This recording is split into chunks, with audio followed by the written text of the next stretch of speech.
There we go. Are we live? Maybe? Possibly? Could be?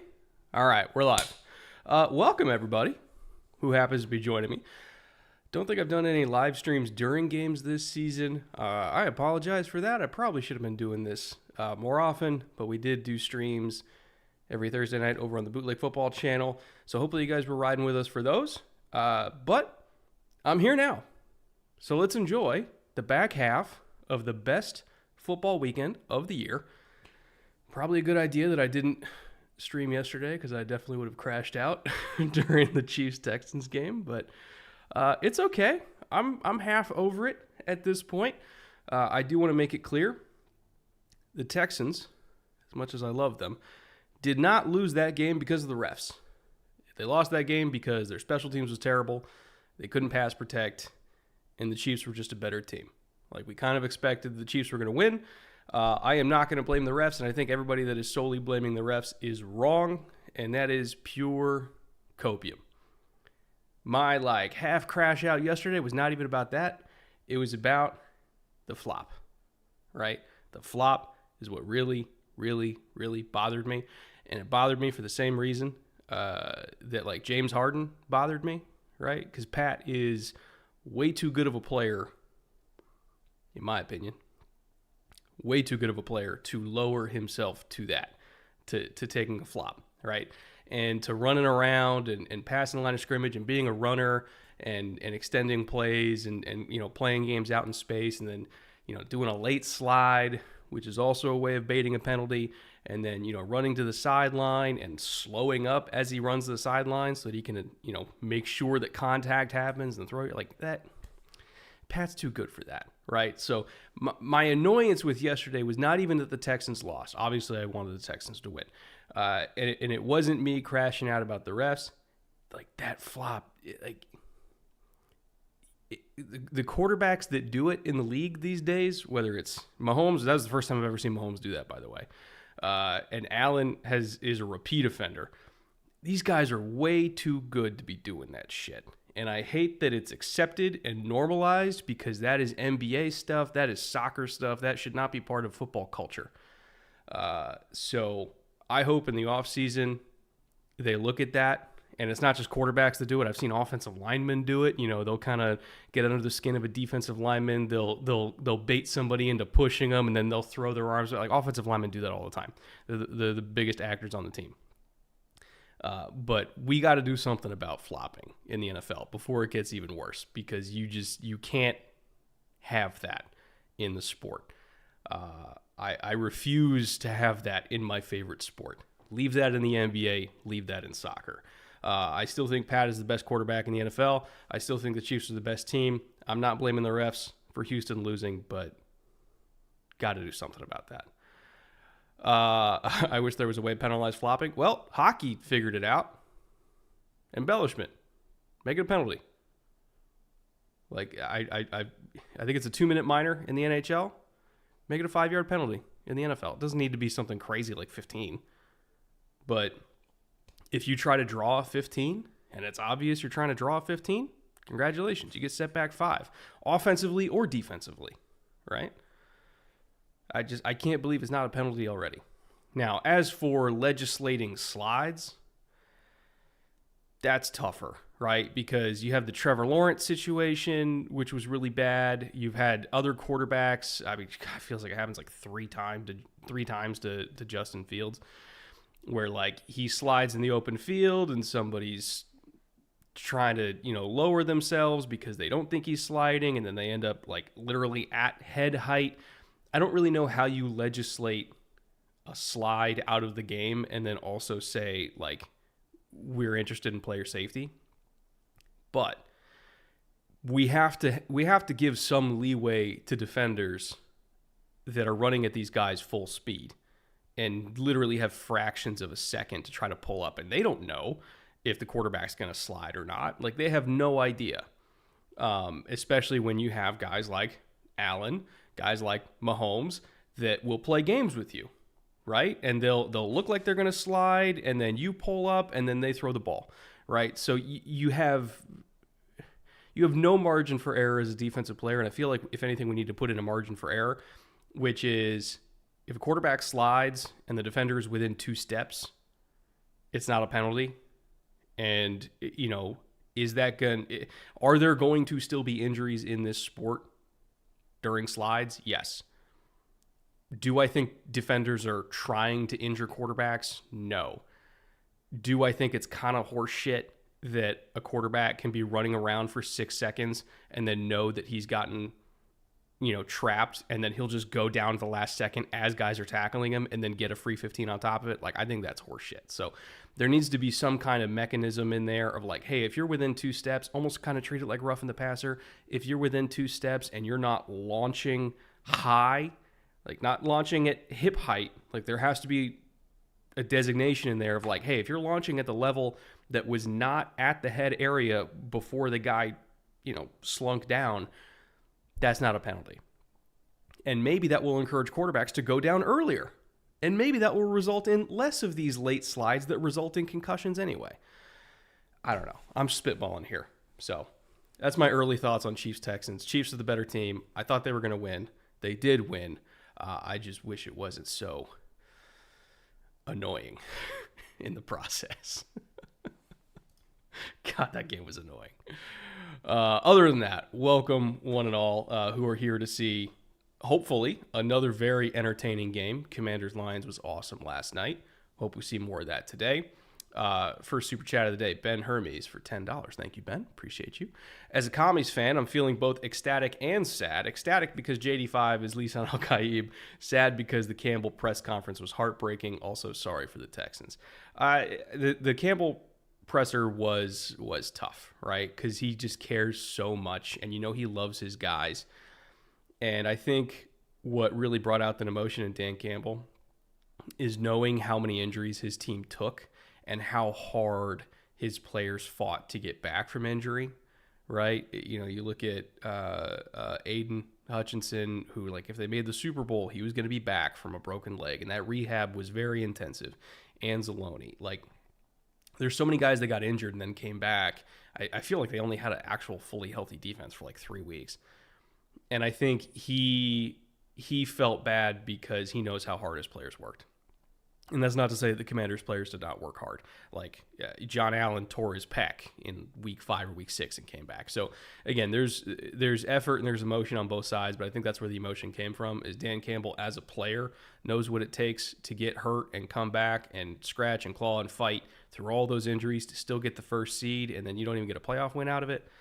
That's tough to swallow. So I think that's where the emotion came from. I think Lions are going to be back. Are they going to lose Ben Johnson? Almost certainly. Are they going to lose Aaron Glenn? Maybe. We'll see. So they're at least going to lose one coordinator, but, a couple years ago or a year ago, we thought that the Ravens losing half their staff and a bunch of players was going to doom them, and here they are today. So I think the Lions are going to be fine long term. It's just, you're always going to look back and wonder about this year, right? You're always going to look back. Jason for 10. Thank you, Jason. What are the odds Cliff is getting another head coaching shot? It'll be next year's cycle. If anything, it's not going to be this year. He doesn't even really seem to be interested in taking a head coach job this year, at least out of the available spots, right? Like, I don't think he wanted the Jacksonville job. I don't think he wanted the Raiders job.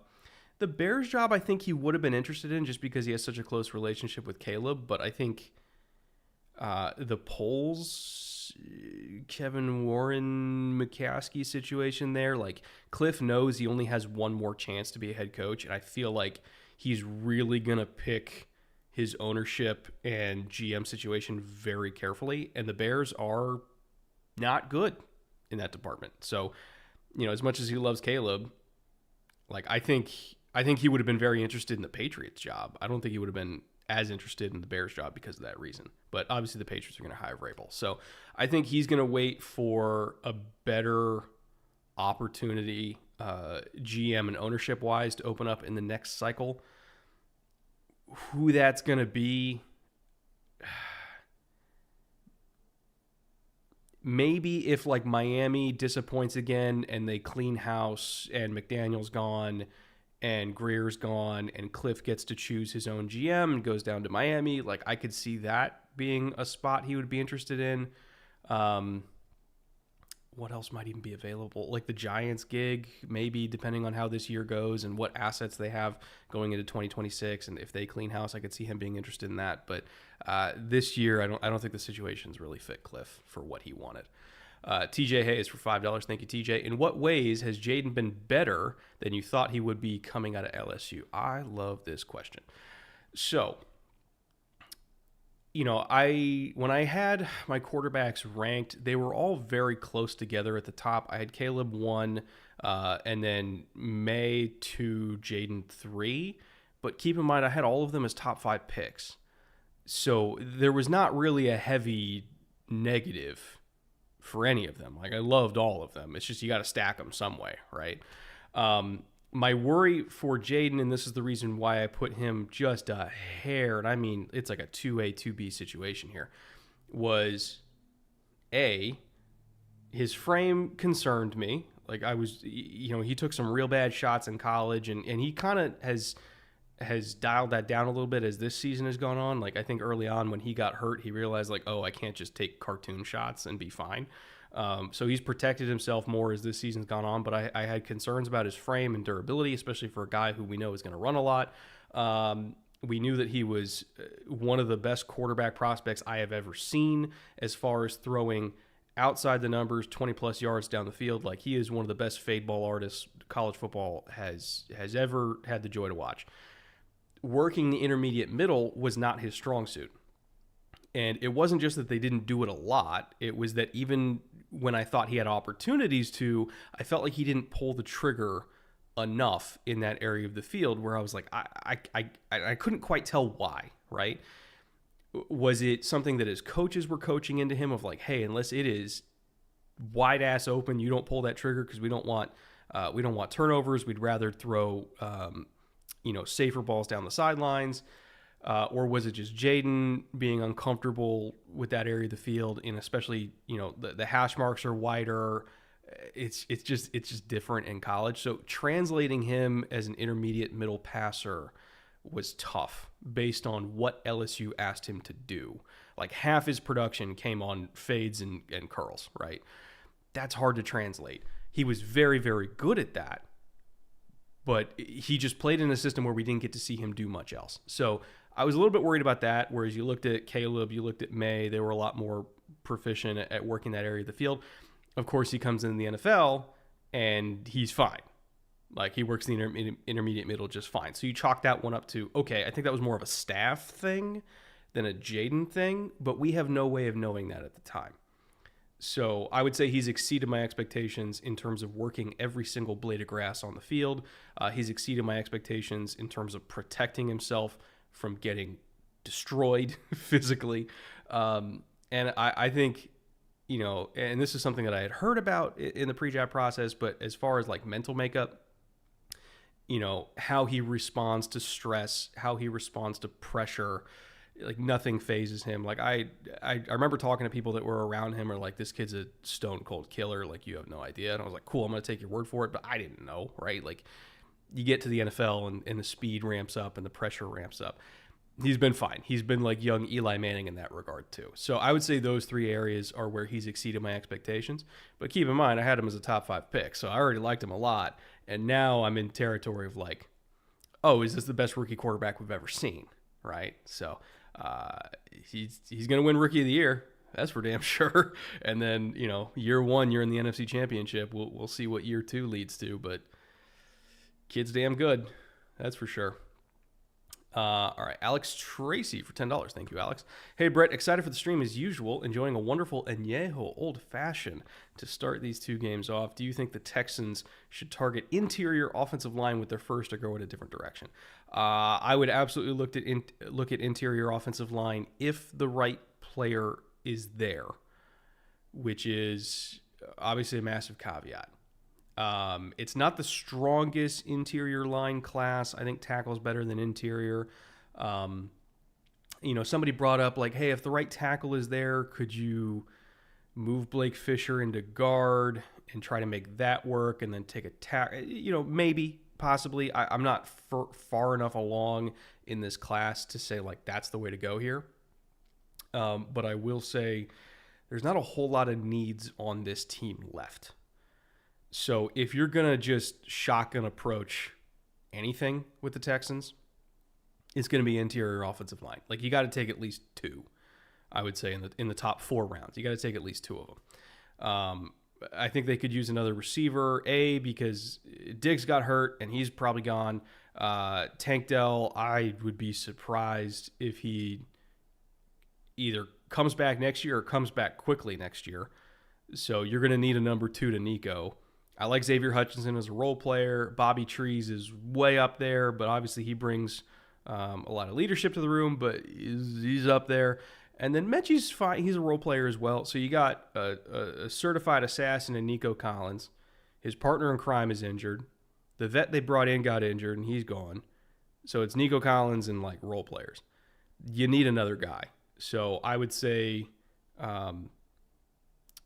receiver is up there. I mean, shit, can you imagine Tyler Warren too? Like, I know he's a different position, but if we're just talking about getting more weapons for CJ, I think Tyler Warren, if he falls to the 20 whatever pick Houston's at, like, you could strongly consider that. Maybe he would give more of an effort as a blocker than Dalton Schultz did yesterday, because that was straight up embarrassing. So there's ways, there's a bunch of options the Texans have, but I'd be very surprised if they went with defense over offense early on. Chad for $2. Do you think the Bears get? Who do you think the Bears get as head coach, and who do you want? Who I want is Ben Johnson. I don't think that's going to happen. I think he's going to the Raiders. So as far as who do I think the Bears get,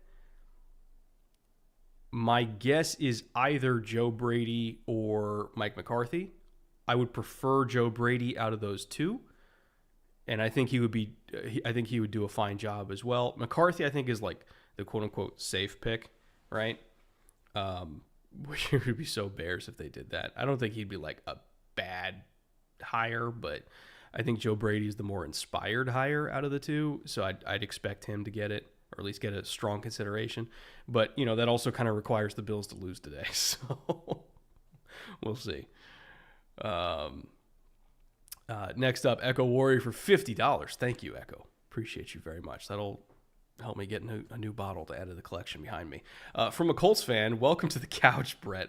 Also saw you hyped up Batty from BYU on Twitter. Do you think he's a draftable prospect? Also, have you watched his teammate Jacob Robinson? Maybe smaller for a DB, but an absolute baller. Have not watched Jacob Robinson yet. As for his Batty draftable, absolutely. You know, the knock that people are going to put on him is age. He's going to be at least a 24-year-old rookie. I think he might actually be a 25-year-old rookie.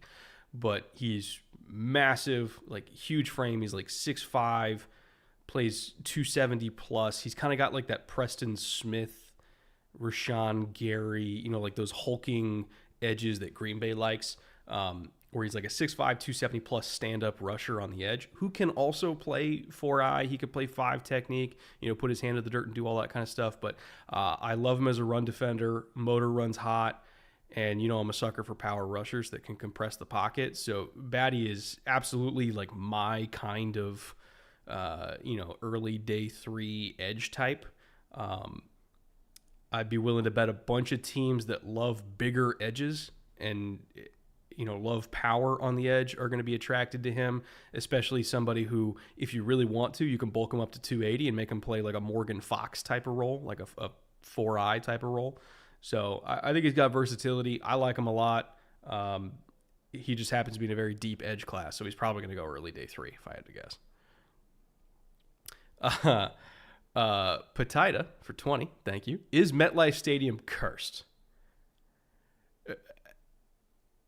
I'll say this. As somebody who just filmed a video on the field at MetLife Stadium 6 weeks ago or something like that, and this is what was so weird about it, right? So they had just like swapped the surface recently.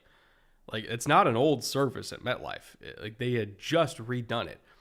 And I've walked on a bunch of different surfaces. I've been on the field at Allegiant. I've been on the field at SoFi. I've been on the field at Levi Stadium, Jerry World. I'm trying to think of more that's just in the last couple of years, right? MetLife is by far the hardest surface, like professional surface that I've walked on.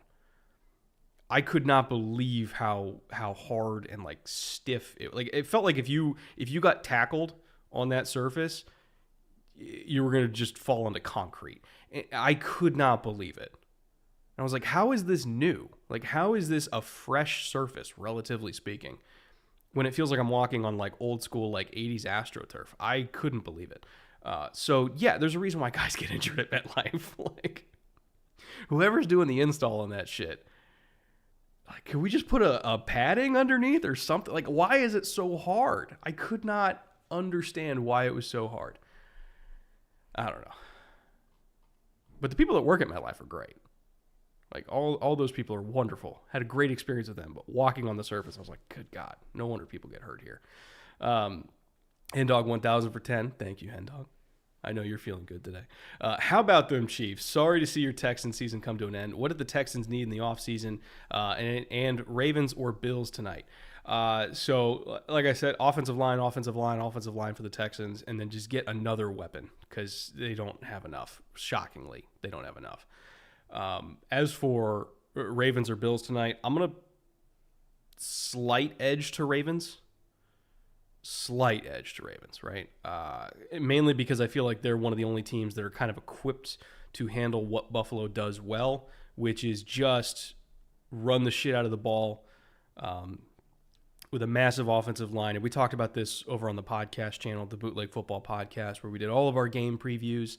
If you haven't checked out the podcast, please do, because we're going to be doing a wild card or a division round recap / championship game preview episode this week. So if you want more expanded thoughts, you could find the Bootleg Football Podcast at the link below. But, I talked about how they were at when you're running to the right with Buffalo behind McGovern and Torrance, which is a combination of 320 and 350 at center and right guard. They were 2.7 yards average before contact per carry. And they took advantage of that against Denver. Like, they just had a complete size mismatch on the line of scrimmage, and they ground them into dust. You can't really do that against Baltimore because they can match size for size on the line of scrimmage. They can match speed for speed on the back end. They made a bunch of changes to their secondary this year as far as swapping out who's doing what. Kyle Hamilton's a full-time safety again. Marlon's a full-time nickel again. Ardarius instead of Eddie. The linebackers are playing great ball. This is just a much improved defense from where it was early on in the year. And that's kind of scary because the last time or before this defense kind of got its shit together, the Ravens already blew out Buffalo. So, I just think they match up well against the Bills. I'm not saying the Bills can't win, but this was the team that they didn't want to face in this round. So it's just an unfortunate matchup for them. So I'll give a slight edge to Baltimore, but it's Josh Allen. Anything can happen. KC Handeman for $10. As a Chiefs plus Commies fan, that's a unique combination. The prospect of a Super Bowl between these two teams is insane. I never thought Washington would get even close to the playoffs. Also, do you see Washington drafting edge or corner first? I would say whichever one, like BPA out of those two position groups, right? It's a very deep edge class, so there's probably going to be a good one down there, pick 28 to 32, which is where they're going to end up picking. There's probably going to be a good edge there, but I wouldn't be surprised if, that's where Jahdae Barron came off the board. That's where, Siobhan Ravel came off the board, somewhere in that range, because those guys are absolutely, Dan Quinn type corners. I'm trying to think, would they be willing to trade up for an edge or a corner? I don't know if any of the really, really crazy ones are going to fall far enough to the mid-teens where they would entertain that. But, let's say either of the Texas A&M kids were sitting there at 16, 17. And Shamar Stewart's an interior guy, but he's just so freaking talented. I would do it anyway. I could see them doing a trade up. If Will Johnson randomly somehow or like Morrison randomly somehow fell to like the Christian Gonzalez range where Gonzalez randomly fell to 17, I could see them pulling the trigger and moving up. But other than that, they'll probably stand pat. Which, by the way, can you believe Christian Gonzalez fell that far? Good God. Chad for $2. Joe Brady is a Trace Armstrong guy. It's him. LOL. Yeah, yes, you're correct. Like, the fact that he is a Trace Armstrong client means that he's going to be in consideration. But also, I think Joe Brady is like a really good coach. So I wouldn't hate when the nepotism works in my favor. I'm okay with it, right? Like, if Joe Brady got the job, it'd be just fine because I think he's a really good coach. Daff for $2. Thank you, Daff. Looks like message retracted there. So if you had something else you wanted to say, feel free to pop that in the chat as well. Dagondo for $10. Thank you, Dagondo. Thoughts on the Bucs for next season? I think Baker has proven he's a top 3 quarterback in the NFC, a veteran rusher like Mack, and a new CB in round 1. Ravel was made to be a Bulls CB. Could have them reloaded. So I'll answer those in order. Baker, top 3 quarterback in the NFC. Let's just put Jayden there already, right? Because how could you not? I'd put Stafford in the top 3. So now Baker is up against... I'd take Baker over Jalen Hurts. I'd take Baker over Geno Smith. Baker over Caleb, obviously, at this point. Baker over Jordan Love. I'd probably go Baker over Jared Goff just because he gives you more mobility, for sure. Baker over Kyler. Baker over Dak. Penix TBD, because we've barely seen Penix. Baker over Brock, although Brock is better than I think people give him credit for. Baker over Bryce, although, again, that might also be kind of a TBD. We'll see in like a year, because Bryce was really good in the back half. So, yeah, you could argue Baker's a top 3 in the NFC. I wouldn't have any issue with that. As for Khalil Mack going to Tampa, Khalil Mack might retire, so put a pin in that one. And then Ravel to Tampa also does make a ton of sense. He'd be great for them. And you're correct. He is absolutely a Todd Bowles type of corner. So I wouldn't hate that. I think they could also potentially look at... See, what else do they need? I like Yaya Diaby at edge, but I kind of feel like they need another edge to round out the rotation so that they don't become overly reliant on Yaya Diaby, right? So I could see them going that way if the right edge fell to them.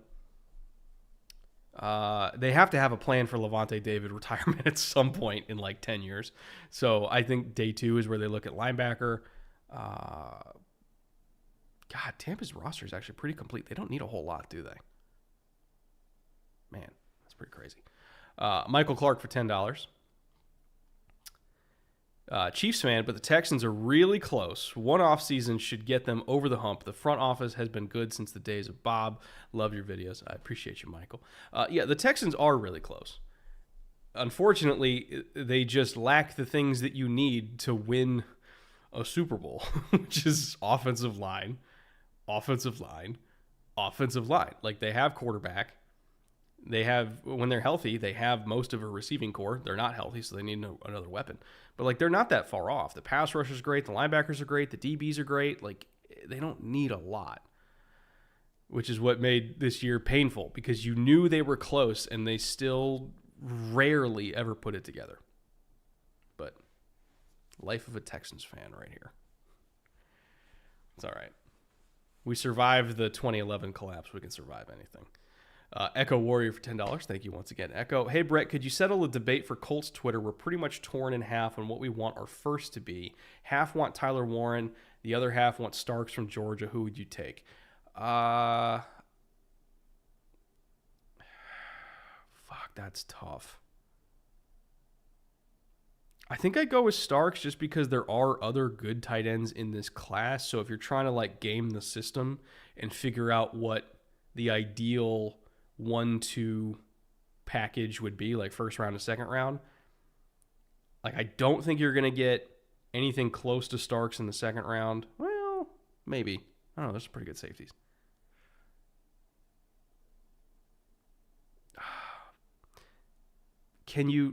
Is there an option to take Starks and then trade up for Loveland in the back of the first? Is that an option?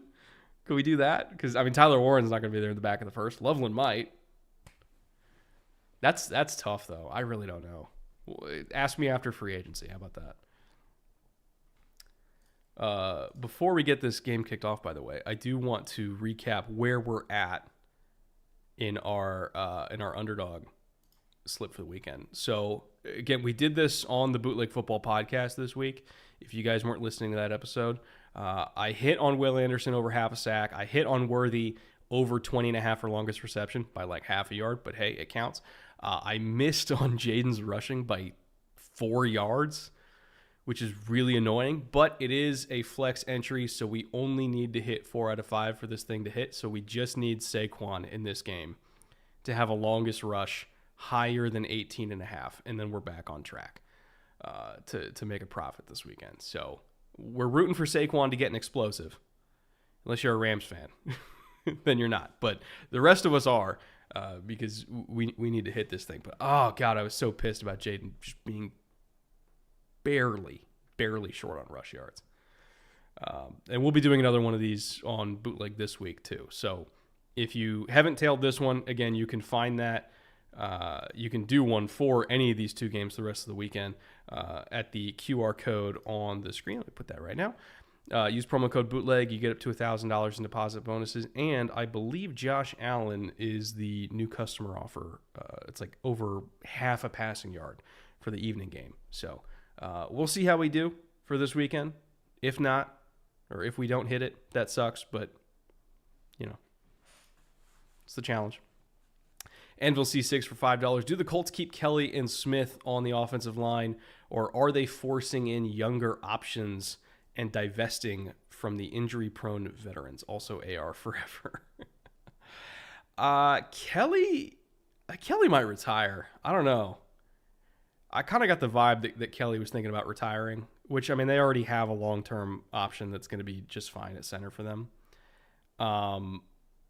As for Smith, I think they keep Smith. Wow, do they keep Smith? That's a toughie. I'll have to see. I'll have to see what they do in free agency. Free agency, I think, is going to tell us what their plan is. But I think Kelly might retire. And then as for divesting from injury-prone veterans, that's most of the veterans on the team, I feel like. Like, God, like, I know Detroit got a lot of the press for everybody getting injured, but, like, the Colts weren't far behind. Like, they took a lot of injuries this year. Here we go. We just had kickoff. So I'll be able to break this game down as it goes. Eagles are starting with it. Now, a point that I made on Bootleg when I was previewing this game this week is I want to see early down fire zones from the Rams to get the Eagles into second and long situations, right? I'm going to pull up the... So if you're looking at EPA per play on second and long, the Eagles are fairly good, but only when it's like 8+. If you try to get TFLs on first down, you get them into like second and really long. Nice little boot to start the game. If you get them into second and really long, let me pull up the 11+. There we go. They drop all the way down to 9th. So I'm not saying it's a huge drop, but it is a drop. So try to get them into second and 11+. Get them out of their comfort zone, because if they're in second and 8 or less, they're just going to ruin your day with the run game.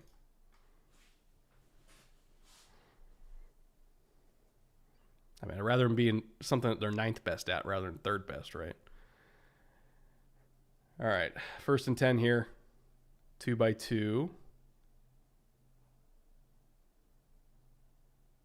God, this is a matchup that we're going to be watching all night, but Jared Verse just went one-on-one against Lane Johnson and tried to run through his chest, and that didn't go too well. Keep an eye on that, because Lane is one of the only humans in the league that I think can match core strength for core strength with Jared Verse. And he just found out.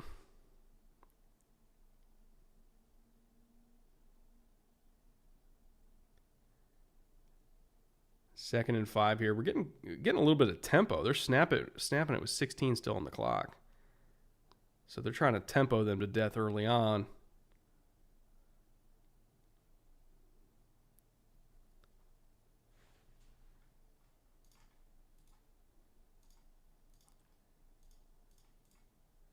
Let's see what's down in distance. Are we 3rd and 4, right? I think we are.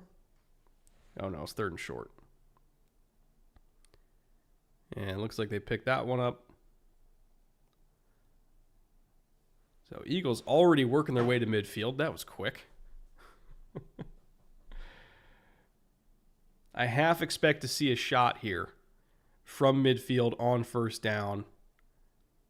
This is exactly where they like to take their shots because they know they still have 3 downs to work with once they get to the 50. Because if they get down to the 41, like they'll have 2 downs to get down to the 41, and then you just push it because they're not going to punt it from the 41. So take a shot here. Kind of looks like they want it. Not there. Jaylen checks it down. Not Jayden. If we get a Jayden versus Jaylen NFC Championship, I'm going to fuck that up at least 10 times. I hope you guys know that.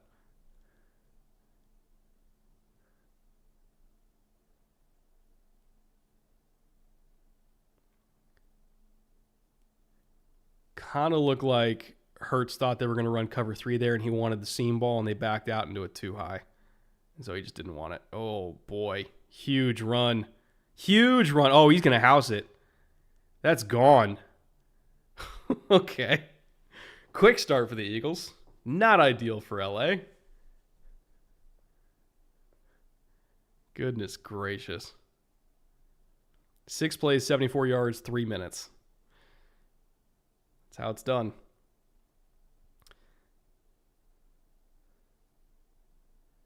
Man, QB counter bash on 2nd and 10. Ravens used to run that all the time in short yardage, where you have and counter bash. Basically, you have the flow of the running back going. So you have the pullers. So it's GT, right? So you have the guard and the tackle pulling. The running back is flowing opposite of the pulls, just to try to get a linebacker's eyes locked in on him because they're going to be reading flow. And so you try to get the linebacker to step opposite of the pullers, and then the quarterback is just going to take it and follow the puller. So you're essentially running QB counter, but bash, i.e. back away from the pullers, is going to try to draw the eyes, try to draw like just a bad false step to get them in a leverage disadvantage. Lines blocking one way, pullers coming the other way, hit the crease and go. When it hits big, just like that. Ravens used to love that on like 3rd and 1 with Lamar. They used to run that all the time with Greg Roman.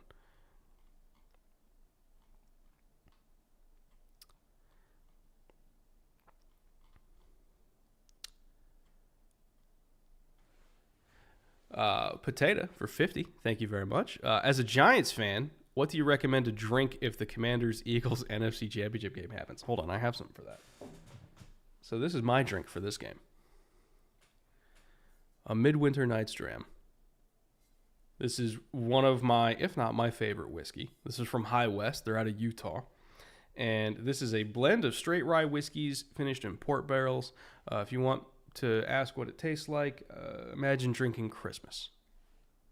And that's what this is. It's they do a limited release every single year. It usually comes out in like October. And I always save it for the winter if I can, which it is now. So it's one of the best things I have in that cabinet behind me. I save it for special occasions. And I feel like Division Round Sunday is a special occasion. Now, is it easy to get? No. Is it super expensive? Also not really. I think the rarity is what makes it special, not necessarily price point. Hendog for 5. As a quiet Bucs fan, the Bucs really need another outside receiver to go alongside Mike. Anyone you like for that number 2 spot? I mean, I'd like McMillan, honestly. I think they do too. But if they're going to get another receiver, that's a tough one. I could see like Trey Harris from Ole Miss being their type of guy, right? Like a vertical threat outside. I could see him working there. Trying to think, would they be a team that would want to trade up slightly for Luther Burden? I could see them being a Luther Burden trade-up candidate because they don't have that many needs, right? Like they have picks to burn. So I could see that. It would complement what they already have. There we go. Rams just took the kickoff. By the way, I would love to put the score bug up here, but unfortunately, when OBS is active, YouTube TV does not allow you to put this. I don't know. It's weird how there's like a different DRM than Amazon, because Amazon, I could always put the score bug up when we did the TNF streams. YouTube TV for like NBC, CBS, and Fox games does not. So can't do score bug today, unfortunately. But I do have some lines in the water with the NFL on YouTube to maybe get that rectified next season. So we'll see. Ooh, Stafford almost just got picked. Darius Slay had his hands on it. The ageless Darius Slay. He's like 34 at this point. Still great.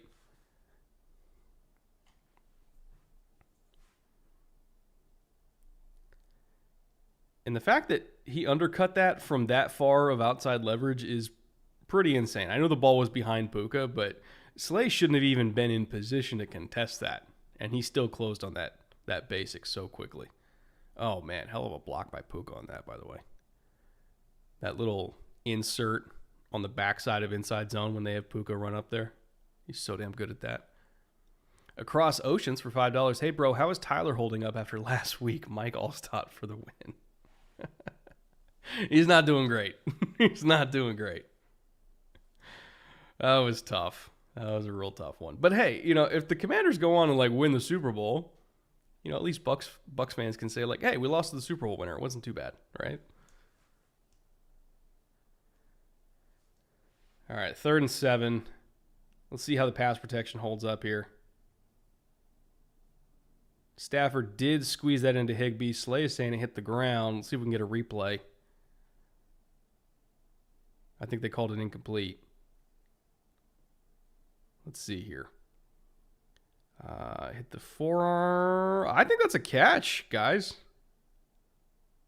I think he got that into his forearms and then tucked it before it hit the ground. That's a catch.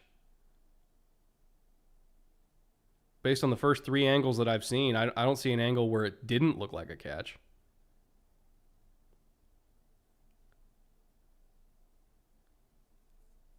Yeah, I think that's going to get overturned. I think it's first down. Alex Tracy for $5 for the Colts. Take Starks in the first and Harold Fannin in the second. I'm really high on Fannin at a Bowling Green. Fannin, remarkably productive tight end at a Bowling Green. Here's the problem. He's very small relative to some of the top tight ends in the league. Well, not very small. He's smaller than a lot of the top tight ends in the league without having the athleticism of, say, a Brock Bowers, who also isn't very big, but Brock Bowers is super athletic and way more athletic than Fannin is. Extraordinarily productive, very good player. I think, based on what I've heard, combine testing is not going to be super favorable to him. So we'll see. Is he going to go in the second round? At this point, I would say probably 3rd. Unless he just shows up at combine and really blows everybody away with testing. But from what I've heard, that's not going to be a strong suit. So we'll see. But I would say he's going to be no higher than TE3 behind Warren and Loveland, if I had to guess. Tej Desai for $2. Thank you very much. Thoughts on RB2s, Ty J. Warren, Benson, and Algier. As far as like the the players individually or like how important they are to their team? Because for me, I always think that, an RB2 is way more important than people think it is because running backs tend to get injured and injured a lot. And as we've seen with teams like, say, the Chargers when they lost J.K. Dobbins, we've seen with the Texans when Mixon was out, running backs are not just a product of their offensive line. Obviously, that matters a lot, but a running back that has good vision, that can break tackles, that has a higher than average missed tackles forced per attempt rate, like that matters a lot as far as keeping an offense in favorable down and distance situations. And if you have a great running back, but they are a position that tends to get injured a lot, and you don't have a good RB2, you're kind of dead in the water if that guy gets hurt, right? And we saw multiple teams go through that this year. So Ty J, I think, is very valuable to his team just for that reason alone. Warren, obviously, extraordinarily valuable for the Steelers. I would even say he's a better running back than Najee is. Like, they're a better offense when he's on the field. Benson, we didn't get to see him as much as I thought we would this year, but extremely talented. For that reason, he's very valuable. And then Algier, Mr. Consistent, like Bijan, extremely productive. But if Bijan, knock on wood, got hurt, the Falcons' offense would not miss a beat. So, like, they would miss, I think, some of what Bijan offers as a receiver. But as far as, like, ground game production, they wouldn't miss a beat. And that's important. So I think the concept of having a good RB2 is underappreciated. Speaking of having good run games, Kyron just ripped one off on first down. So Rams are trying to answer here.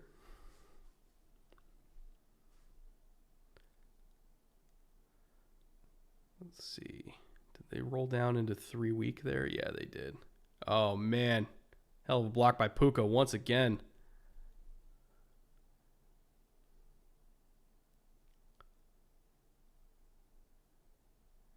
And that's the thing with the Rams is the fact that they can run a bunch of 12 personnel and 21 personnel runs out of 11 because they have Puka and they have Kupp. Like, that's such an advantage schematically. Because you saw the Eagles roll down into 3 week there. So, like, they had the numbers, but there's a personnel mismatch if your number one receiver, which is what Puka is at this point, is also a fullback. Like, that is such a personnel mismatch when he can take on DBs in the hole or even linebackers in the hole and dig them out.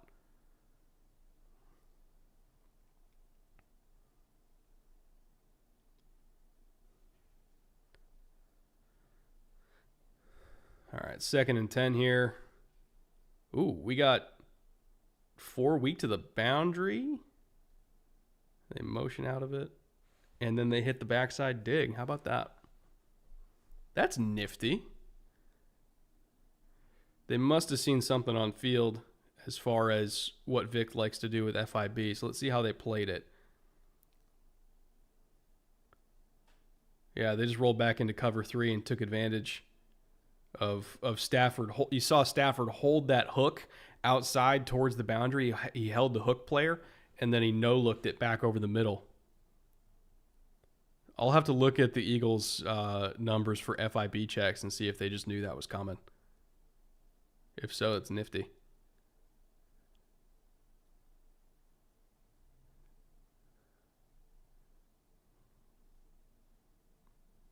Yeah, they're showing the replay of that no-look. That's so nasty. Like, how are you supposed to be a hook dropper when the quarterback like doesn't even have to look at where he's supposed to be throwing? God, that's disgusting.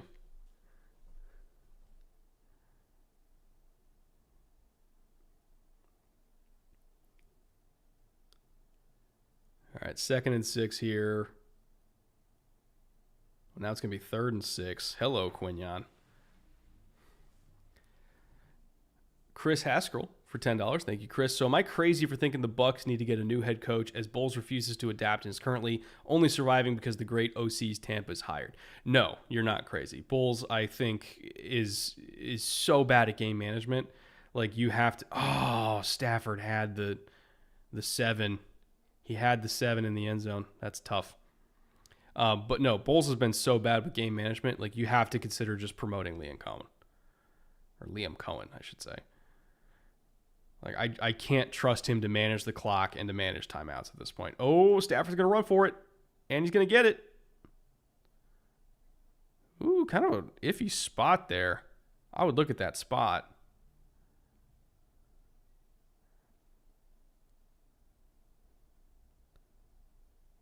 Come on, give us a replay. Come on. No replay? Really? Okay, here we go. Fellas, that might be a first down. Oh, they're going to run a play. Oh, man. Okay, they got it anyway. Not great officiating so far on this Rams opening drive.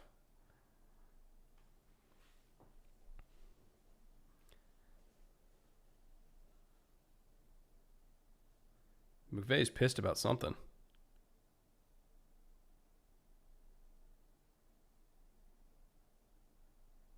Oh, he must have just got word that that they actually got the first down. I think that's what he's mad about.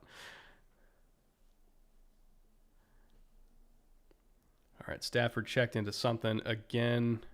Trips into the boundary. Another run here. Just trying to close the deal on the ground. I feel like field goal's off the table at this point. We're in 4-down territory. If they don't get it, they don't get it. They're going to try to make Jaylen drive 97 yards or whatever it's going to be. I don't think you kick a field goal when you're this far in the red zone, especially after giving up such a quick score. Like, you got to get... Ooh, Rams are struggling to get the right number of people on the field here.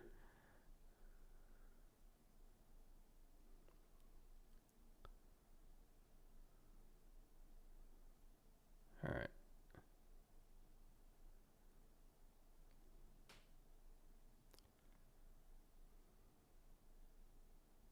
Oh. Again, going after Darius Slay, not a great idea generally.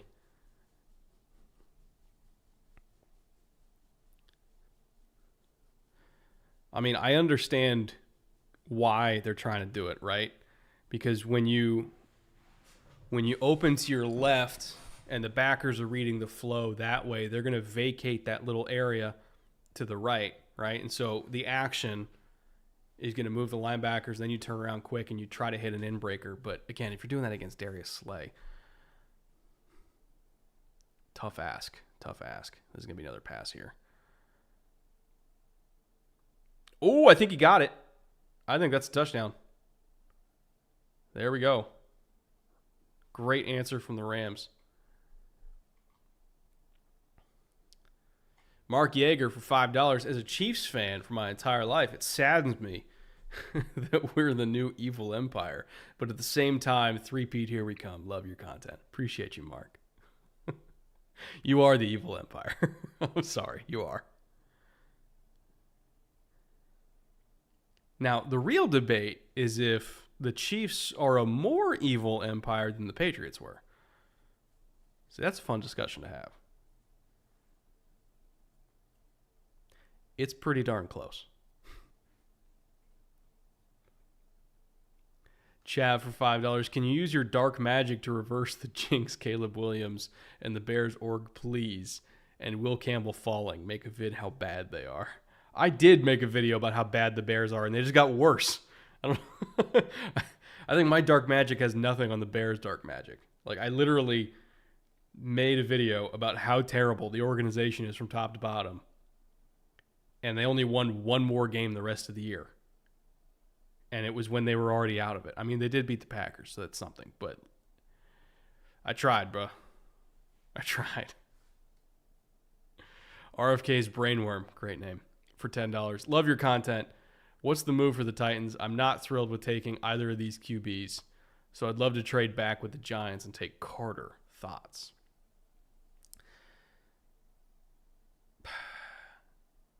Yes and no, right? Yes, because Abdul Carter is a better player than either of the quarterbacks at the top of this draft. No, because if they trade down, right? Like if they trade down and the Giants go up and the Giants take Cam Ward and Cam Ward works, they will all be fired. So in fact, it's part of the reason why I'm shocked Ryan Poles wasn't fired, because like he had the ability to take CJ Stroud. He did the trade down, and then through complete blind luck, he ended up with a pick to get Caleb Williams.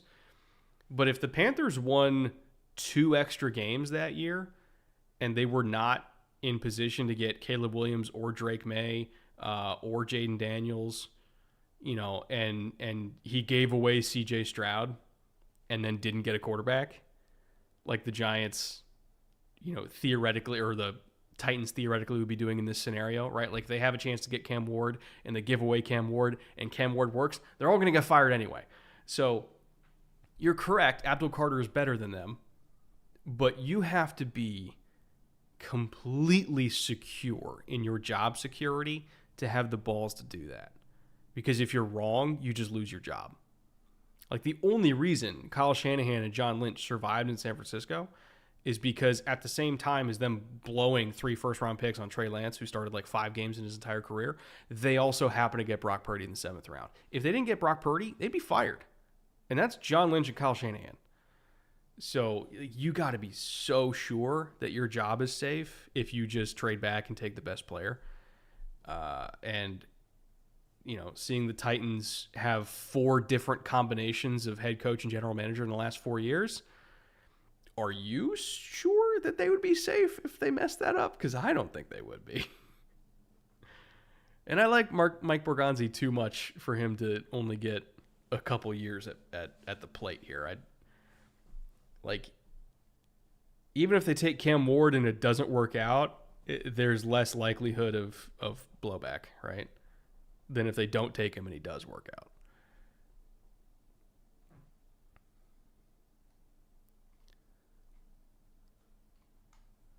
Come on, Brett. The Bears would have ruined Stroud. You're not wrong. You could have put Mahomes on the Bears, and they might have done some damage to him too. All right, Eagles up to bat. Let's see what they got here. Tomlin to Chicago. I think I saw a report about the Steelers already rebuffing trade offers for Tomlin, so I don't think he's going anywhere. As much as I think that would be a good idea.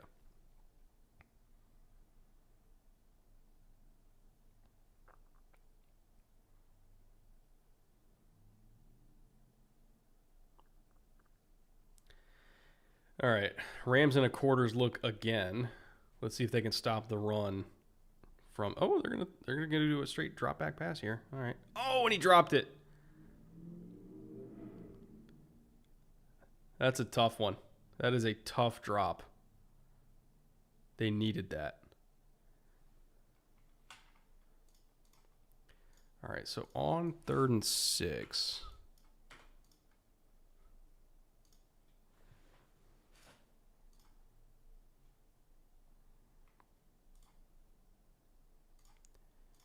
Trying to get some information here. Here we go.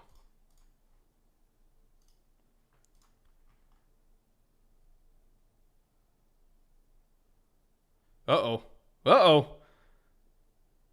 Nothing available at all for Hurts. Absolutely nothing open. Oh, no. I think Fisk just got dinged. All right, so the look they got, pre-snap, they were showing rushing 5 out of a load front. They did bring 5. Suffocating coverage in the back end. There was just nothing there. I'm not going to blame Hurts for that one. There was nothing there.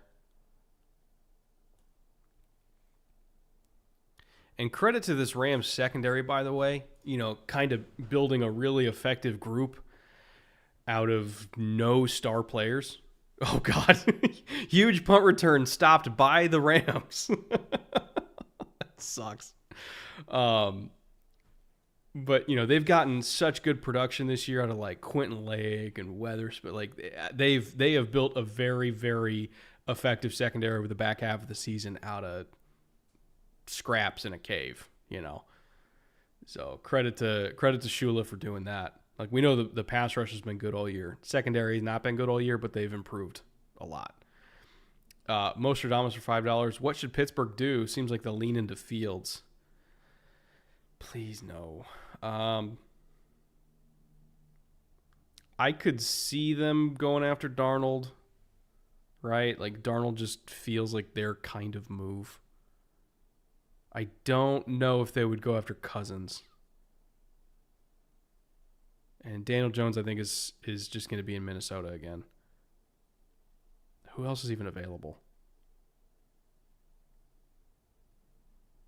Yeah, I don't know. I feel like Darnold's their guy. Like, maybe they'll run it back with Russ again. But, like, what's the point, you know? Like, we know they have a ceiling. Like, Darnold might elevate the ceiling a little bit, at least. I don't think Russ would. Hendog 1000. Well, also, by the way, Darnold elevating the ceiling requires good play calling. You got that sometimes with Arthur Smith this year. Not all the time. He's certainly not Kevin O'Connell. So, like, would it work that well? I don't know.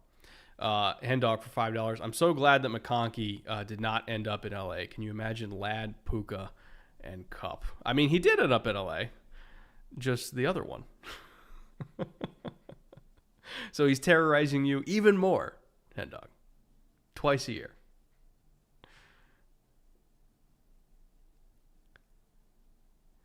Do my Bills have a chance at winning today? Because I feel it's going to look bad. They do have a chance. They absolutely have a chance. Like, the Bills are a better team now than they were early on in the year, and they were already a pretty darn good team early on in the year. But Baltimore is also a better team now than they were early on in the year.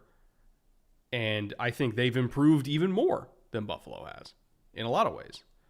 So it's just a tough matchup for them. Like, they can match size for size. They can match speed for speed. They can match MVP quarterback for MVP quarterback or MVP caliber quarterback. Their coaching staff is incredible. Like, they're a freight train, right? So it's tough to stand on those tracks.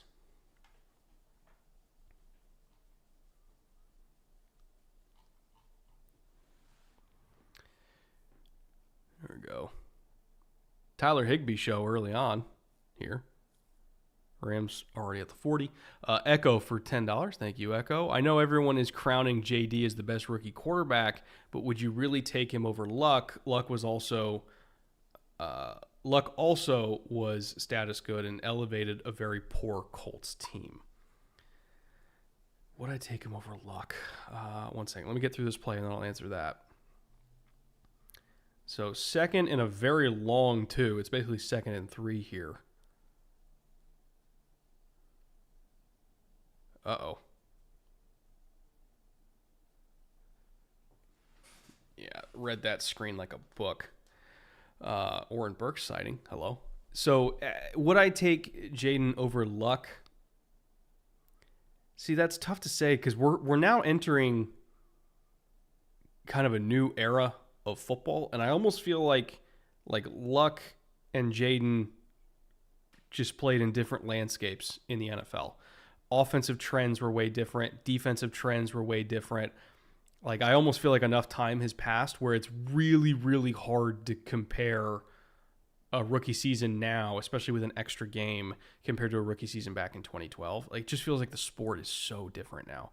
Like, there are some things that have come back in vogue, but modified and modernized, right? If you plopped Andrew Luck coming out of Stanford into the NFL right now, I still think he would be great. If you put Jayden into the 2012 version of the NFL, pre-teams really embracing pistol, really embracing RPOs, really embracing, a very diverse and layered screen game, would it have been the same? I don't know. I don't know. And that's not me saying like Jayden couldn't survive. It's me saying I literally don't know. It is really hard to compare football then to football now. It's just way different. But I do think that Luck would probably succeed in any era. So there's that.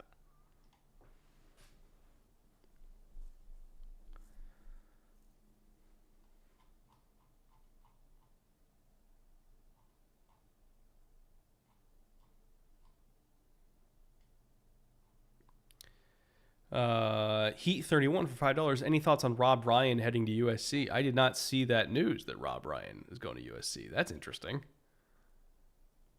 I did not see that connection whatsoever. Huh. As what? A consultant? Or like a coach? I'll have to look that up. I'd not even seen that news. It's fascinating, though. I think Rex is better, but that's just me. All right. Eagles going for it. Oh, and he got it. Oh, no, he didn't. And they threw a flag. Hold on. Did he actually go helmet to helmet, or did he go into his chest? We got to see.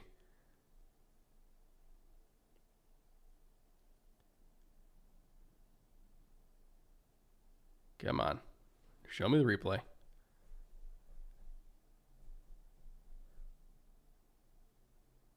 So, okay, yeah, that's helmet to helmet. I don't think he tried to, but it's what happened. So, yeah, that's a good call. Not intentional, but it happened. All right, so with that, did I miss the Eagles missing an extra point? Did they miss an extra point? Huh.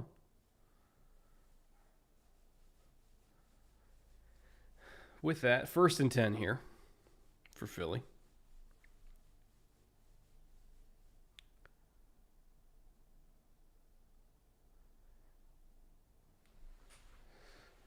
We got a nub look here. Looks like a little bit of snow starting to fall too, by the way.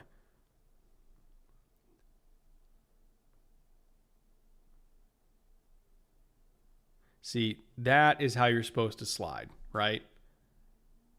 You realize you're got, and you just get down. I love that Hurts slid early on that to avoid catastrophe. Still took a little bit of a shot, but not a bad one. Certainly not a bad one, because the defender had enough time to not launch himself into his face.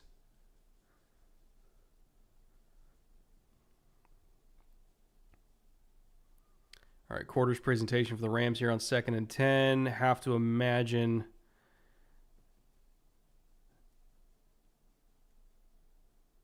oh, good ball from Hurts. That's just a leverage throw right there. An extension of the run game. If we get leverage, we'll take the 5 or 6 yards and get ourselves a manageable 3rd down here.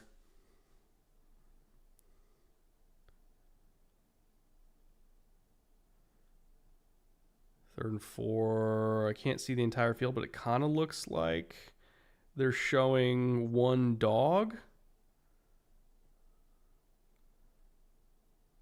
out of a load front. They don't bring it, and they do run it, and they pop the seam. There goes Saquon. Let's go. There it is. There it is. Hold on. Let me bring it up. 62. First quarter. We hit on our underdog entry. Let's go. So now we just need James Cook to get 56 rushing yards in the last game. And our underdog entry for the weekend is a success, ladies and gentlemen. Even though Jayden needed 4 more yards, it's a flex entry, so we need 4 out of 5. That's why we do flex entries. You knew it was only a matter of time, right? He hit 3 explosives, including 2 of 70 plus in their first meeting. You knew it was going to happen eventually in this one. Didn't think it was going to be in the first quarter, but there you go. All right. I'm feeling much better about this entry than I was like 10 minutes ago. Sheldon Wong for $5. Hey, Brett, hey, do you think Eddie George will be the next Bears head coach? Wink, wink. I'm really curious about the Eddie George interview, right? And that's not to say that Eddie George is not a good coach. Like, he just won Coach of the Year. He's been at Tennessee State for 4 years. There is a huge gap between Tennessee State and the Chicago Bears, right? So Where did that come from? I don't want to speculate and say like, oh, they're just trying to satisfy the Rooney Rule, or oh, they're doing a favor for an agent who's like in a contract negotiation with Tennessee State, and so they're trying to boost Eddie George's value to Tennessee State. Like, I don't know. I can't say for sure where that came from. It certainly didn't feel like it came from a place of the Chicago Bears actually wanting to hire Eddie George. So just odd situation all around. Alex Parker for $5 Canadian. How are you? Any guesses who backfills the coordinator spots in Detroit? You and EJ Rock. Love the content. Appreciate you, Alex. As for who backfills the coordinator spots in Detroit, I'm still not 100% sure Aaron Glenn is getting a head coaching job this cycle. I think he absolutely is deserving of a head coaching job this cycle. I'm just not sure he's going to get one. So if anything, I think they're just backfilling offensive coordinator. I'll be honest, I haven't really looked too heavily into who they would backfill with. Because it felt like, it's not like they had a pass game coordinator, run game coordinator situation. Like Ben Johnson was the offense. So I'm not really sure who they've been grooming to replace him, because obviously they've known for a couple of years now they were going to have to. So I'm not really plugged in enough in Detroit to know who they've been grooming for that, but I have to assume they have a plan, right?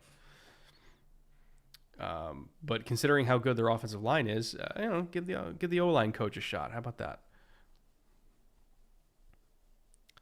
Curtis for $2. Thoughts on Texans players / coaches blaming the refs? Again, I say this as a Texans fan. I'm wearing Texans gear right now. That is copium. It is not the refs' fault that Houston lost. It didn't help, but it's not the refs' fault. Like, maybe don't have catastrophic special teams and pass protection. Like, if you played a perfect game and the refs screwed you, fine, complain about the refs. They didn't play a perfect game. They played a terrible game for the most part. The only unit that showed up was the defense. So if defensive players want to blame the refs because they can't blame their own offense and special teams without looking like an asshole, maybe that's why they're doing it. But no Texans fans should be blaming the refs.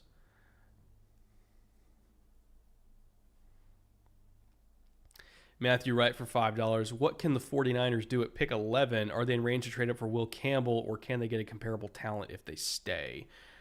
Let me answer this question right after this play here. 1st and 10 for the Rams, trying to answer. Decent little run on first down to get 3. Stay on track. As for what they can do at pick 11,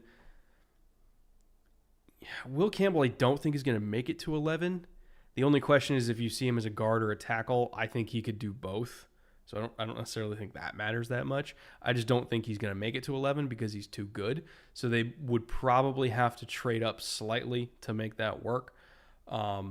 As for a comparable talent, if they don't trade up for Will Campbell, Banks I think is going to be gone by then, because I think I'd be very surprised if Banks. Ooh, Stafford wants it all.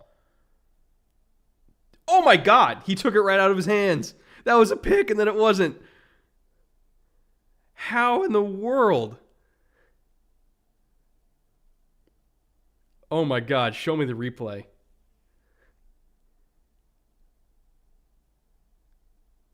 Please show me the replay. I need it. Come on now. Here we go. He just took it right out of his hands. Holy shit. What a play. Rams needed that one desperately.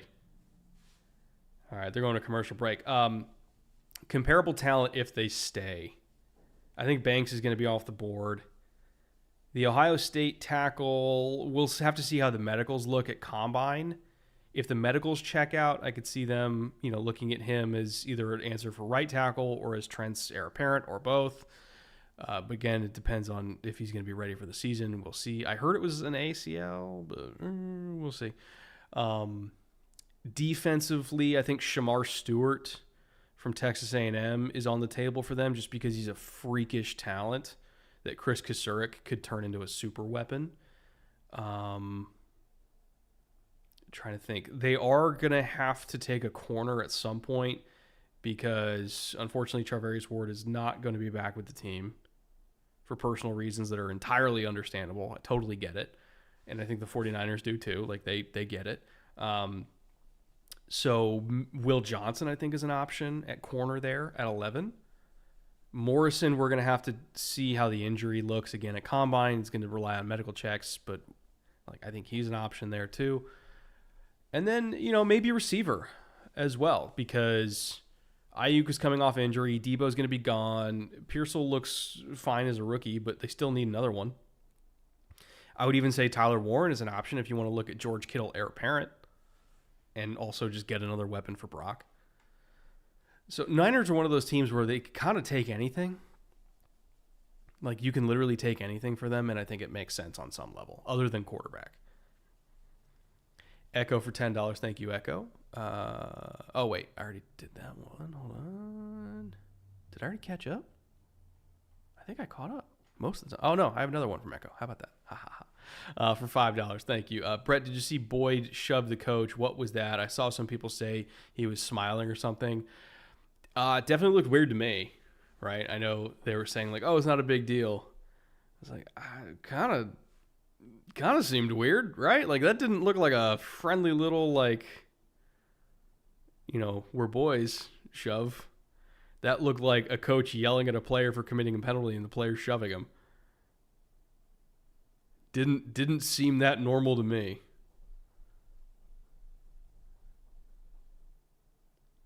Sucks for Cosme. What happened to Sam Cosme? Did they give us an official word on what happened?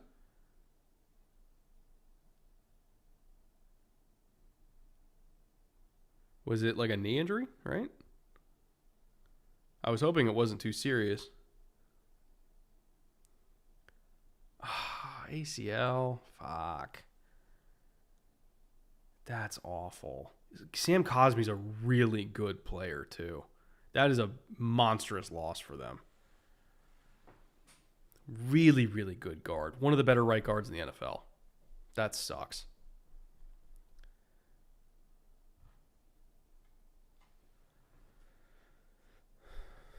All right.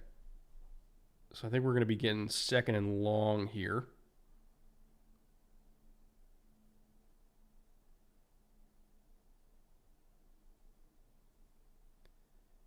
No, it's 1st and 20. Okay. I thought the penalty was negated, but apparently not. Not a huge fan of 1st and 20 runs, but hey, if they get you 9 yards, whatever works, right? Brett, you missed my super chat. Hold on, let me find that. To scroll. Here we go. Brock for $5. It seems like the Broncos will be going after multiple running backs this offseason. What are some draft/free agent duos you like? Draft/free agent duos. Who's going to be a free agent running back? Hold on, let me look it up because I truly can't remember off the top of my head.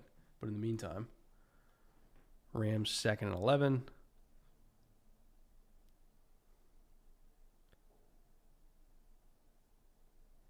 Again, another little free access, just leverage throw against quarters. That's going to be a theme today because both these defenses are top 5 in quarters. Let me go to handy dandy over the cap positions or free agent tracker. Here we go. Running back. Aaron Jones is going to be a free agent. Najee's going to be a free agent. Nick Chubb's going to be a free agent. J.K. Dobbins. I feel like Dobbins will be back with the Chargers. Rico Dowdle, it would be interesting, right? Pair Rico Dowdle with like Woody Marks, maybe, right? In the 3rd round. Oh, man. Hell of a tackle.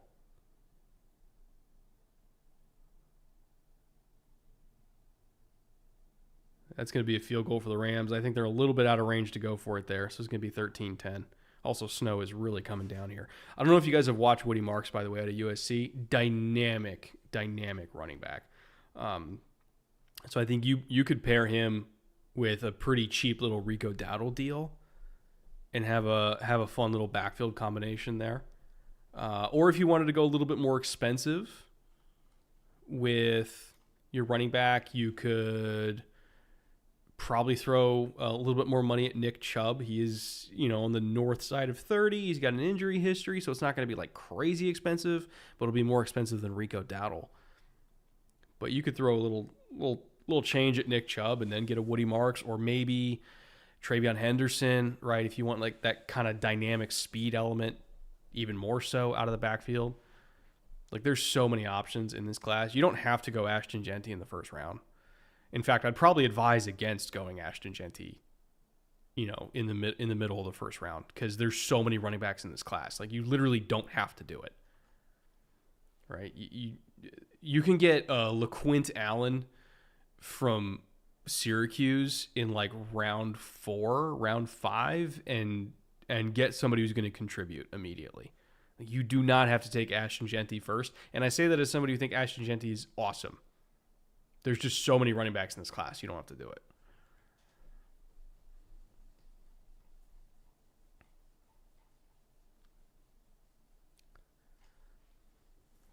Kuramaj for $5. Thank you, Kuramaj. Any thoughts on who the Seahawks should hire as their new OC?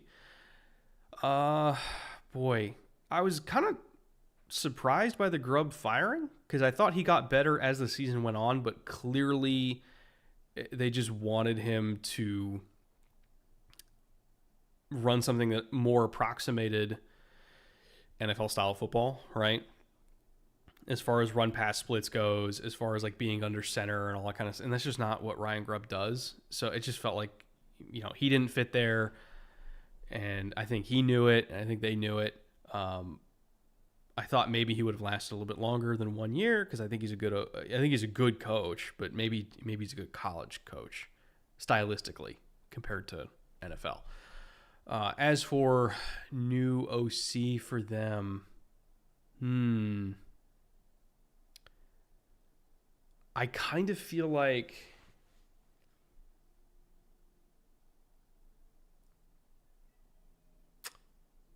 who's somebody who I think fits? Who's that? Who's the Dolphins O-line coach? Frank, hold on. This is bothering me.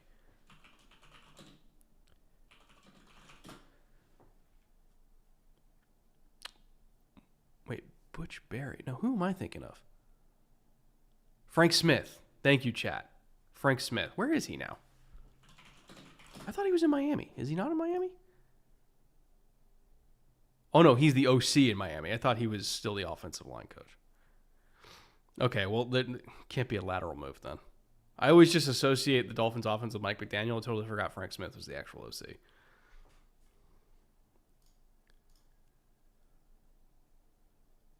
Jesus. Hell of a return here for the Eagles, getting all the way almost out to midfield in a 20-yard rugby scrum there.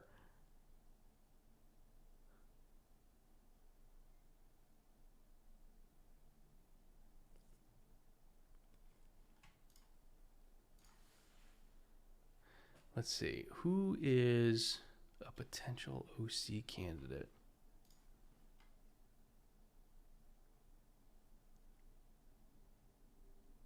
For the Seahawks. And I'm just trying to think of somebody who comes from a lineage of, running the ball a lot, putting the quarterback under center. Ironically, what the Rams do a lot. I don't know, pluck somebody from McVay. How about that?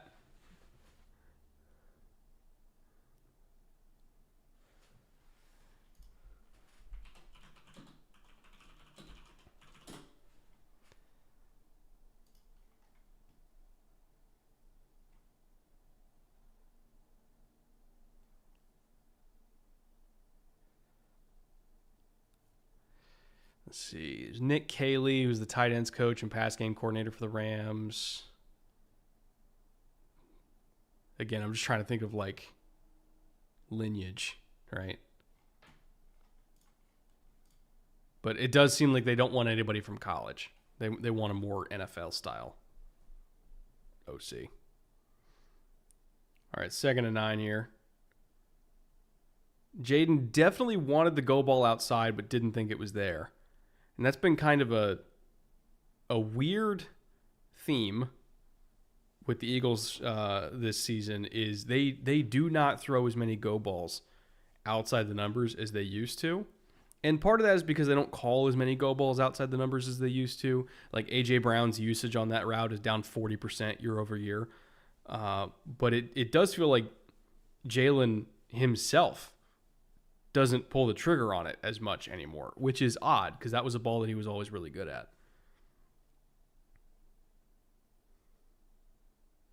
Speaking of A.J. Brown, there he is, converting on 3rd and 3. Red Olsen time for $2. Thank you. Appreciate you, Red.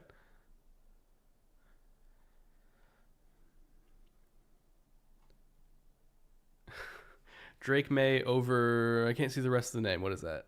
Drake May over, I think it says Patrick Mahomes for $5. Do you think that the quarterbacks go top 3? If not, Carter and Hunter off the board. What's the move? Tet Banks. I assume you mean for the Patriots, right? Do the quarterbacks go top 3? Do I think they should? No. Do I think they will? Probably. At least Cam will. I'm not so sure about Shadur going that high, but I think Cam Ward will. And then, Carter will probably be gone. Hunter will maybe be gone.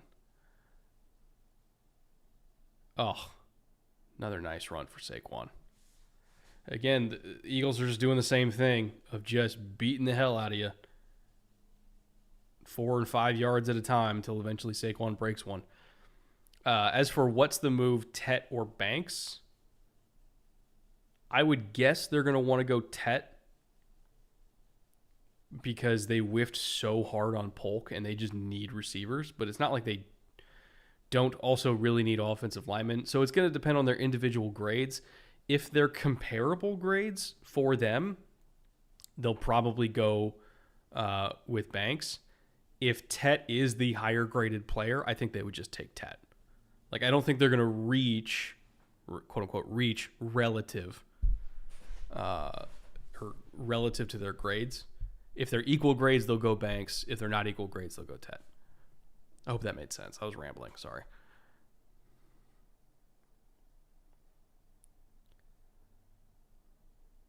That snow is coming down quick. By the time they get back from halftime, they're going to have to plow to be able to see the lines again.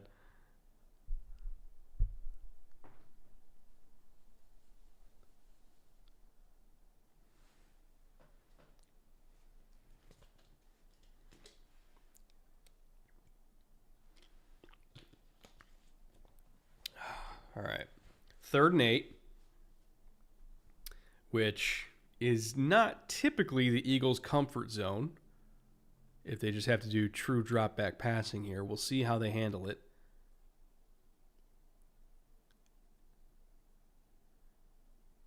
And another sack. Oh boy. They're still in field goal range, but not necessarily field goal range in the snow and the wind. This is going to be a fascinating decision. Because that's a tough field goal. Also, good God. Fucking Jared Verse. Look at him put the guard on his ass. Oh my God. He's so strong. And they're punting. There you go. So from the 39, that would have been a 56-yard field goal, which in perfect conditions, I think they would have tried it. You can't try it in the snow. So that is a sack that directly takes points off the board. Hell of a play. Hell of a play. Mr. Gray Matter for $5. Brett, who do you think are the best upside tackles in this class? Looking for guys to throw at Stoutland to turn into Lane Johnson replacement. Boy, there's a kid out of Mizzou. Was it Mizzou? I think it was Mizzou. Hold on.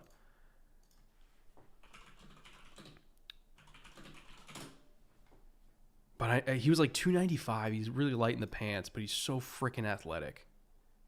Let me get his name. I'm still like kind of going through this class. I've been grinding on prospects the entire week to get ready for Shrine Week. Armand Membo. Is it Membu or Membo? I think it might be Membo. 6'3", 314. So he's heavier than I thought he was. So he just must be super rocked up because on tape he doesn't look 315. But I'm telling you, this guy is a crazy athlete. Like crazy athlete. I love him, particularly in a zone scheme, just because he's so light on his feet. He's got great hips. I love him in space. And I just look at the athletic profile, and he's 6'3", so he's not like a Stoutland type of tackle, which are like 6'6", 6'8", 335, 370 for Mailata. But he's such a good athlete that I think Stoutland could do something with that. Banks is going to be gone. Simmons is probably going to be gone, assuming medicals check out. Will Campbell's definitely going to be gone. Cameron Williams, he's got the size profile that Stoutland likes. He would not be taken in the first round. That's probably a day 2 guy. He's not the athlete that I think Stoutland normally likes, though. Like, I think he's a little bit heavy-footed, right? Milam from West Virginia is an option. As far as like later day 2, maybe I was thinking of Marcus Mbo from Purdue. I think that was the one I was thinking of that was super light. But I know the Mizzou kid is just so good in his own scheme. Let's see, who's like a day 2, day 3. Donovan Jackson would be intriguing for Stoutland U. A Johnny Cornelius definitely would be intriguing for Stoutland U as like a early day 3 guy. That's out of all the ones I've dug into so far, they would make sense. All right, Rams back up to bat here. Strong run by Kyron on first down.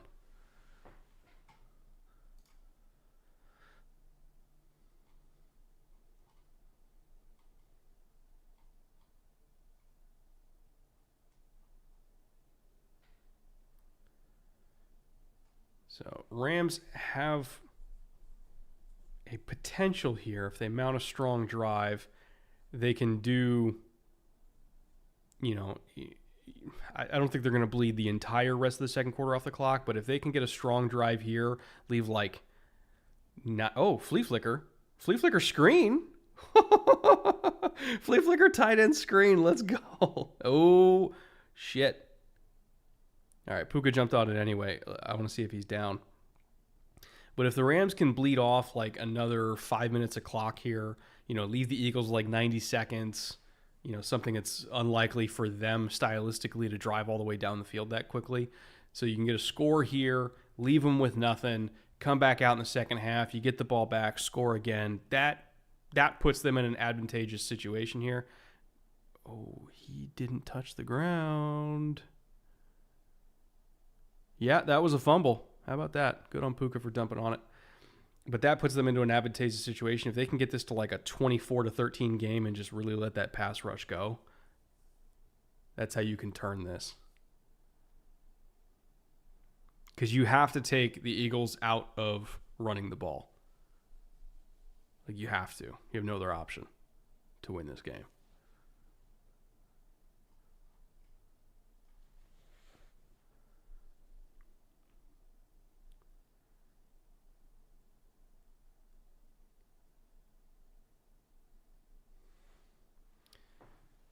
That ball was just late by Stafford, by the way. Oh, God, that's good. I actually haven't... That's my first step I've taken in like 30 minutes.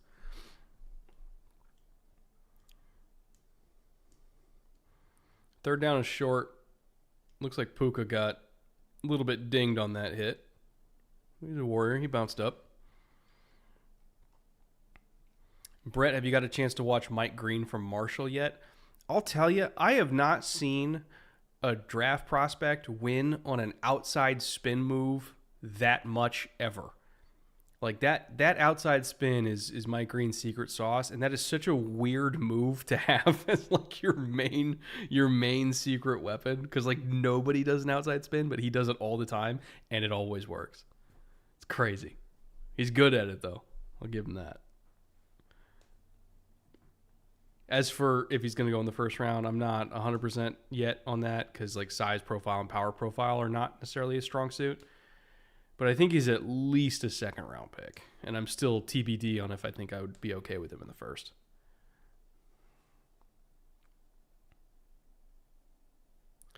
Clutch stop by the Eagles. So now the Eagles are in a pretty good spot here. They're going to get the ball back a little over 5 minutes so they can really lean into the run game. Oh, no. Oh, he got it back. So they can really lean into the run game here. Just mount like a 91-yard drive. Give me like 13, 14 plays. Take all the clock off.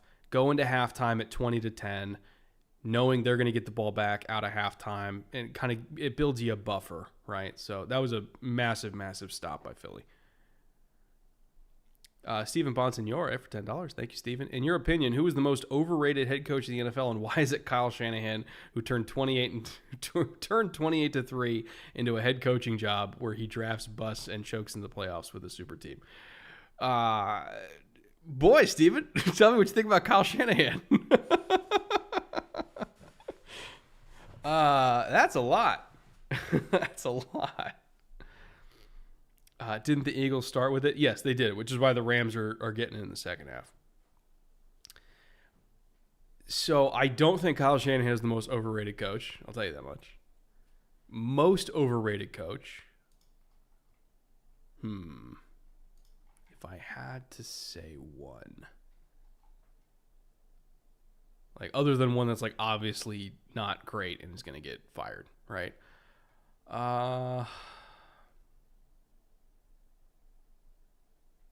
Most overrated coach.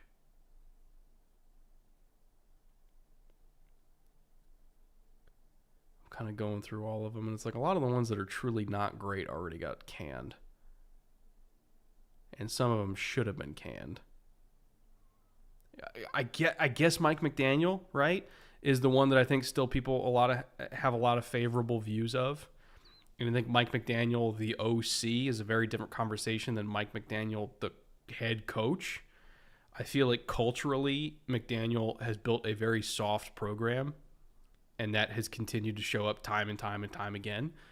And I think he's a great guy. I'd love to have a beer with him. I think he's very good as far as like the schematics of the game.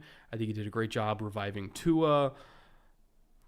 But there's so much more to the head coaching job than that. And as far as like culture building, I don't think Mike McDaniel's built a good culture. I don't think they built a championship caliber culture. I don't think they built a tough culture. And I think Miami is going to be in a spot where they're continually running into tougher teams late in the year and losing because of that. Johan Hernandez for $2. Can we get a whiskey tour during halftime? So the whiskey shelf that I have behind me, I have not organized it because I was putting backing on all the shelves yesterday. That's why I didn't stream yesterday. And I just kind of threw all the bottles in there, so I haven't organized it. So stuff is just mixed and matched and everywhere. When I get it all organized, I can give you guys a little tour. How about that? Like I got Irish mixed with Japanese, mixed with Scotch, mixed with rye, mixed with bourbon. Like it's all a fucking mess back there. But I'll get it cleaned up for you. But if you missed the beginning of the stream, this is what I'm drinking tonight. Midwinter Night's Dram from High West. I'll put that in focus. There we go. It's a blend of ryes finished in a port cask, and it's delicious.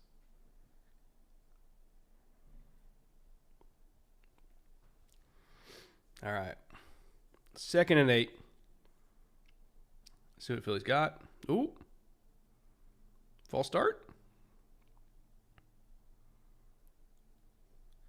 2nd and 13. Definitely not where they want to be.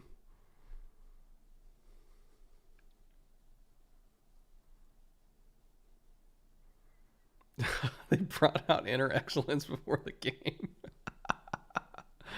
Oh, that's great. Brett, when do we get to hear about your rums? I got all my rums downstairs. This is just whiskey. I still have another 30 to 40 bottles downstairs of my rums, my tequilas, my cognacs, my mezcals.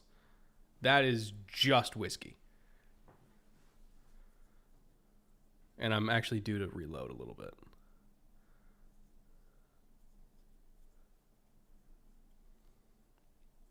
Brett, you may have a problem. I would have a problem if all of those were empty. They're not, I promise.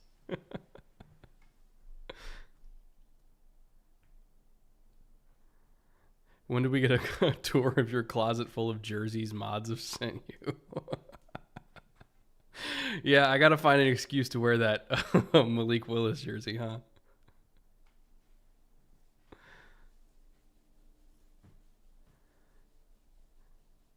All right, 3rd and 14. Ooh, can Saquon rip this off? He did. Oh, my God, he converted it. Good Lord. Oh, my God. To get the Eagles in 3rd and 14 and they still convert on a throw that went like a yard past the line of scrimmage, that is brutal. Just brutal. He didn't even pick up a block, too. he did not pick up a single block. Oh, my God.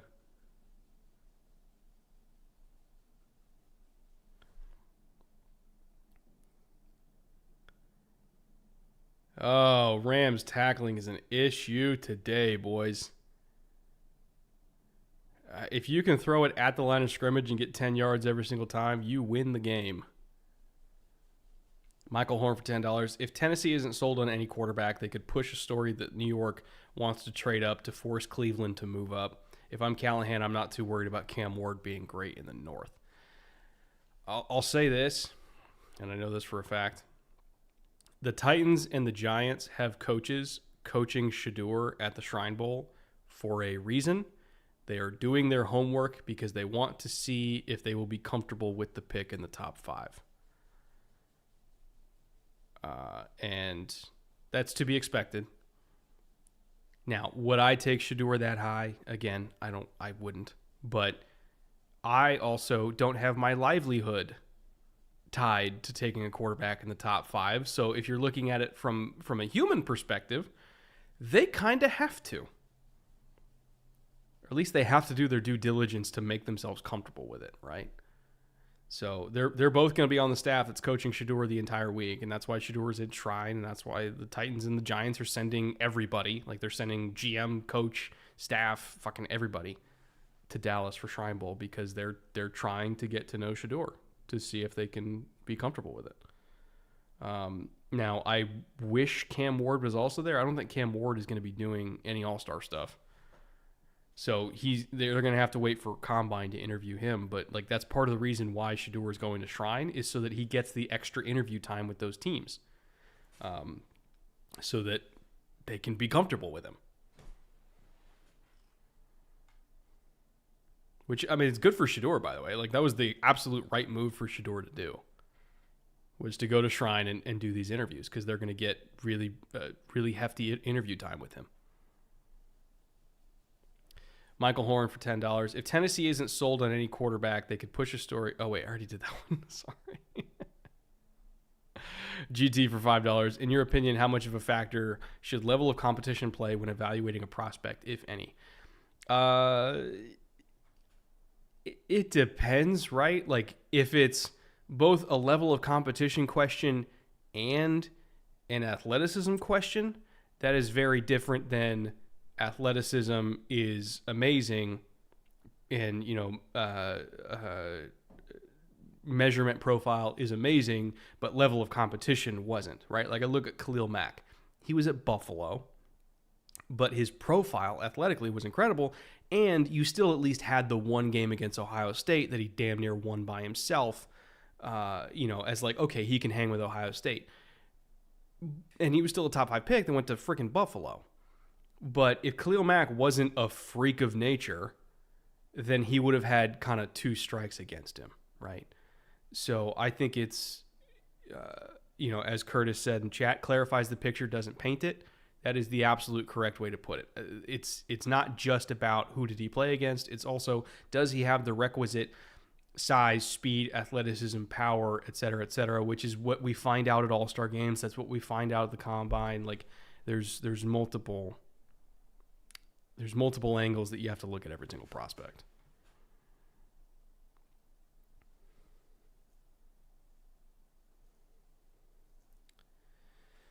All right.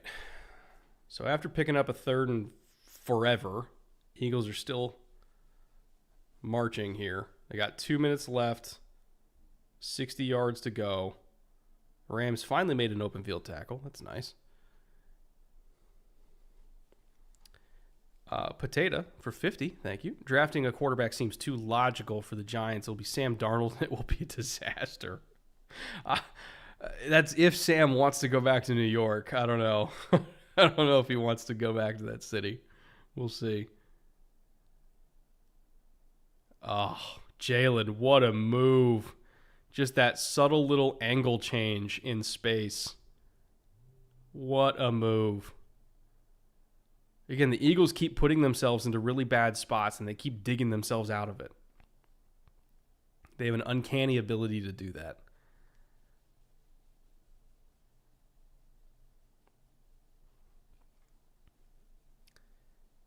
YU for 50 or $5, not 50. Although if you want to give me 50, I won't say no. I love your videos and podcast. Thank you. Appreciate you. As a Detroit fan, oh no, my soul hurts today, but I'm cheering for Stafford and LA. Actually, I'm curious, and you know, you're a Lions fan. Obviously, you've voiced your opinion on this. But any other Lions fans in the chat, are you still rooting for Stafford now that Detroit's out? Is that is that where your heart lies, over the Eagles? You know, over the Commanders. I'm very curious to see where Detroit fans sit on that side of the fence.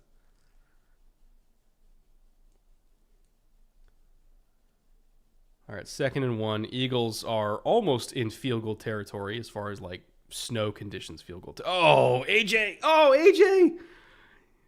AJ, you had it.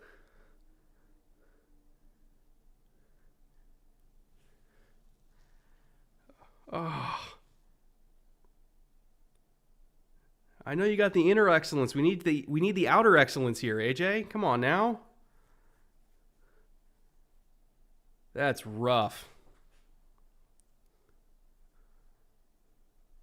Did Saquon hurt his hand? Maybe. I saw him kind of calling for a sub after that 3rd and 14, so he might have gotten a little bit dinged. AJ is hurting after that fall. Yeah, I bet the ground is hard as a rock in those temperatures. Mr. Gray Matter for $2. Brett, are Quinion and Christian Gonzalez top 10? Absolutely, yes. Christian Gonzalez is top 3. Quinion's already top 10 for sure. That's not even a question to me. Willis Honeycutt for $5. Who could Carolina get at 8? Looks like we'll miss out on Carter, maybe Mason Graham too. Mason Graham, you might have a shot at. You might. It really depends on what New England does, right? Because New England is a sneaky potential destination for Mason Graham because of Barmore's knee, which long term is going to have some issues from what I've heard. And then, you know, Keon White, I think, is still going to be there next year, but it wouldn't hurt them to add another great interior defensive lineman. I'll just say that. So they're a potential Mason Graham destination, like a sneaky one. So we'll see what the Patriots do. But I wouldn't be like completely shocked if he was there at 8. And if so, they would run the card in. Because putting Mason Graham next to Derek Brown would be fucking sick. I thought it was blood clots for Barmore. No, the blood clots was a thing. I'm talking about his knee, though. His knee's also got problems.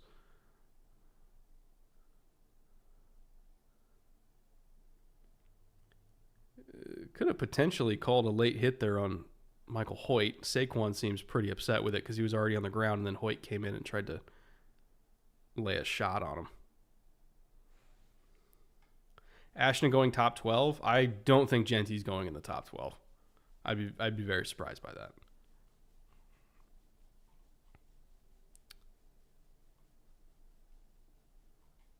Let me make sure I got all the super chats here. Alex Tracy for $5. I don't know if this has been a thing and I just missed it, but V8 is a nickname for Jared Verse is fire. I have not seen that nickname before, but I love it. That's an incredible nickname. That's awesome. I'm going to call him that from now on. I don't even care if it's official.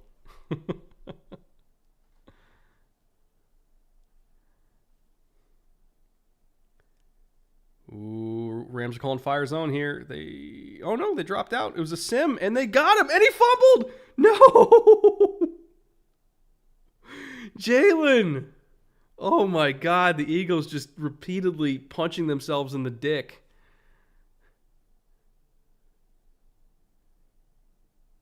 Oh my God, what a call by Shula though to show a fire zone and then just only bring a sim. They look like they were bringing 5, and then they kind of looked like they were going to bring 6, and they only brought 4.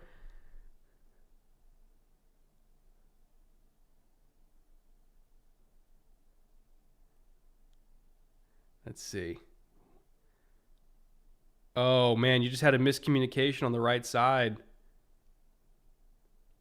Right guard thought that Lane was going to pinch down, and he didn't. Lane probably thought guard was gonna expand, and he didn't. So that was just a straight up miscommunication. They just let him right through. Maybe both of them thought the back was taking it. If they were just gonna go back on backer, I don't know.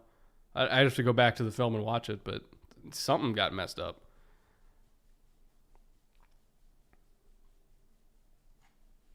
All right, 3rd and 21. Not a whole lot of calls in the playbook for this. 3 seconds to go. Probably a Hail Mary here because you're not going to get close enough to get the yardage for a field goal and then call timeout. So it's kind of got to be a Hail Mary. Echo for $10. Am I crazy as a Colts fan for wanting Wink to be our new DC? I'm just so tired of running base 4-3 or cover 3 with no blitzing. So logically, I want the 180 to to the mad scientist versions of a DC. I think Wink would be awesome personally for Indy because, Saquon did hurt his hand. Because I do feel like, if you want something that is not straight up vanilla, like Wink Martindale is your guy, he's gonna call everything, and I mean that in a good way. Like he is not married to any particular coverage style, like Gus is married to cover 3. Like Wink is going to call quarters. He's going to call quarter, half, and half, quarter, and cover 3 and cover 1. And yes, he will blitz a lot, but not necessarily in like we're just calling man pressures all day and leaving our guy on islands. Like, yeah, he's going to call a bunch of fire zones. He'll call 0. He'll call sims. Like, he's very much in that Raven style of defense that is all about, Jaylen again. Jared Verse having himself a half of his life. And that's what I like about Wink, is you never really know what you're going to see, and that's why his pressures are always so effective, because it's not just that he's bringing pressure, it's that you don't know what kind of pressure he's going to be bringing, whether it's a man pressure, whether it's a zone pressure, whether he's bringing 5, whether he's bringing 6. A lot of times he's bringing just 4, but making it look like a blitz. So I think Wink is a hell of a lot more, what's the word, modern than Gus Bradley, and I think he'd be a great hire for the Colts, which naturally means they're not going to do it.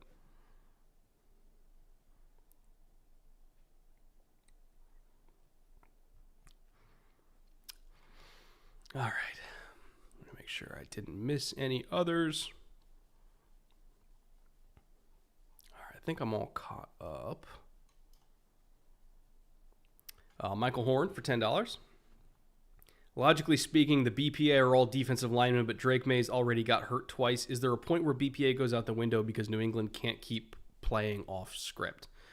Yeah, I mean, if you consider the prime directive of the franchise is just making sure that Drake May works, like, yeah, you can justify taking offensive tackle, even if it's a lower graded player. You can justify taking offensive tackle over defensive lineman and over Teteroa McMillan if you feel that the number one goal for the franchise is to make sure that Drake May stays upright.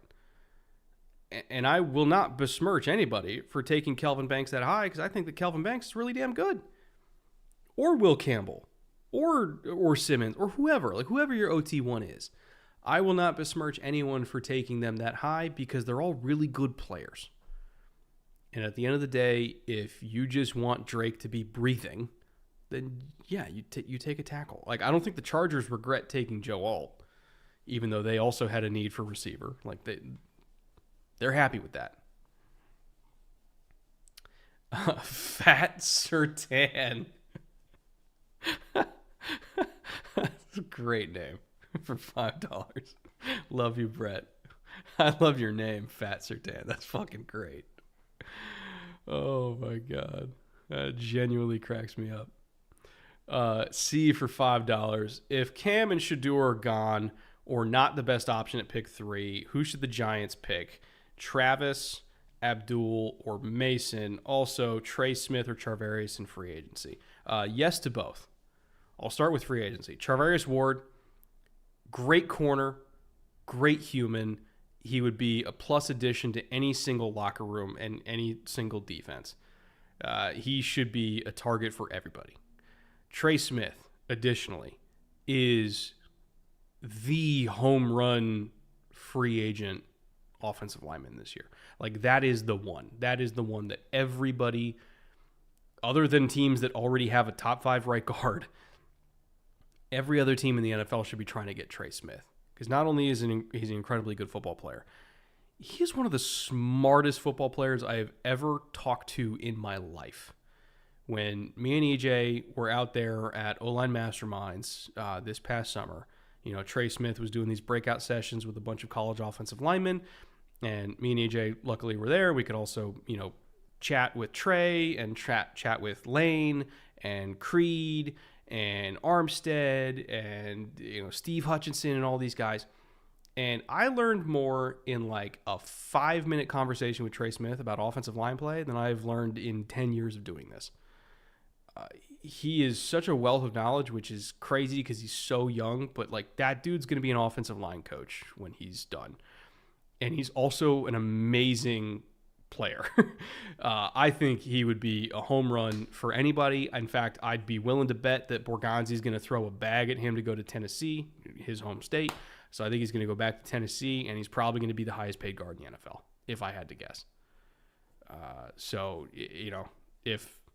If the Giants want Trey Smith, they're going to have to pay like a shit ton of money.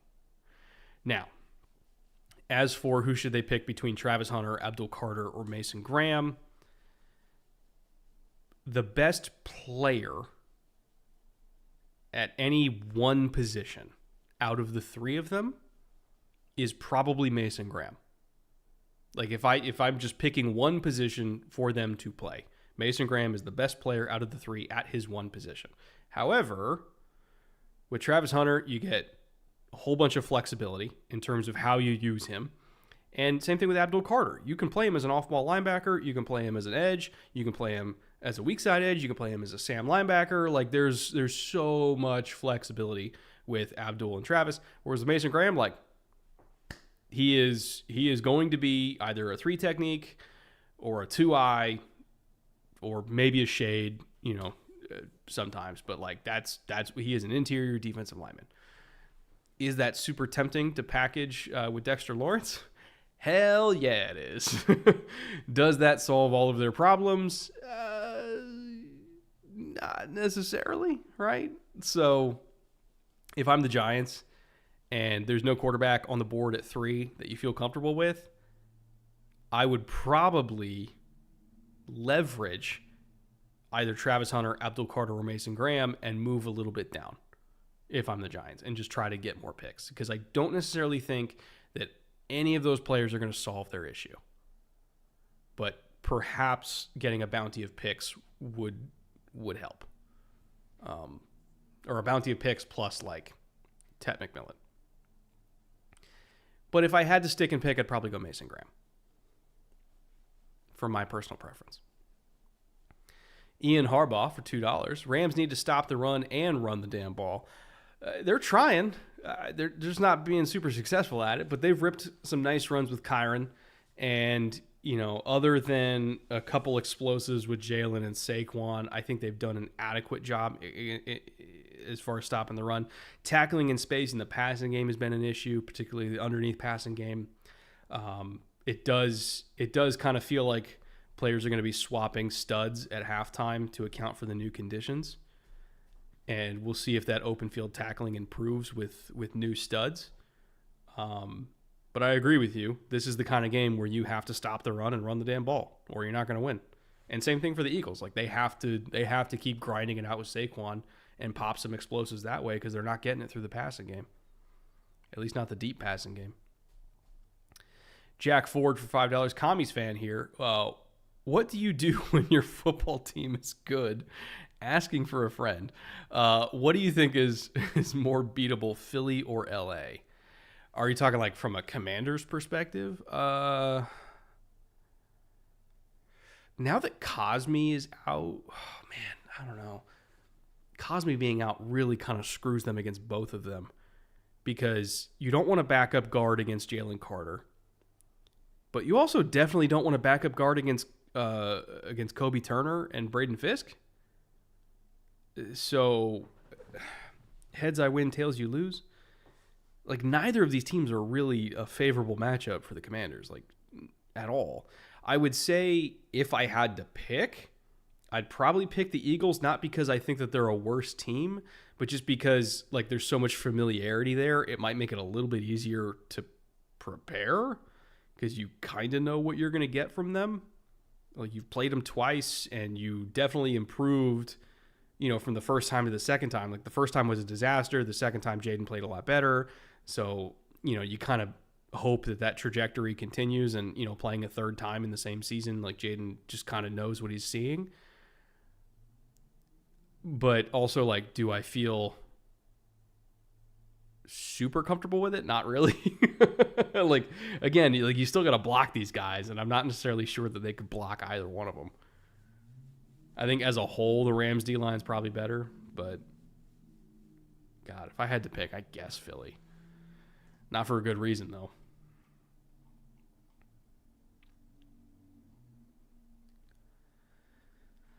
Let me catch up here. Potato for 20. Thank you, Potato. Should the Giants just tank for Arch Manning? They're not going to admit that they're going to tank, but would I be surprised if they accidentally correctly tank? No. That's probably like long-term the best thing that could happen for the franchise. I don't know if they're actually going to try to do it. They might do it against their will.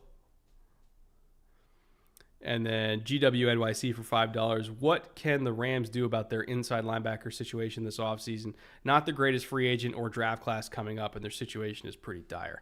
That was why the trade was so weird to me in the first place, right? Because like you had a good inside linebacker, and it's not like he was going to cost that much. I don't think he was going to make $20 million. So, like, that trade never really made a whole lot of sense to me because he's still better than anything the Rams have. And I know they really liked Omar Spates coming into the year. But I do think that they're going to need to improve that in the offseason, whether it's through free agency or the draft. It's not a particularly strong inside linebacker class, though. Chris Paul. Not that Chris Paul, but Ole Miss Chris Paul, I think, could be a good fit for them as kind of an undersized but like really rangy linebacker that's pretty good in coverage. He'll be a day 2 guy. So like maybe you could go after him in like round 2 would make sense. I'm trying to think. Who are the free agent linebackers? I can't even remember who's a free agent. Give me a second. Free agent linebackers, Levante David. I don't think Tampa's letting him go. Greenlaw. If Greenlaw can stay healthy, he'd be immediately the best linebacker on the team, like by far. Jerome Baker, Bobby Wagner, he's pretty far up there. Devondre Campbell, no. Kaiser White, you could talk me into Kaiser White for sure. Ooh, EJ Speed, I wouldn't mind. He's up there in age. He's crossed 30, but he's still I think, worth bringing in. He'd still be an upgrade. Zach Bond is probably going to command a pretty penny, and I also don't think he's going to leave Philly because I think he's very comfortable in Philly. There's not a whole lot of other options, is there? Nick Bolton. I don't know if I really want to pay Nick Bolton. I don't know. Chat, would you want to pay Nick Bolton? It's kind of whatever to me. At least pay the money that Nick Bolton's going to want, because he's going to want like $15 million, and I have zero interest in giving him $15 million. Matt Milano trade. Good luck. Good luck getting the Bills to agree to that, unless you're sending a pretty juicy pick there. Move like Jay for $10. Thank you, Jay. As a Ravens fan who's celebrating a birthday today, happy birthday to you. My one wish is to not let today be ruined by Josh Allen. On a scale of 1 to prepare to suffer, how bad is it that Zay Flowers is doubtful? I kind of figured that Zay wasn't going to play the entire week, but you know, as far as like, am I thinking prepare to suffer? Not necessarily, because Lamar is the type of quarterback that can elevate whatever receiver he has on the field. Like, he has ascended so far beyond even what he was in his first MVP year. Like, he is so much better than even that version of Lamar that was the MVP of the NFL. So whether it's Zay or no Zay, you know, if we're just rolling with a 1-2 punch of Bateman and Andrews in the passing game and you know, working Henry in the run game and Lamar sprinkling in some runs, like, that's enough. That's more than enough. Like, he is that good of a quarterback. The real question is, can this Ravens defense survive the assault of a very special Bills offense that is also being led by an MVP caliber quarterback and a giant offensive line and a very, very good run game? Like, these are two fairly similar teams that are meeting here. I think the Ravens defense is better than the Bills defense, but it's not like the Bills defense is slouches. Well, they're kind of slouches, but you know, they're not terrible. They're just all right. Well, they're above average. I'll give them that.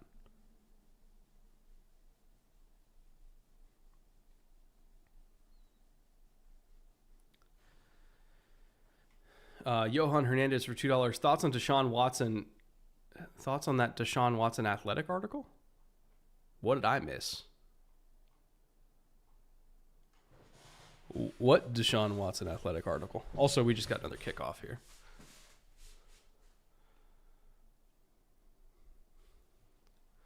What did he do now? Another 20-something felonies?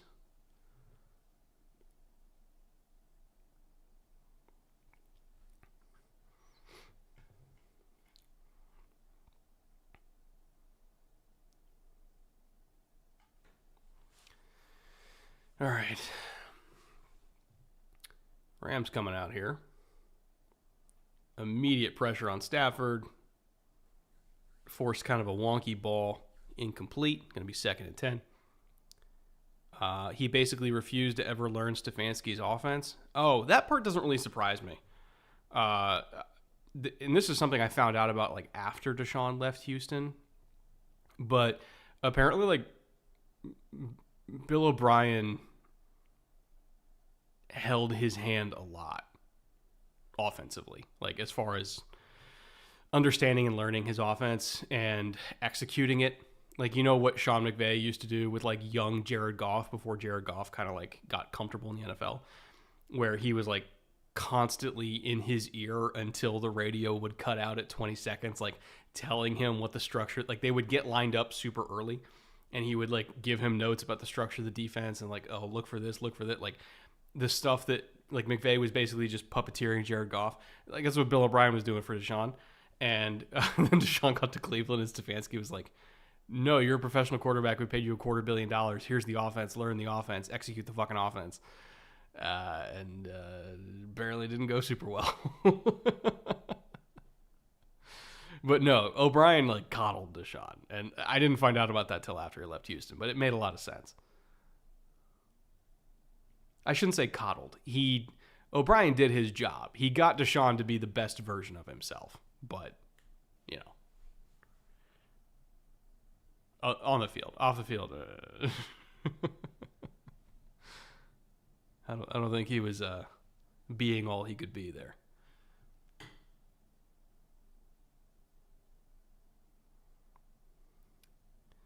All right. Quick punt for the Rams here. So they kind of wasted that entire middle section of the game that I thought they had an opportunity to take control, right? Because it was 7.5 minutes to go. They had the ball. They were down by 3. They could have driven down the field, gotten a score, and then gotten a stop, went at a halftime, come out, gotten a score. And they basically squandered the entire last 10 minutes of game clock. So that's a fuck up. Like, they just completely wasted this entire middle portion of the game, which is what they were probably hoping to capitalize on when you get the second half kickoff, and they got nothing out of it. So Rams defense is keeping them in it, but I would say overall the Eagles are outplaying them as a whole as far as the macro of the game goes.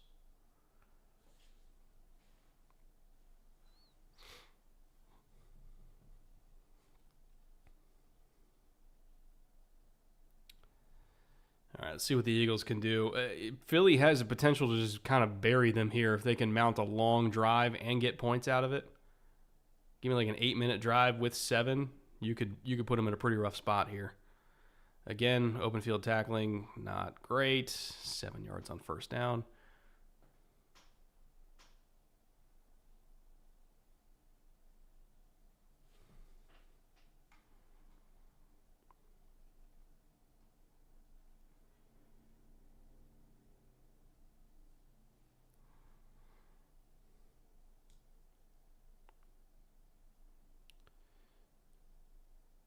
We got here. Oh, huge TFL. Puts him into a 3rd and 5 situation.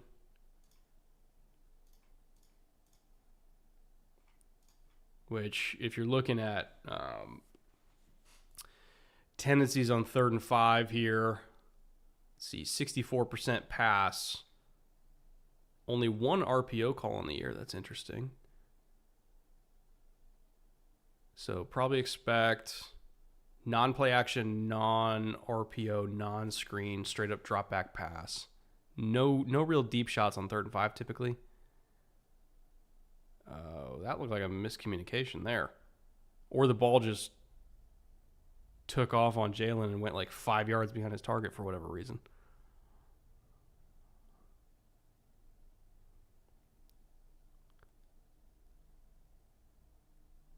Or did Verse get a hand on it? Maybe he got a hand. No. I think it was just a bad ball.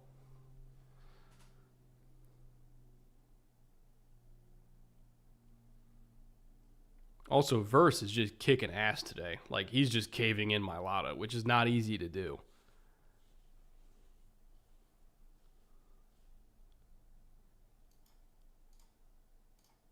Remember, draft power rushers, folks.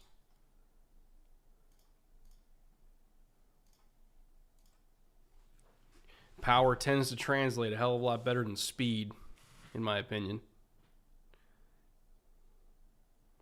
Versus the Eagles fan base is going to be a great rivalry.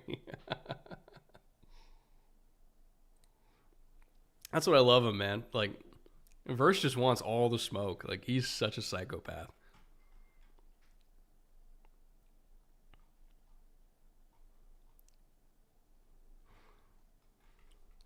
So, as we look at how many possessions have we had so far in this game? 1 second. I'm going to pull up the possession data. Stand by. All right. So, Rams have had 5 drives. Eagles have had 5 drives. Dead even on scoring percentage. Very similar in terms of plays per drive. The one difference, though, TDs versus 3s.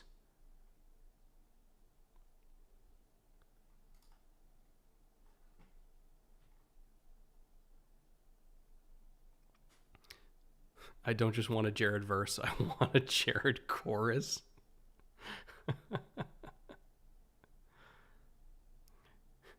Draft power rushers. Chris Ballard probably drafts another 6'5", 240 pass rusher with a 38-inch vertical.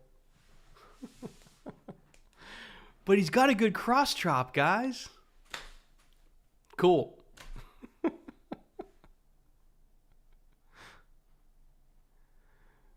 That's what got me about that Ballard clip when they took Leatu Latu, when he was like sitting there like laughing, like, we just got the best edge rusher in the draft. Like, according to who?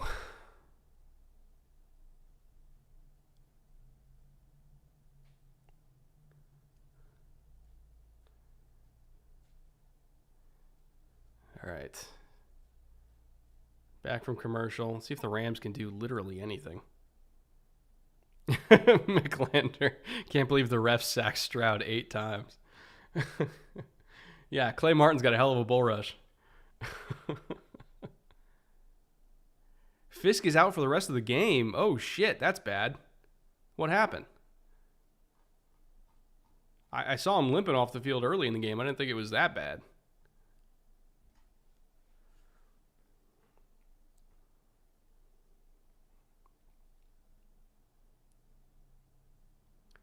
Oh, great cutback by Kyron to get all he could out of that one.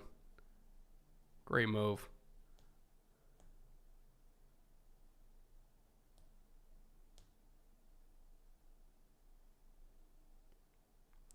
Having said that, if you have a chance to draft Abdul Carter, you draft Abdul Carter. Well, the thing with Abdul Carter, like, he's smaller, but he's not weak. Like, Abdul Carter is not a Vic Beasley type of rusher.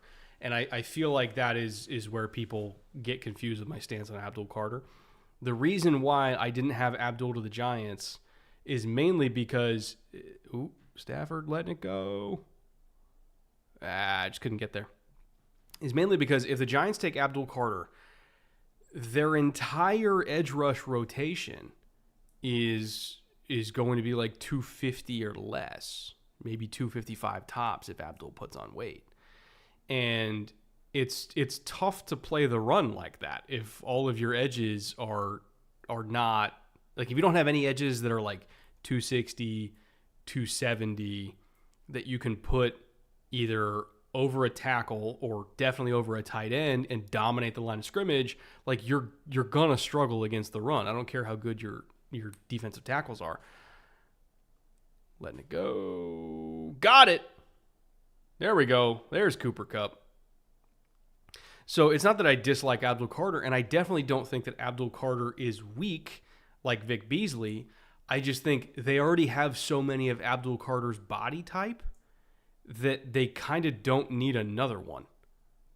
And I feel like Abdul just fits other teams better because, like, the Giants, it's not like they're only locked into these body types for 1 year. Like, they just signed Brian Burns to a deal. So I feel like they would be much better off getting a bigger body type to complement Brian Burns rather than only having smaller body types on the defensive line. Oh, there goes Kyron.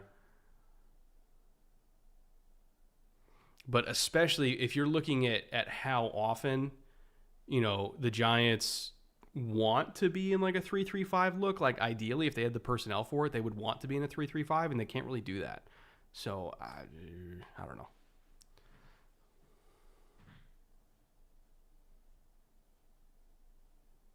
But no, I don't think Abdul Carter is weak. He's way better than Vic Beasley. He's way better than Barkevius Mingo. He's way better than a lot of, lighter edge rushers as far as using his strength and power, but he's still not a 275 type power rusher. Oh, shit, fumble. He got it back.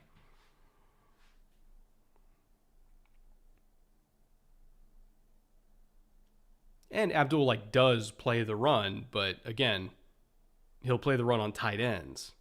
It's a whole different conversation if we're saying, I need you to line up as, a 5 and handle a tackle. An NFL tackle, right? So I am in favor of Abdul Carter going to a situation where we see Abdul Carter play his best football, and I'm not 100% certain that that's going to be the Giants right now. That's all I'm trying to say. All right. Tyler Higbee show continues. Rams, unfortunately, continuing to kick themselves in the nuts and putting themselves in disadvantageous situations. Best case scenario, they're settling for 3 here. Or most likely scenario, I should say. Best case scenario, they get 7. Most likely scenario, they're settling for 3. And we're halfway through the quarter with a tie game.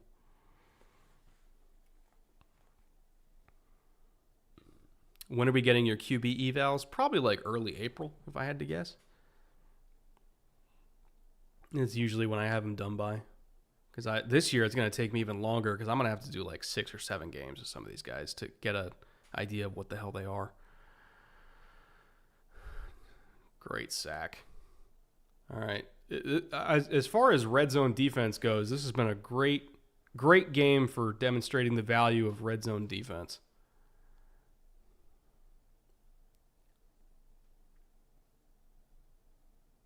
Oh, Havenstein just lost his footing. That sucks.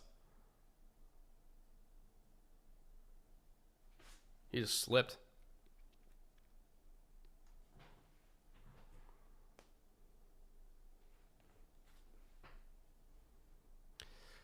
Lining him up at 5 is not a wise use of his talent. Line him up at 7, 9, and off the ball. Yeah, like I would use him the same exact way the Vikings use Andrew Van Ginkel. And Abdul Carter would be a better version of Andrew Van Ginkel. And that's saying a lot because Andrew Van Ginkel is a really damn good football player. So use him like that, right? But how many teams are going to use him like that? Like that's a shorter list, you know? More likely to draft Emeka Egbuka, Pittsburgh or Green Bay. He feels like a Packers type receiver, does he not? Right? He just feels Packery to me. It's like we have Dontavian Wicks at home. It's Emeka Egbuka.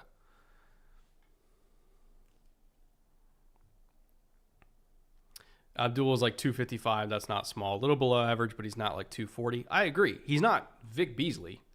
Like that's where I think people got offended because they thought I was comparing him to like the truly like twig edge rushers. I'm not. But I'm saying you already have a guy that's in the 250 range. Like let's get a complementary body type here. You know, like defensive lines are built out of complementary body types. So I just... Like, you know, you look at the Rams and they have Jared Verse, who's like a bigger, stronger power rusher. Compare that to Byron Young. He's a little bit more of a speed, fluidity type. Like you have to mesh all these things together.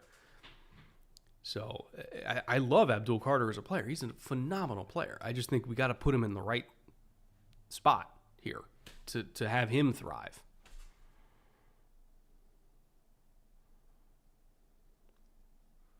I've seen some mocks having the Cowboys take Gentry. Are you pro RB in the first round? Not for the Cowboys. Like, they need so much other stuff. Like, yes, they need running back, but luckily for them, this is an amazing running back class. They can take one on day 2 and be fine. They don't need to take Gentry. Like, take anything but a running back.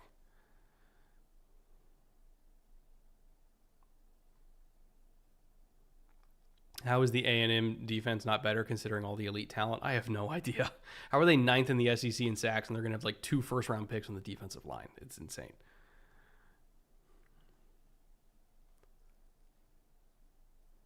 Like the Texas A&M D-line is literally just all NFL players, and they were 9th in their own conference. Wild.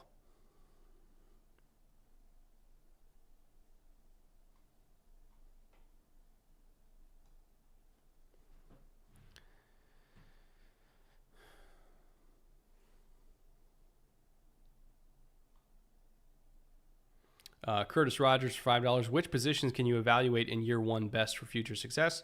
Also, what CBs would the Ravens be able to target in the late first or second? Jahdae Barron, Siobhan Ravel are most likely going to be like the later round 1 corners. Although Jahdae Barron, I wouldn't be surprised if some teams want to put Jahdae Barron at safety. And that is not a slight on him. I just think he would be a phenomenal safety. So, but keep an eye out on him because he is kind of a Ravens type of DB. They can play a little bit of everything, right? As for which positions can you evaluate in year one best for future success? Are you talking which positions after their rookie year do we think translate the most for futures? Is that what you're saying? Like which rookie season successes do we think are most likely to stick? I'm sorry if I'm misinterpreting your question. I'm just trying to make sure I get it right here. Michael Hoyt, nice tackle for no gain. All right, so that's what you mean. So generally speaking, if a corner is immediately playing super well and he's not in a system that's basically just protecting him, you know, by saying like, hey, run, just bail out to a deep third all day and you'll have a a hook to curl underneath you and you'll just have to just play over the top of everything. If he's not just being protected in a system like that and he actually does have to play quite a bit of man coverage and he looks damn good at doing it, or even if they're in a quarters heavy system and it's playing out like quasi man coverage and he's looking really damn good at doing it, like say Quinyon, that's going to stick, right? If a quarterback immediately flashes and plays super well, like a lot of the rookies did this year, that's usually going to stick. Running back is obvious. I would say tackle, offensive tackle, if they immediately play well and again, they're not benefiting from a team that's super high in play action or super high in screens or RPOs. Like I'm talking like true drop back passes. If they're looking good on those, that's probably going to stick. Speaking of 3rd and 5, true drop back pass. And wide ass open Dallas Goedert for a 40-something yard gain. I just lost him there. I need to see the replay, but he had nobody near him.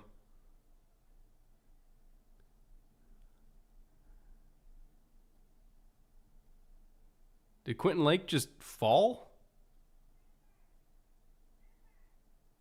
I think he just fell. So footing been a little bit of an issue for Rams players so far. That's the second one in the last 5 minutes.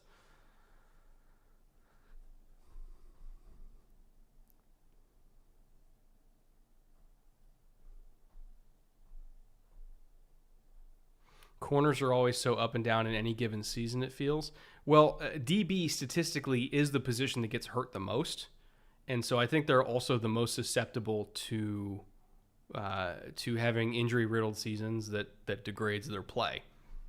You know, people always think that running back is the most injured position, and it's up there, but DB is easily, traditionally, the most injured position as far as games lost to injury. Which is also why their primes tend to be pretty short, too. Because a lot of them get banged up.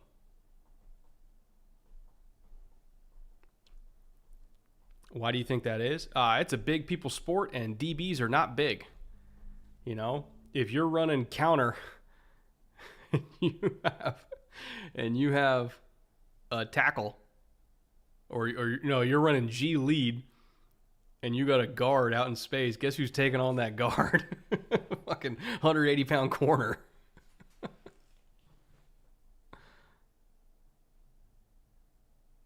And they pay the price for that.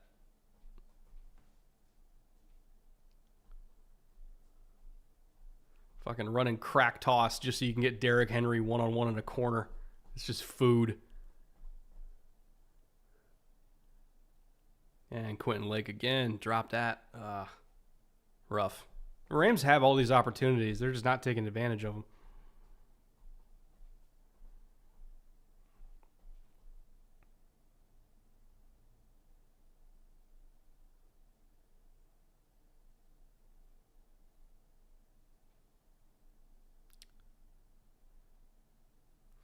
Also, the sheer amount of change of direction, absolutely. The soft tissue injuries, injury rates on DBs are also higher for that reason.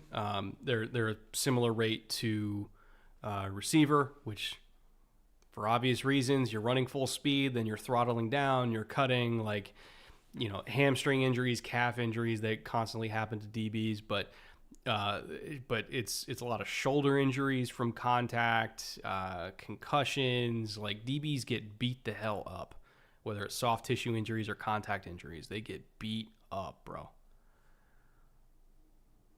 So like when you have a DB that plays well until they're in their mid 30s, like Darius Slay, I can't tell you how rare that is. Like that is a 1 of 1,000 type occurrence.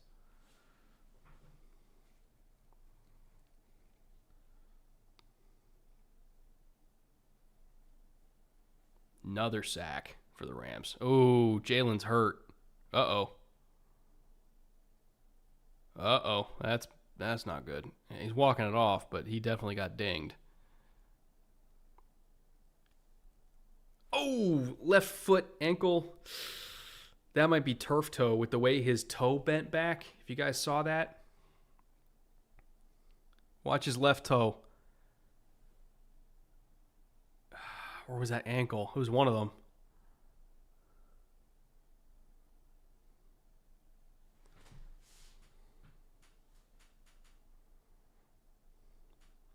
All right, 3rd and 17. Feels like the Eagles have been in this type of situation a lot today.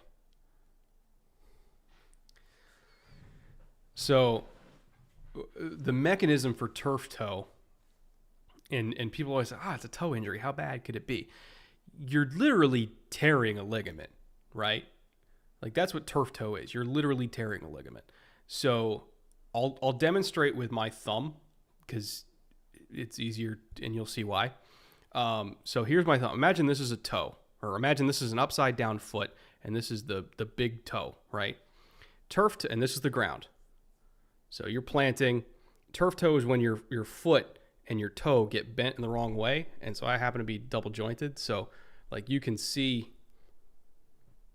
imagine this is a toe and you're not double jointed, your ligament gets fucked. And that's how turf toe happens, and it's extremely painful. Stop, please. It's the other one, too.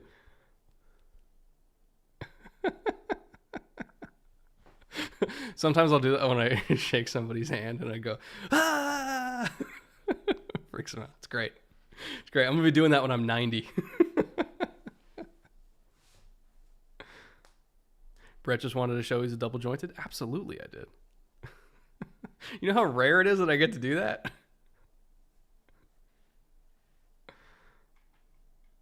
Unsubscribing because of that.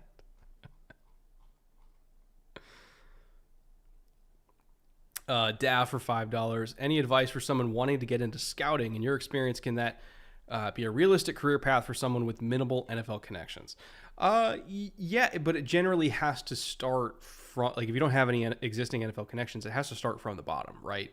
So that means you have to start usually as like a runner at training camp, right? And you do that for a few years, and you try to ingratiate yourself with other people in the building, whether it's the video team or the equipment staff or something like that. And you're literally trying to get in at the ground floor of an NFL team, or maybe you go the college route and you work your way up through college personnel departments, and then you go to the NFL side.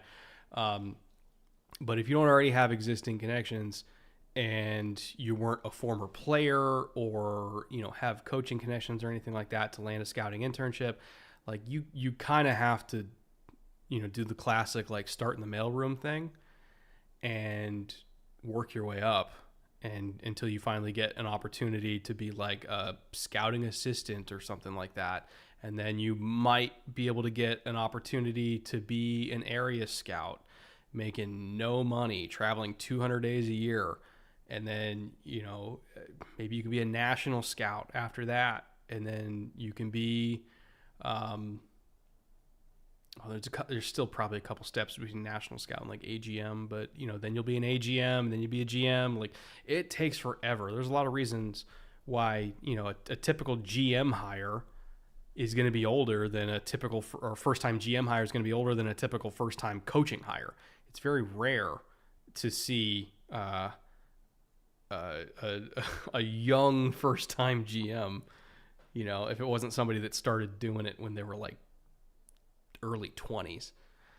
because it takes a long time to work your way up to that level. And even then, there's a lot of politics in terms of getting a GM job too, which, ESPN did an excellent article about that this week. But no, if you have a local team, I would immediately start trying to land a gig as like a training camp runner or something, to some low-level job within the organization, just to be in the organization, and then you go from there.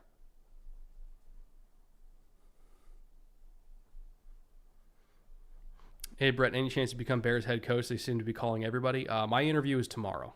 So instead of preparing for it, I decided to watch football with you guys. We'll see how that goes.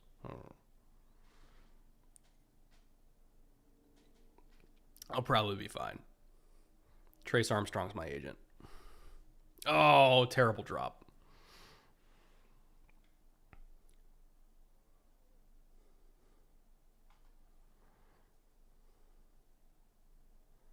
Yeah, on second look, that might be an ankle for Hurts. It kind of got turned outside. I think that might be an ankle.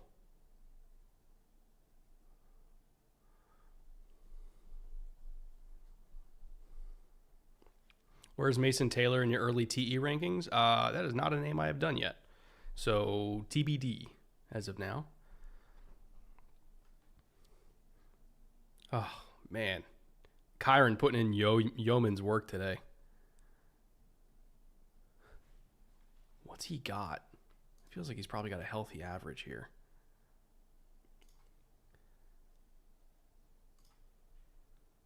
Kyron, 13 for 92. That is a healthy average, 7.1. Let's go.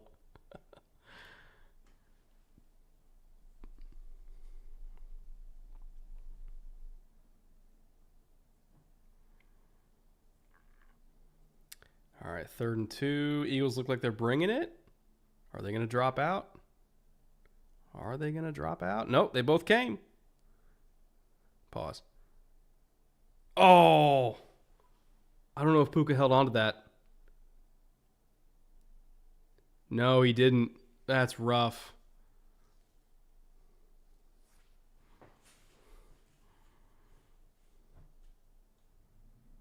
Damn, they had the look they wanted too.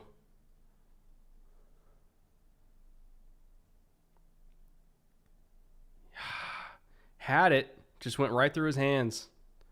That's brutal. Absolutely brutal.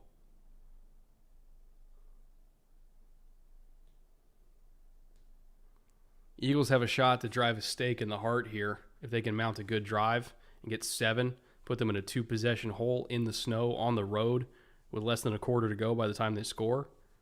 Like, this is the drive right here. Eagles can damn near finish this thing right now. It's going to be a long slog, though. 95-plus yards.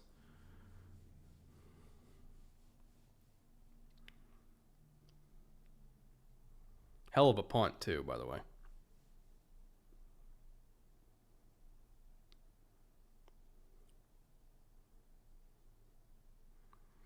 Brett, who would you say reminds you more of Hines Ward, Puka, or Amon-Ra? Ooh.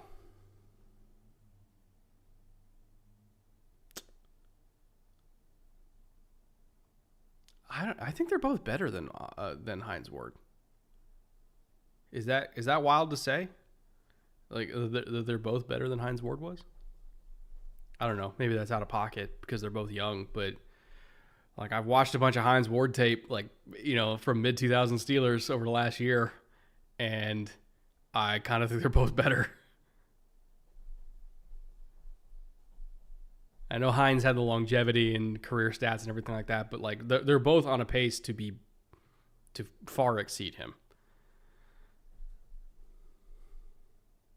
Oh, Juwan Jennings. That's a good comp. Juwan Jennings. Hines Ward. Let's go.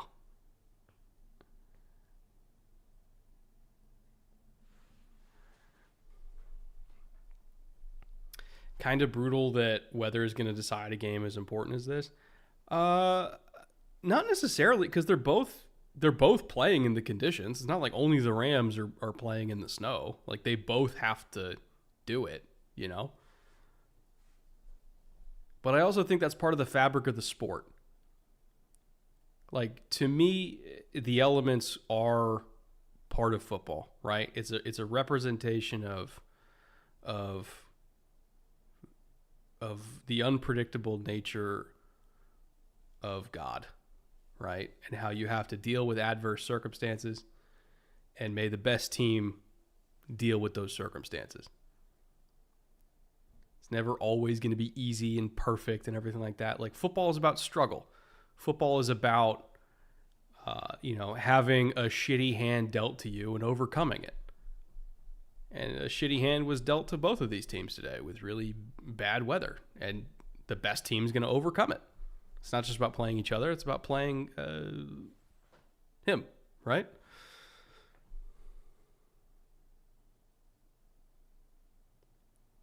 You should tweet out your YouTube link for the stream. Saw the one tweet 5 hours ago, but had no clue it was happening. Unfortunately, Twitter suppresses the absolute shit out of links. And I have noticed that when I tweet out podcasts, I tweet out streams, I tweet out episodes, the number of views on the post is like 10% of a normal tweet, because Twitter does not want you to leave Twitter. So I just kind of gave up on tweeting out links, honestly.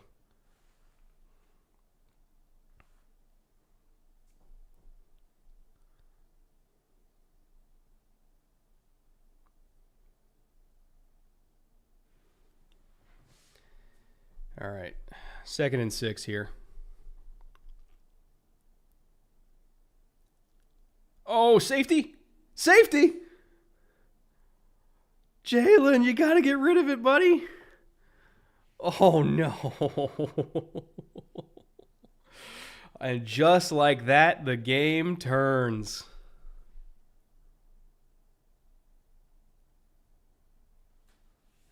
Where did I put my phone? So I got to text my buddy who's a Birds fan, check in with him.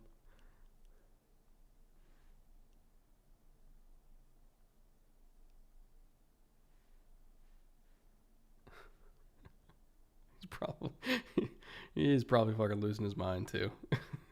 He's a Delco guy, you know how they are.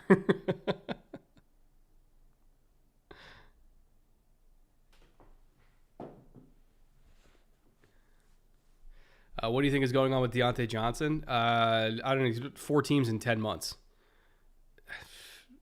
Probably not a team's issue. Probably a him issue.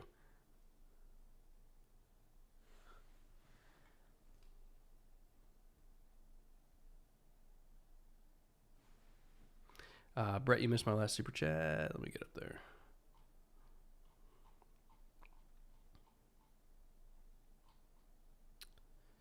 Johan Hernandez, $2. RBs for the Steelers to draft. Let's see. So if Najee's gone, they're probably going to want another big back, right? So that's going to be Judkins from Ohio State. Kind of feels like a Steelers type of running back. Who's another big back in this class? I mean, Genty, like, stylistically makes sense, but I don't think they're going to spend another first-round pick on another running back.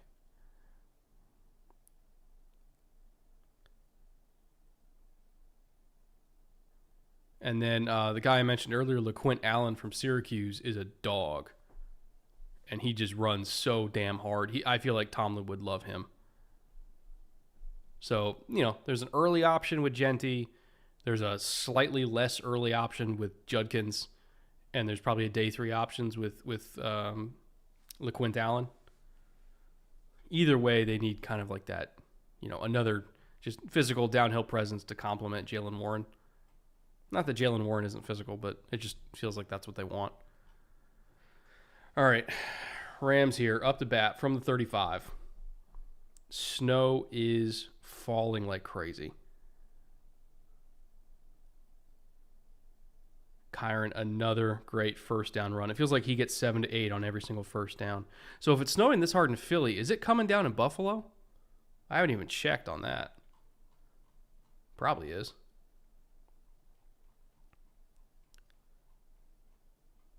I don't remember the last time it snowed in Philly and not in Buffalo, right? Chad for $2. Thoughts on University of Illinois players for the draft? I have not looked at any of the Illini yet, unfortunately. But they are on my list. I will get there. I always do. I have a soft spot for Illinois players. You know, whether it's Spoon, Quan Martin, Whitney Merciless back in the day. I'll get there. But we have a long way to go in draft season.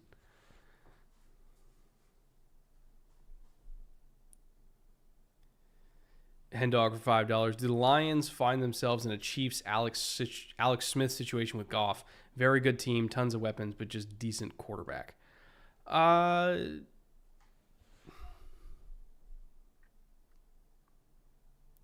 Yes and no, right?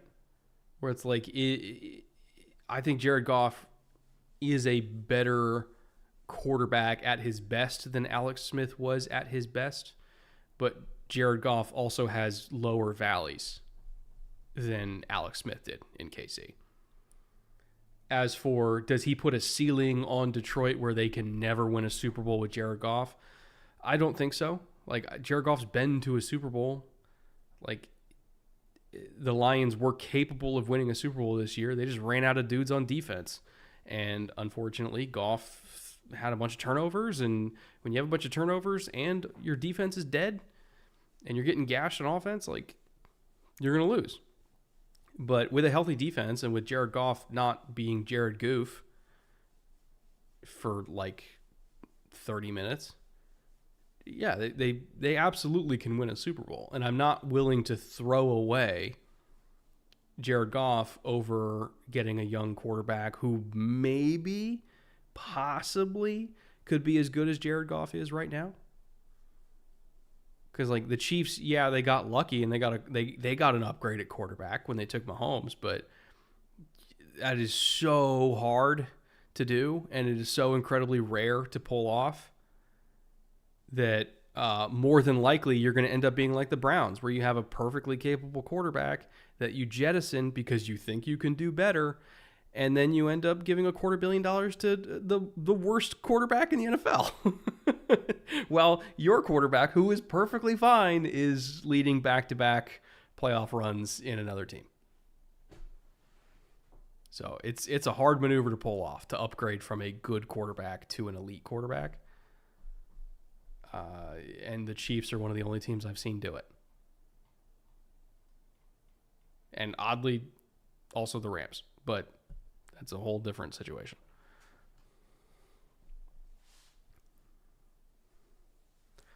All right, start of the fourth quarter here. Rams got to have it.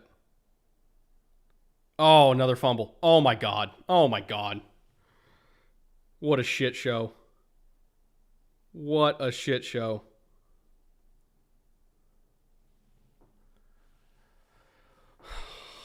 It is not a round-shaped ball, everybody. You never know where it's going to bounce. Oh, my God. Another Kyren Williams fumble.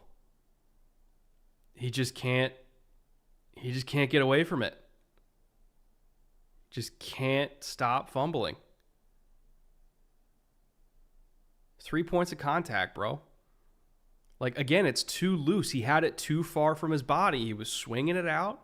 You got to keep it tucked. Or else that fist is going to come down and just punch it right out. Like, you have to keep it tucked. 3 points of contact. Front, back, body. When's he going to learn?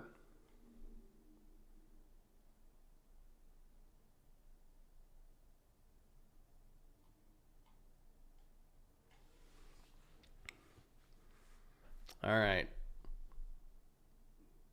So if I'm the Eagles, I am scoring here and then going for 2 to try to make it a 9-point game. Scoring here and just kicking it doesn't help me. I need to get 8 points here. I need to make it a 2-possession game because I'm not 100% confident the Rams have 2 scoring possessions left in them.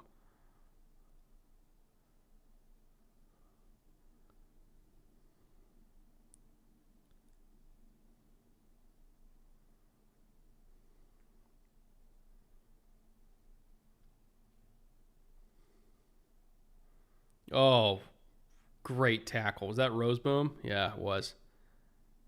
All right, so it's going to be 3rd and 3. Or 3rd and goal from the 3.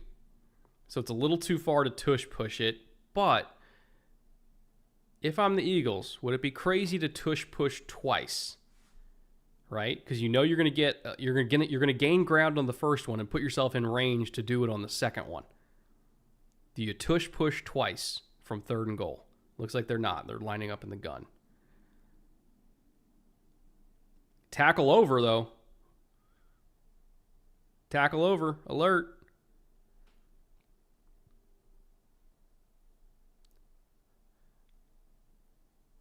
Did he punch it through? I think he got through. And now Saquon's getting into it with somebody.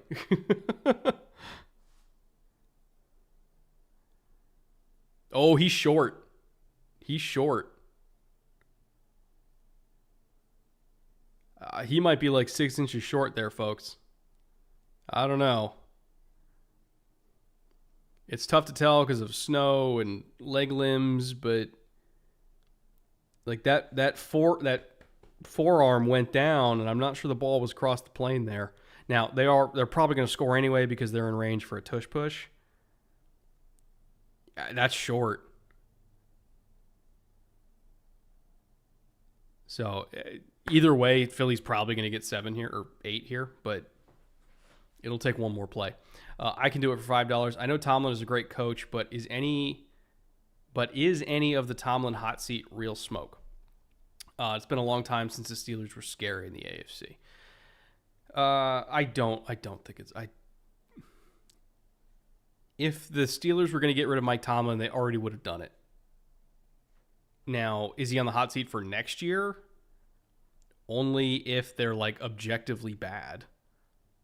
But at this point, as long as he keeps making the playoffs, I don't think he's going anywhere. Like, they already would have made the decision to move on if they were going to do it. So, Steelers fans are just going to have to live with it. Until this team is objectively bad, there's not going to be a change. Alex Smith Super Chat. I know the Rams need an offensive tackle, but I would love to see Kenneth Grant play nose tackle for this D-line. Oh, my God. As if they need any more D-line talent in LA. I mean, I would love to see it too. Is it like egregiously overpowered? Yes. Is that the reason why it's awesome? Also, yes. So I hope to see it.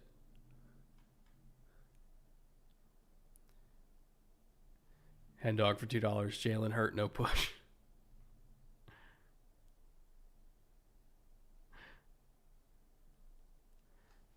Push with Saquon if you have to then. Oh, you're talking like Jalen Hurts is hurt. No push. Not Jalen Hurts, no push. I still think they'll do it. It's a playoff game.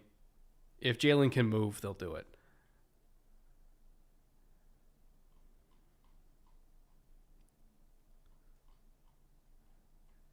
I know Jalen would be fine with calling his own number for it.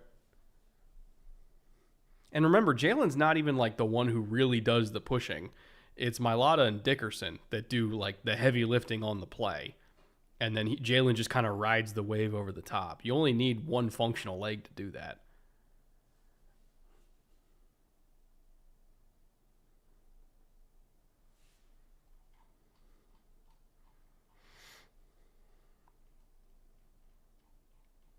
All right, call reversed. We know what's coming here.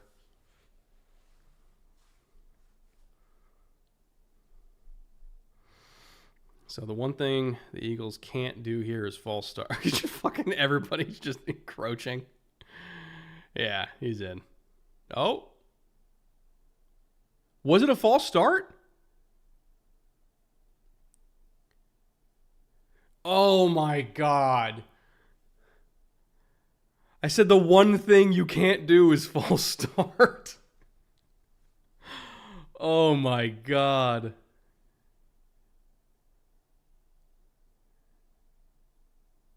Wait, Lane didn't false start. Did they mean to call it on somebody else? Oh, no, he did. He did. He flinched. Yeah. Okay, no, good call. Good call.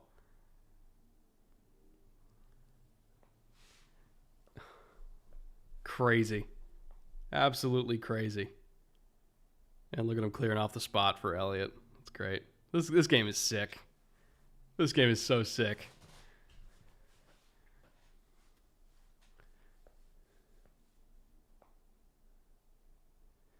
All right, can he do it? He did. Can I just say, man, you know, we got in between 700 and 800 people in here. We got a snow game on TV. We got good whiskey, which I'm due to pour more of. It's a good way to spend a Sunday, if I say so myself.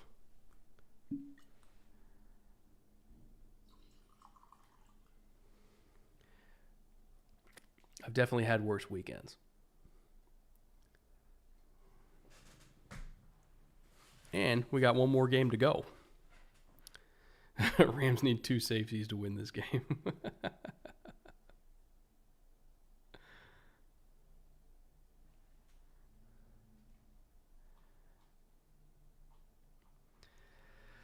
All right. So, how this is destined to end is the Rams go down the field. They get a touchdown. It's going to be 22-19.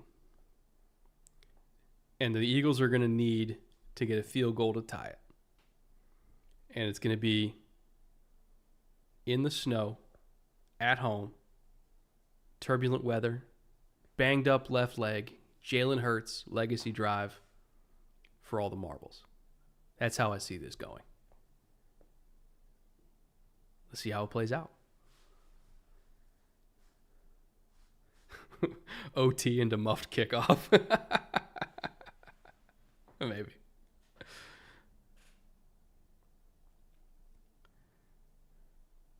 You can't even see where the hash marks are on most of the field.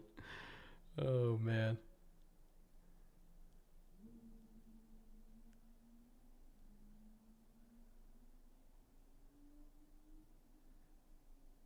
Really nice return there, too, for the Rams. Great field position.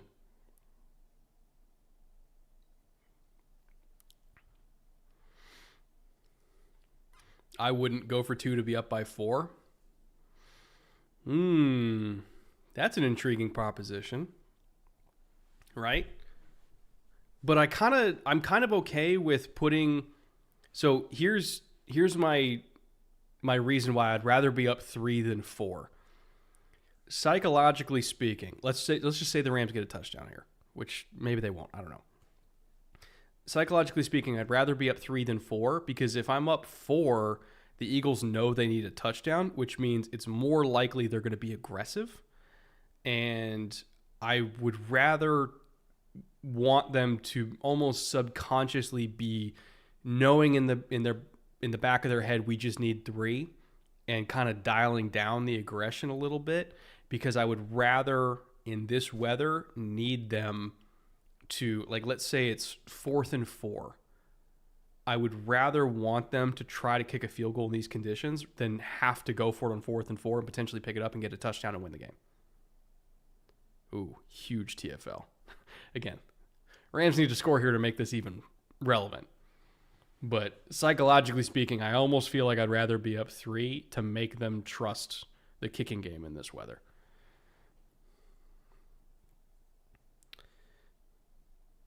Oh, man. Zach Bond just shot it.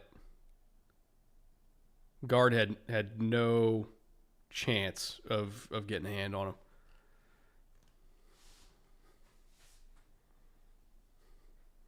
All right, 3rd and 9.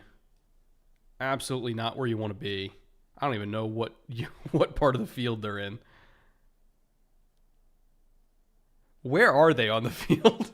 I have no idea.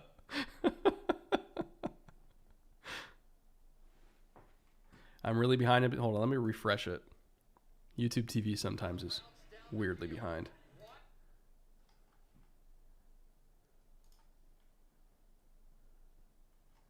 Okay, I don't think I was that far behind.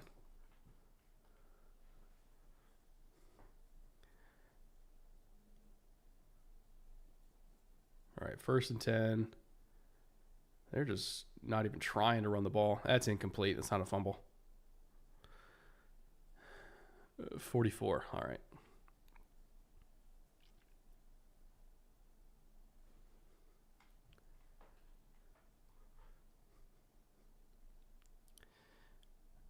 Ta Loco Badger for $5. Thank you, Badger. Brett, is there a reason why you posted the Raiders video on your Twitter? Paranoid with all the Ben Johnson news at the moment. Wouldn't you like to know?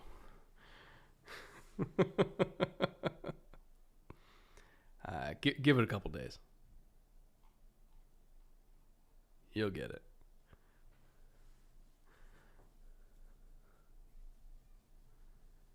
Oh, Zach Bond batted down the screen. That's also going to be ruled incomplete. Pass was forward.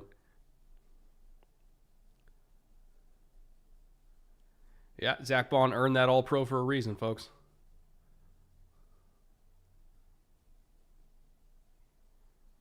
This game's on Peacock? Oh, I didn't know that.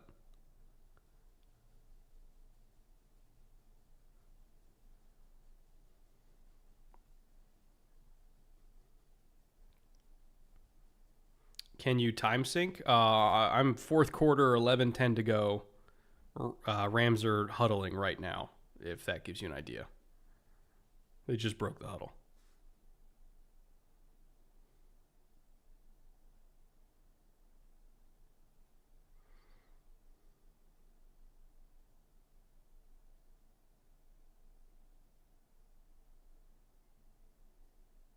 Oh, he fumbled. Oh, my God.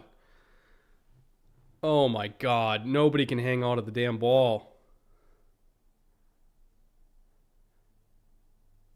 The Rams are their own worst enemy. Unbelievable. Is that Zach Bond again? I think it was. Oh, no, it was Nolan. It was Nolan. And then Bond recovered it. Oh, man. Nolan Smith's come on, by the way. Not a tremendous rookie year, but he's had a great year, too. And he's been awesome for them. He's kind of really filled the void that was left in the wake of Hassan Reddick no longer being there and the Bryce Huff signing not really working out like they wanted it to. Nolan's kind of turned into that guy for them. He's been great.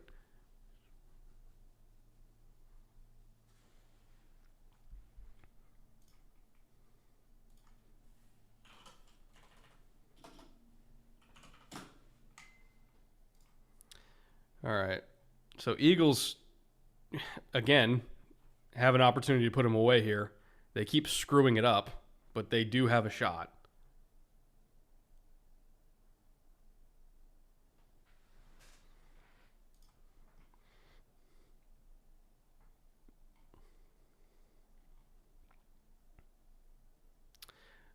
Toby for $2. Thoughts on the tackle class? I assume you mean offensive tackle. I really, really like Kelvin Banks. I'm a big fan of Will Campbell. Whether or not you have him as a tackle or a guard, I would try him at tackle first just to see if he can do it. If not, I think he's going to be a tremendous guard. Simmons, I think, is really, really talented, but of course he's coming off injury. You have some day two guys. The Mizzou kid whose name escapes me again. Purdue kid is light in the pants, but he's got a ton of upside. Ursery from, is it Ursery or Ursery? I thought it was Ursery. From Minnesota is massive. Absolutely massive. Some people have said because of his size, they would prefer him at guard and just kind of be like a road grading, like Osiris Torrance type guard, which you could sell me on that too. But he's so freaking strong that I would at least want to try him at tackle just to see if his feet can keep up before trying him inside. Like, there's a lot of tackles in this class. Like, North Dakota State's got a kid coming out. Oregon's got two of them. Actually, technically, Ohio State has two of them, too. Donovan Jackson's held up well at left tackle in the wake of Simmons' injury. Like, there's so many tackles in this class. None of them are Joe Alt, but there's a bunch of tackles that, like, are not far off of like, the top end of last year, you know?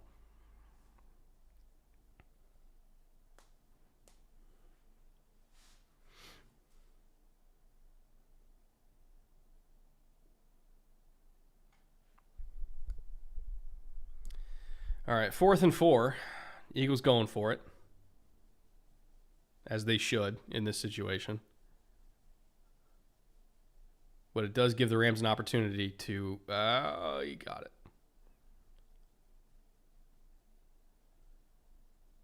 And now you're looking at the clock, right? 8.5 minutes to go. Tick, tick, tick. If they score here and go up 11, you're going to have 6 minutes to put together 2 scoring drives? And it's got to be a 6 and a 2-point conversion and a field goal if they go up by 11. That's going to be tough. You have to hold them to 3 here.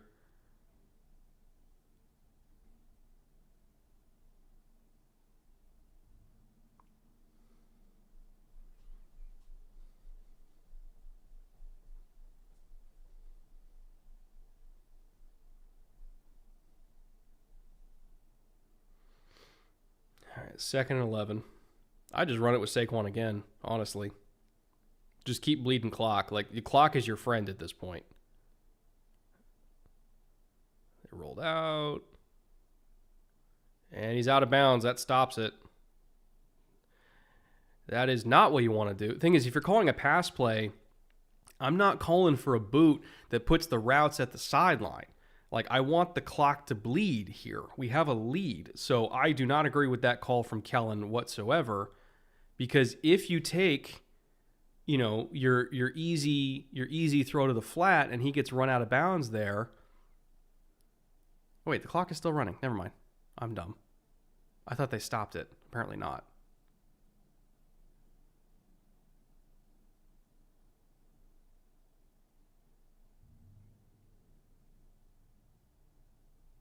Carry on.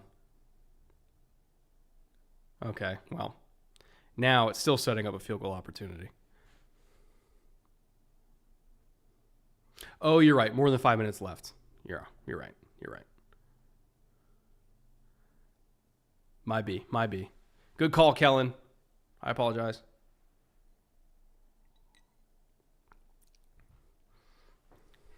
Another field goal here.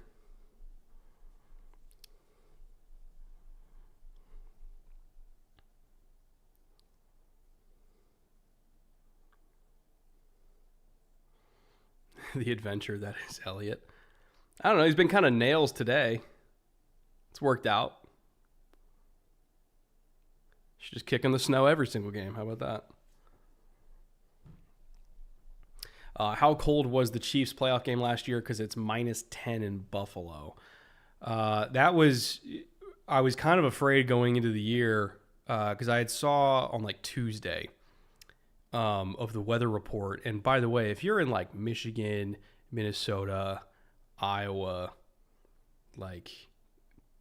you're in for a world of hurt the next couple days because of that Arctic blast coming out of Canada.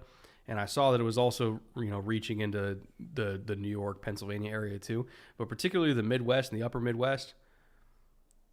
It's going to be -20 in Minneapolis, I think is what I saw. It's insane. So, hope you guys are doing okay for the next couple of days because it's going to be terrible. It's going to be absolutely terrible. It was nice and it was decently frosty, but not terrible. And now it's completely terrible. But I had seen on Tuesday the way the temperature was going, and I was hoping that the Sunday games were going to avoid the worst of it, but it seems like it kind of started dipping a little bit early.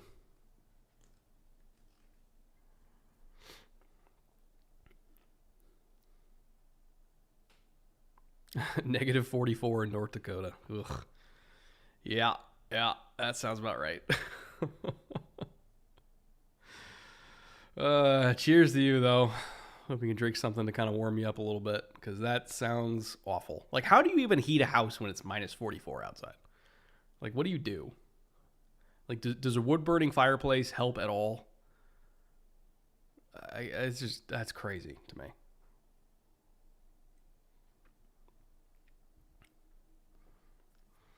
You call it a world of hurt, we call it Tuesday.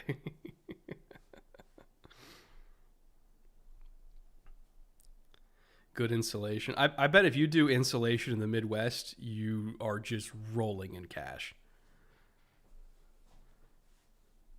Like, just fuck it. Just load me up with asbestos. I don't even care at this point. Minus 44. Get out of here.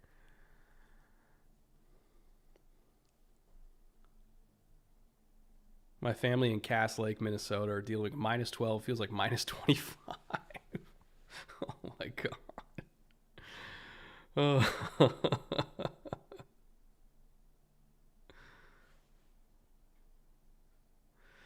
Oh man, I have immense respect for Midwesterners, man.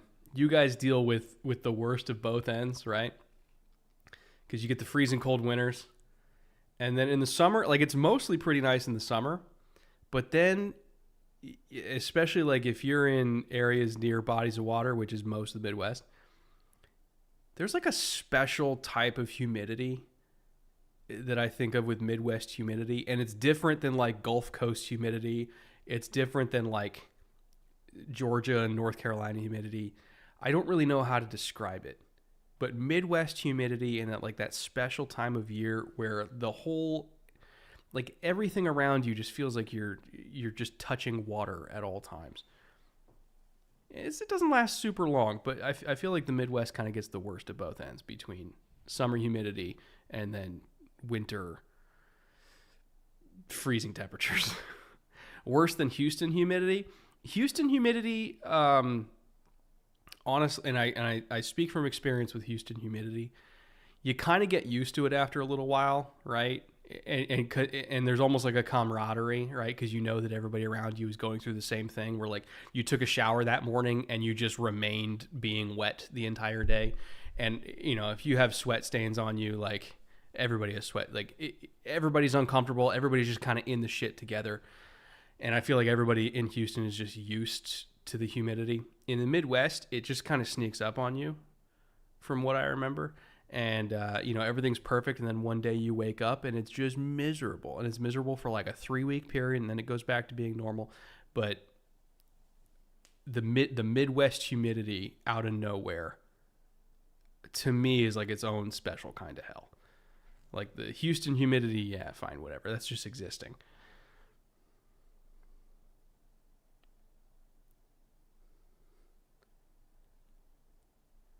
All right. Rams have a shot here.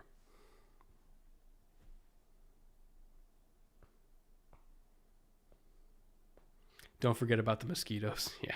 At least Houston has the bats to clean out the mosquitoes. Minnesota does not.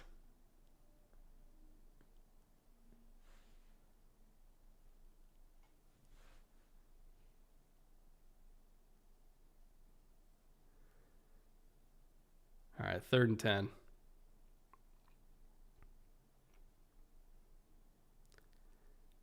Oh, ball got tipped.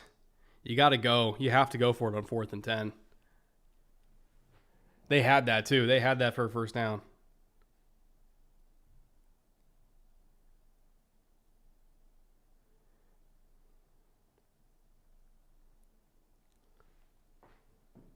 Who got that? Oh, it was a linebacker. Off the elbow. Trick shot.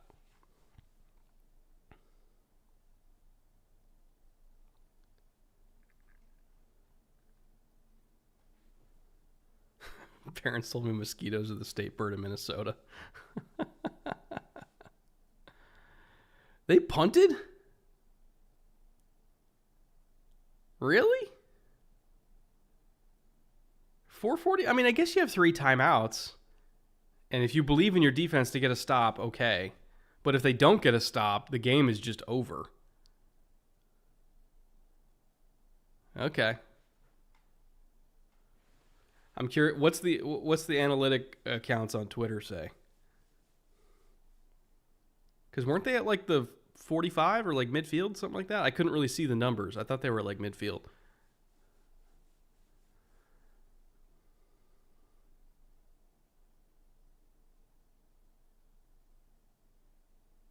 What's your favorite weather area in the U.S.? Georgia, for me. I like Georgia.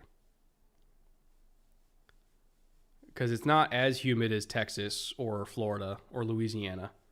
I mean, there's humidity, but it's not as bad. Like particularly like Atlanta, like the Atlanta area off the coast, I think is like great. And like you get fall weather, you know.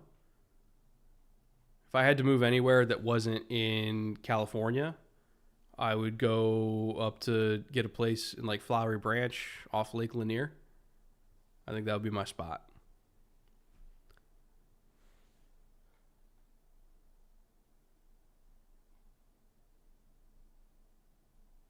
Anyone know if Brett is staying live for Buffalo Baltimore? I am.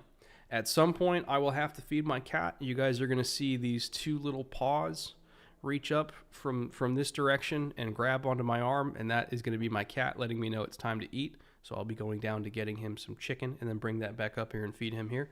But we'll cross that bridge when we get there.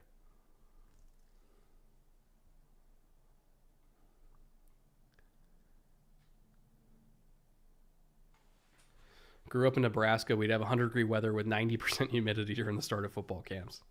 So that's what I'm saying. Like Midwest, like Houston humidity, like you're just in it for so long, you're used to it. Midwest humidity, it doesn't last that long relative to like the Gulf Coast, and which makes it worse to me. It's kind of like in Southern California, we get one cold snap a year that puts us into like 30 to 40s, most of the time 40s. Not 30s. A couple times 30s, but most of the time 40s. We get one of those a year. And it's so much worse than just existing in like cold for a while and being used to it, in my opinion.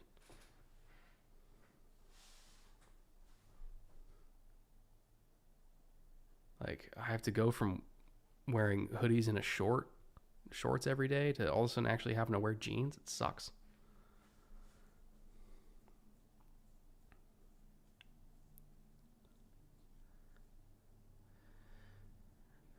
Oh, he's gone. And that's game. Like, that's it. That's game. That's why you don't punt. Oh, my God. That's why you don't punt. Oy. The Rams did everything they possibly could to lose this game. Everything they possibly could. Between turnovers, bad game management. Like, this was just bad. It was a bad game and a good game by Philly, mostly. Good defensive game by Philly. Good run game by Philly. Pass game leaves a lot to be desired. But, like, you can't. Of course, Jake Elliott misses that one. Jesus Christ. Oh, my God. But you can't do that against Philly. Like, you can't have that many just crucial back-breaking mistakes against this kind of team because they're just going to keep grinding away until they pop a big play like that.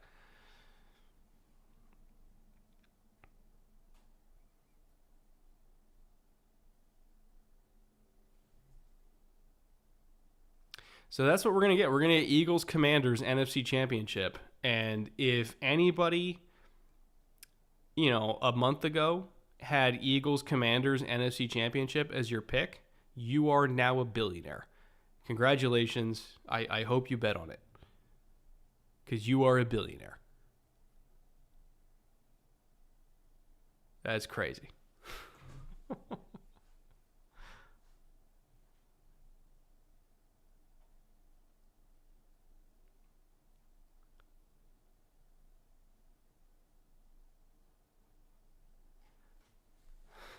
Jake Elliott screwed up the over for some people, I see.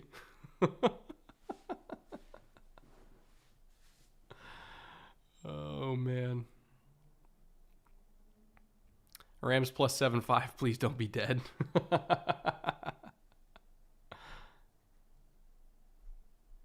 I think Eagles lose to Washington. I mean, would it shock me? At this point, nothing would shock me about Jayden Daniels. But it would surprise me.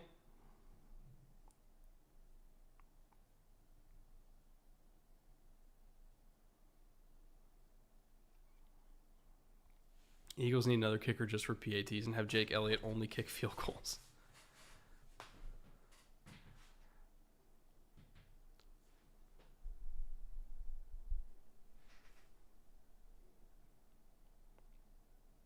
I think whoever wins Ravens-Bills will beat the Chiefs. I will let you hold that belief, because if I voice that belief, it won't happen.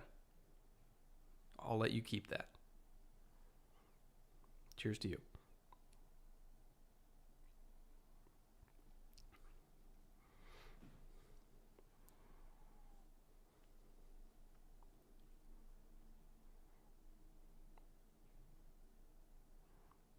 Congrats for the two people who just gained the GDP of France.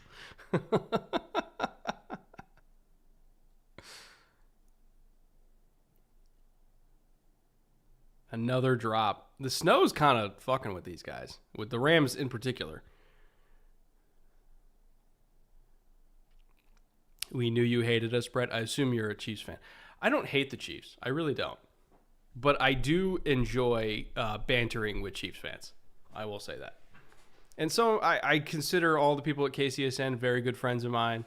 You know, BJ, Kent, Tucker, all of them. Like, I have had so many fun times with Chiefs fans, with Chiefs media people in Kansas City. But I will say, as somebody who works with the Chargers, there's nobody that I love fucking with more than Chiefs fans. Because they get so mad about it.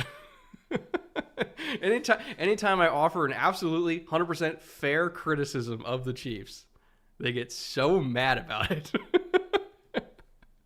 Which just brings me joy. Because I'm like, hey, man, it is what it is. I'm never going to lie to you.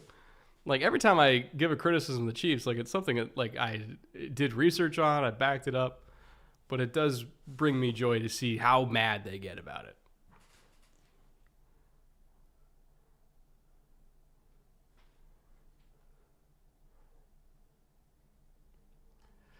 L for $5. Just wanted to say thank you for streaming this. It's a great insight into these games and also a very good thing to keep my mind off real life. Well, I appreciate you being here, L. Oh, L-E, not L. Sorry for that. Appreciate you being here, and thank you for being here.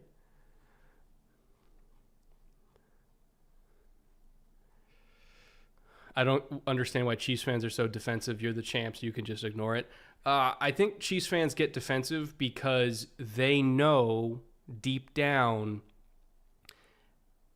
even though they have a great win-loss record, they don't have the dominant wins that typically we expect from a dynastic type team. And so when people point out, like, yes, you win, but you're not really dominating teams, they get really mad about that. And I feel like from a Chiefs fan perspective, they're thinking, what does it matter? We still won. And from a neutral fan perspective, we're like, well, yeah, but it doesn't mean, just because you win doesn't mean your team's flawless. So, like, we should also acknowledge the flaws too. And there's like a disconnect there. And that's what makes it funny to me. It's like, yeah, they won. We could still talk about the things they don't do so good. Like, you know, the forward pass.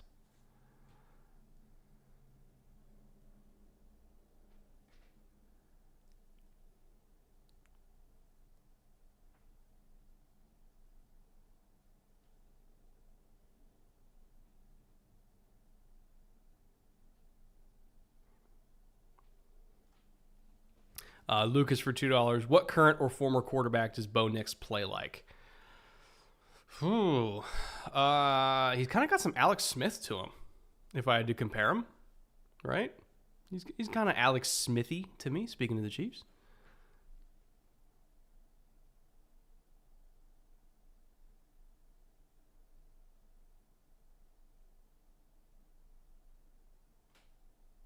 What is your take on the roughing the passer call against the Texans? Which one? The first one I can understand it. The second one pissed me off.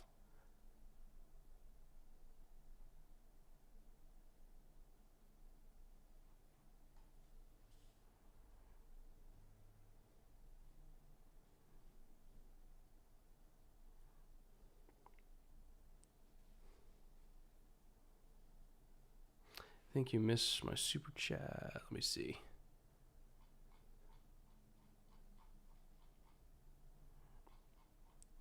Double for $2. Excited for Mike M to be the Bears' next head coach. Oh, Mike McCarthy.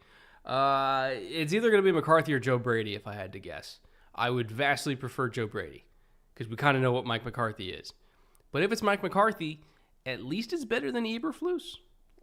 It's going to be an upgrade either way, but I would prefer the unknown with a potentially higher ceiling of Joe Brady than the known commodity of Mike McCarthy, if I had to have a preference. Do you onside this? You kind of have to. Well, actually, no, you don't. You have 3 timeouts. Hold the phone. Wait a minute, it's 2:48. You have 3 timeouts. Get a quick stop. You'll be on the other side of the 2-minute warning. What I would do is I would use my 3 timeouts on this side of the 2-minute warning. So kick off normally. Use 3 timeouts. You can give yourself the ball back on this side of the 2-minute warning, so you're still going to have a clock stoppage. Or rather, do 2 timeouts and then save yourself a timeout so you can set up a field goal or so that you have a timeout in your back pocket if you get an explosive play and you don't want to run down into a spike. You can call a timeout if you get an explosive. So 2 timeouts on this side of the 2-minute warning. Get them into a 3rd down where they might have to pass anyway. Hope you can get an incomplete. That would stop it on this side of the 2-minute warning. You'll still have the 2-minute warning plus 1 more timeout. If I'm doing the math in my head correctly, that should work, I think.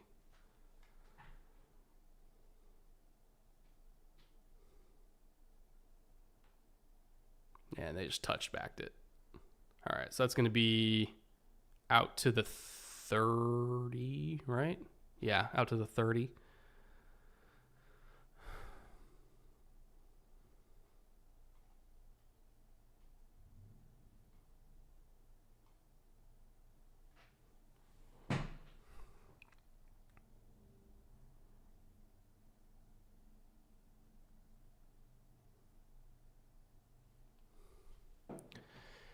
All right, all of a sudden this game got immensely interesting again.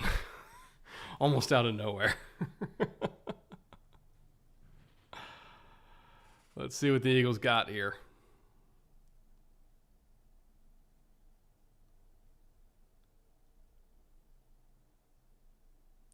All right, quick stop. And they called it, right? Clock isn't going, so somebody called timeout. Yeah, it's the Rams. All right. So the real question is, do they use 2 or do they use 3? We'll see based on 2nd down.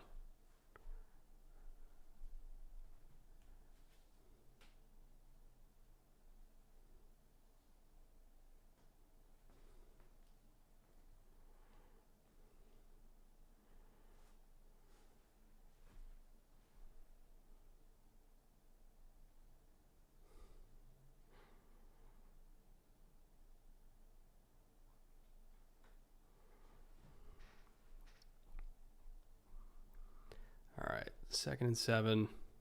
They're in pistol. Have to imagine this is another run. And, he pulled it. Oh, this better be complete. Oh, God, he took a sack. No. What are you doing? Oh, my God. Don't give me that dumb fucking face, Nick Sirianni. What are you doing? Like, what are you doing here? What is your job here?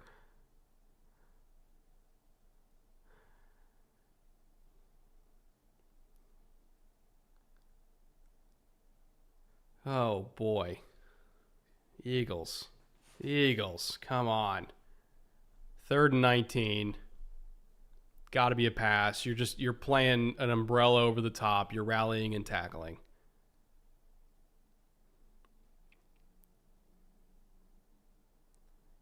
Good Lord.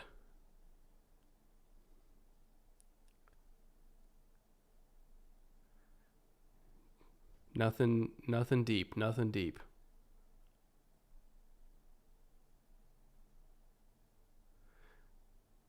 Are they going to rush 3 or 4? They rush 4. Okay, they're just running it. Now, do they take another timeout? Nope, they took the last one. All right. Because they would rather have the 33 seconds than the timeout, which honestly is totally fair. So, 2.5 minutes. You still have the 2-minute warning. So, coming off this punt, you can run the ball if you want to, because you're going to have time. And it's a 6-point game, so if you score, all you need is an extra point to win, because Elliott missed the extra point. This is potentially a recipe for an all-time crumble by the Philadelphia Eagles.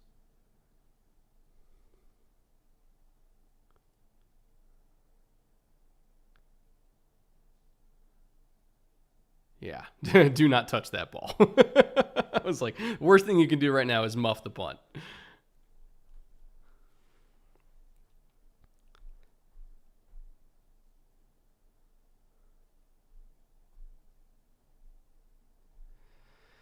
Boy, Philly.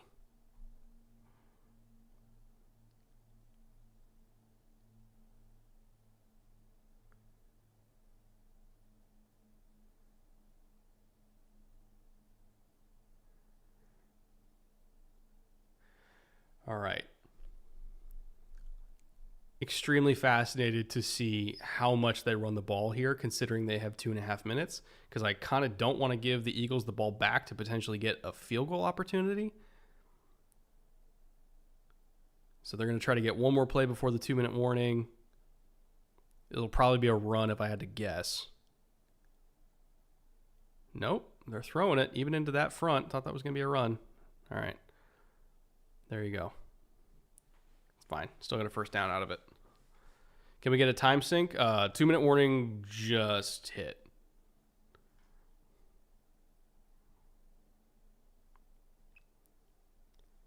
And commercial break is hitting right. Wait for it. Now. So you know where I am. Alex Tracy for $5. What teams have a better D-line than the Rams? Can't think of many teams off the top of my head. Does anybody have a better D-line than the Rams? I don't know if anybody has a better D-line than the Rams. Like, top to bottom overall, Verse, Kobe Turner, Fisk, Byron. Like, that's a tall order to have a better front than them. Maybe Houston? Well, even then, like, the Rams' interior is better than Houston's interior. I don't know if anybody does, honestly.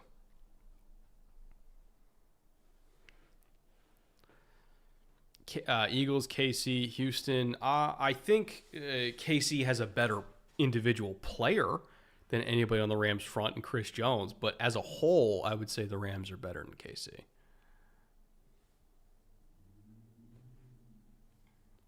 You could argue Steelers for sure when Watt and Highsmith and Herbig are all healthy. You know, Cam is still a stud. You could argue the Steelers.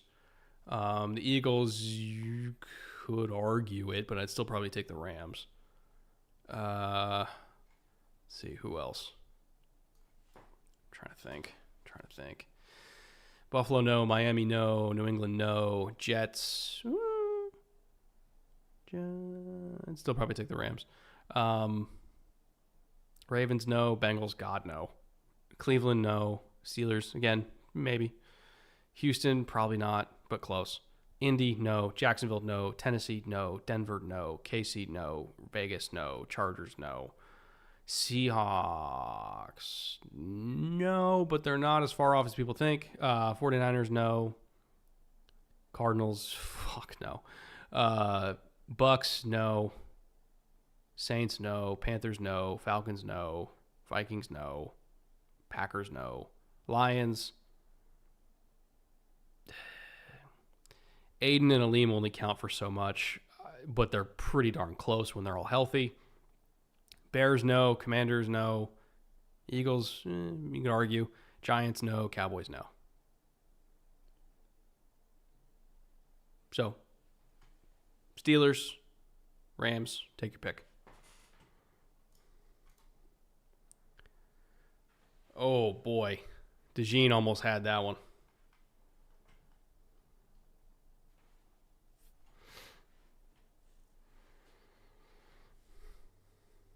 I can't. That would have been the game. Cooper had it. He had it.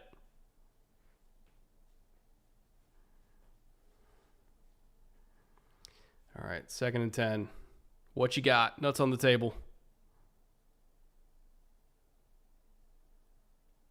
Oh. Darius Slay again. It's like his 3rd PBU of the game.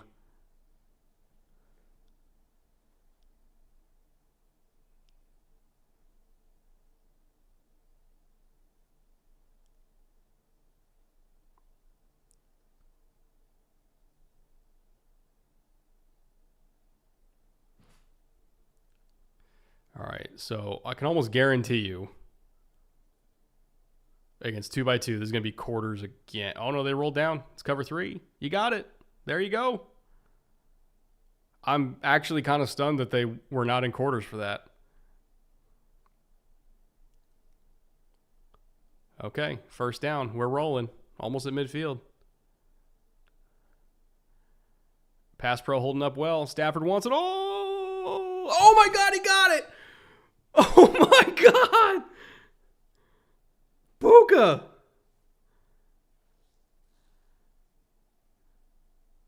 He got it. 2 feet in. Oh my God.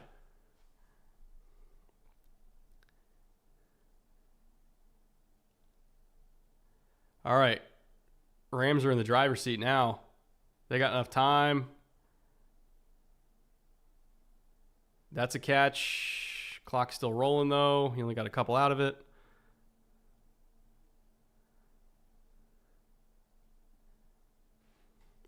All right.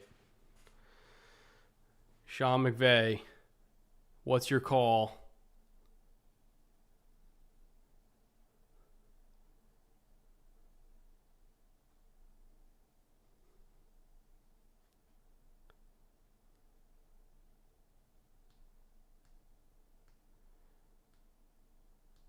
Second and 7, your high red zone.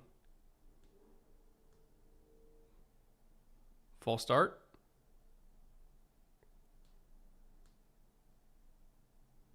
Okay. I still think your high red zone menu's on the table here because you're going to be from like the 22, 23 yard line, right? So if you're the Eagles and you're, see, what's their coverage scheme?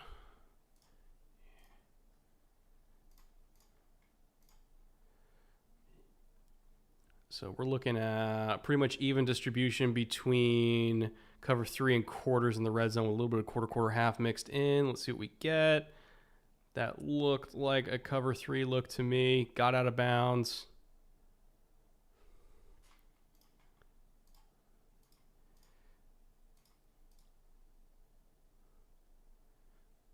So I would expect on 3rd and short here, we're looking at man from Vic typically in the red zone on 3rd and short.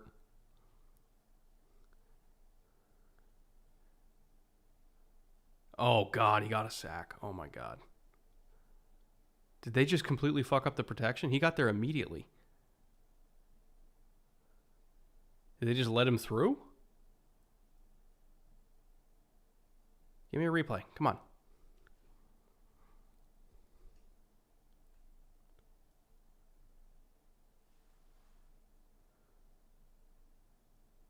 Oh, the center turned his head.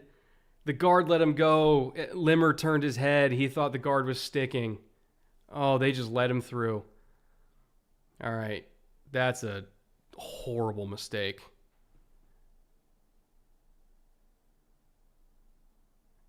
And that's game. That's game. How about that? A mental error by a rookie center costs you the season. Unbelievable. Unbelievable. Unbelievable.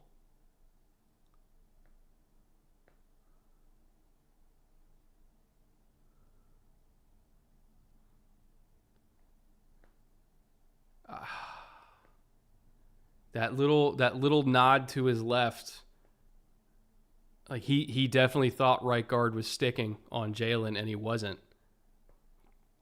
Just a complete miscommunication. And well, I don't know. It could have been on the center. It could have been on the guard. Somebody fucked up. But your entire season comes down to that. And you have a blown protection. What a way to lose a football game. Unbelievable. Unbelievable.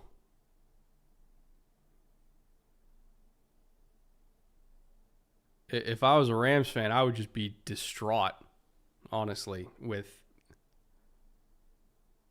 how my favorite team, or if I was a Rams fan, with how my team handled that game, I would be incensed. They had every opportunity to win that game.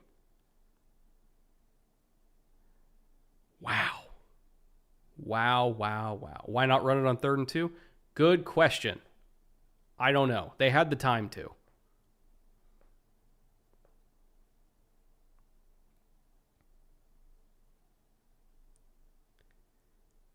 And, Eagles fans, I don't know how many of you are in this stream. I would love to hear your thoughts on these last 2 playoff games that you did win, but it's kind of similar to the Chiefs thing, right? The Chiefs less so in against the Texans because they kick the shit out of the Texans. Where it's like, you won, but did it feel good to watch that, right? And I think that's been, the fun little back and forth I've had with Chiefs fans this year, where it's like, yes, you won, but was that good football? And I think that's ultimately why people are so frustrated with KC. It's like you're 16-1. Sure doesn't feel like it. And the Eagles, you're going to the NFC Championship game. Does that look like a championship team? Back-to-back weeks. They're surviving. They're surviving, but they're not dominating. And that's what I think is frustrating.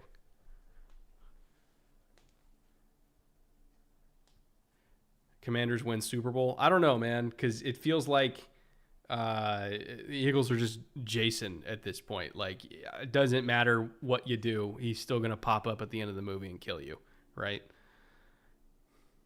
Just like KC. It almost feels like we're destined for a Kansas City Eagles Super Bowl, and we'll just see which one of their dark magics wins in the end.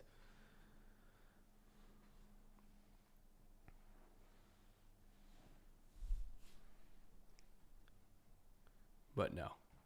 Moral of the story, I've had fun back and forth with both Eagles fans and Chiefs fans this season, and I hold them near and dear to my heart.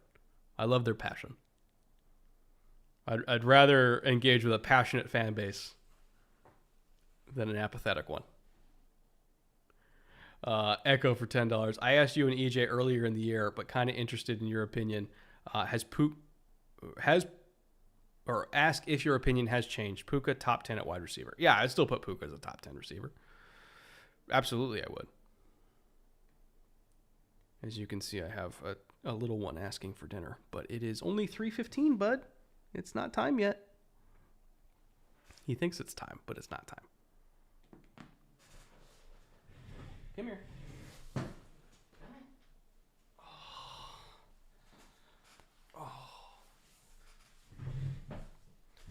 Say hi. Oh, don't get fidgety now. You came to me. Okay. I'll let you go nap. You still have a few hours to wait, bro. When's the next game start? In like 15 minutes, right? I think it does. Let me turn on the pregame.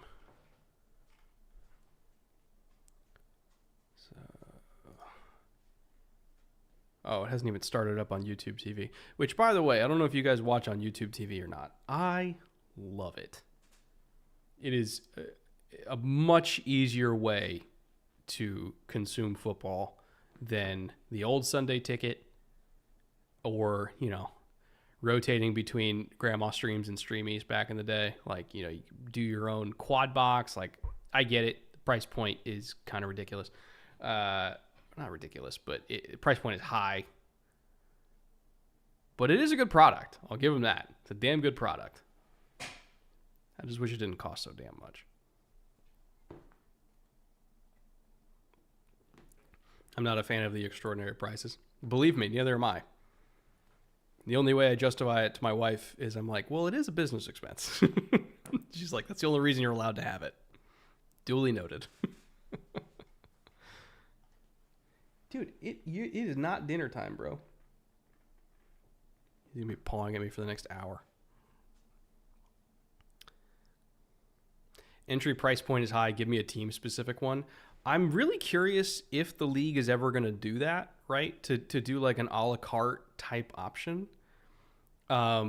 Because it's technically not the league's decision, right? Because that has to go through networks and media partners and everything like that. I mean, it is the league's decision, but like it would have to be negotiated into a new deal. And I'm not 100% sure the networks would go for that. Because if you're doing a la carte, that implies that basically some people, if you're NFC versus AFC, because, Fox does NFC and CBS does AFC, there could potentially be an imbalance there as far as, because of the size of certain fan bases, right? Because like the AFC South has, smaller fan bases than, say, the NFC East. So it's like, how do you calculate the total number of likely fan bases per conference, and therefore the likely number of people that would want an a la carte option? And then how do you, so if more people are paying for a la carte to watch network games that are on Fox versus CBS, how do you account for that as far as how the deal, you can see them on the screen. So like they would have to get the networks involved with an a la carte thing, and I don't know if they would go for it. So I don't know. No clue. Like with baseball and NBA, it kind of works differently because there's like regional sports networks involved. Not so much with NFL.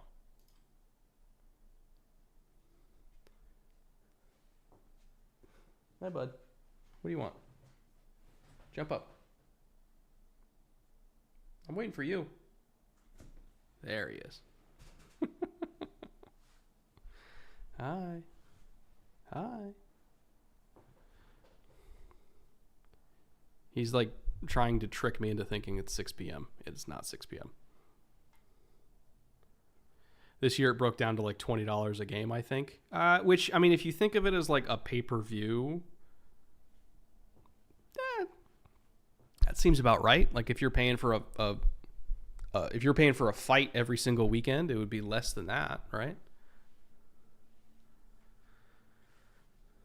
But I do understand, like, for a lot of people, the price point is crazy, and I fully agree. Like, it's very expensive, and I wish that there was a cheaper pared down option to make it more affordable. Because, whether the government agrees or not, it's about it being a recession. It sure fucking feels like one.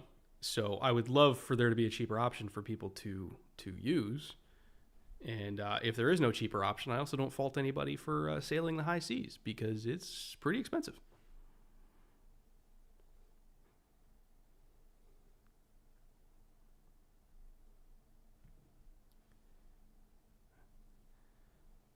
I ain't paying for a fight either. Yeah, the only reason why I had the Tyson one on is because it was on Netflix, so I don't have to pay anything for it. But I have not paid for a fight since Prime McGregor.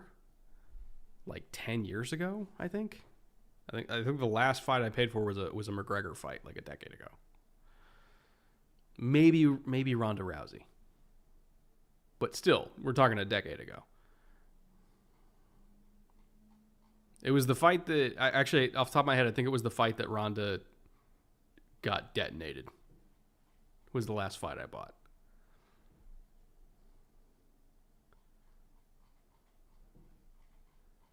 And I don't even know what she's doing now. I don't think she acts anymore, but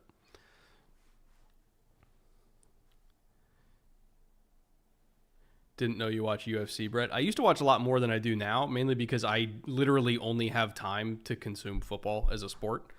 I used to watch a lot more NBA. I used to watch a lot more baseball, fights, even F1. Like, I truly enjoy. I love watching F1. But it's hard for me to find time to do anything that isn't football related because I do this for a living, right? Oddly enough, I think F1 might be my second favorite sport to watch as like a TV product.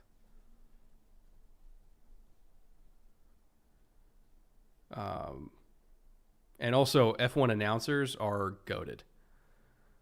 Like when Leclerc won Monaco, like the entire monologue when he was you know, on the final lap. Oh my God, one of the best sports announcer moments I've ever heard in my life. Like F1 announcers are on a totally different level.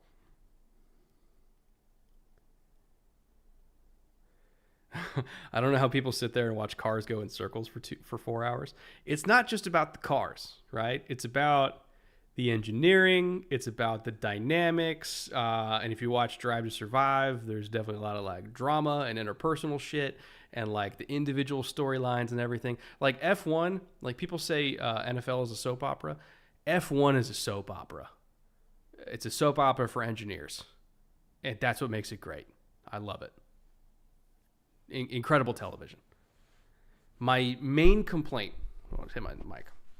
My main complaint with F1, and this is part of a city problem, right? Is if you're looking at like Vegas, you know, Miami, like especially a lot of the newer races, they're going out of their way to like suck money from the city and make it really hard for people to just like enjoy watching the sport. Like in Vegas, like the first Vegas race they did was a disaster in my opinion. Like the tarps that were like blocking people from seeing it from the bridges, just like walking by, you weren't even allowed to see the track. Like they covered up the bridges, and I was like this is just money grubbing. Like, what are we doing here, right? And it just felt so, what's the word? Not predatory. It felt gross. It felt like grossly corporate, right? Like the Vegas race felt grossly corporate. And I feel like that's like my main complaint with F1 is like sometimes they care way more about like sponsors than people. But other than that, I like it a lot. If you want motorsport to me that is like just truly for the sickos and it's less corporate, rally for sure. Or basically anything Red Bull's involved in. And that's just like pure sport. I love it.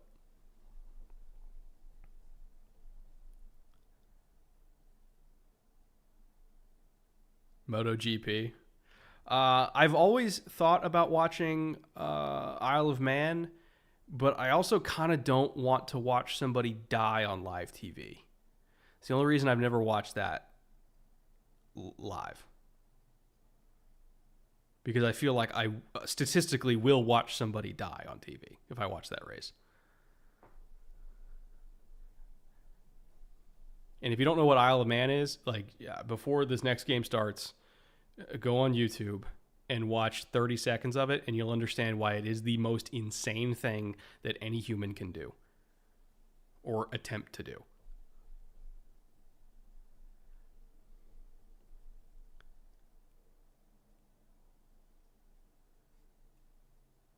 Some rally races are insane as well. Yeah.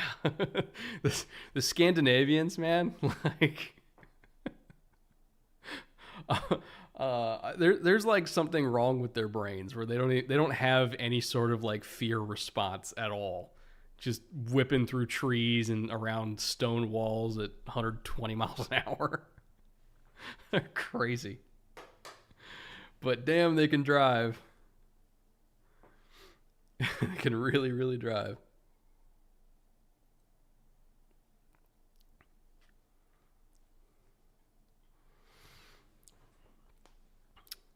That's how they end up in ice hockey. I think if I was ever going to go over there for a race, it would probably be Le Mans. Just for the history of it. Or Monaco, but I don't have enough money to go to Monaco for the GP. So that's just not going to happen. But if I had the money, I would go to Monaco for sure.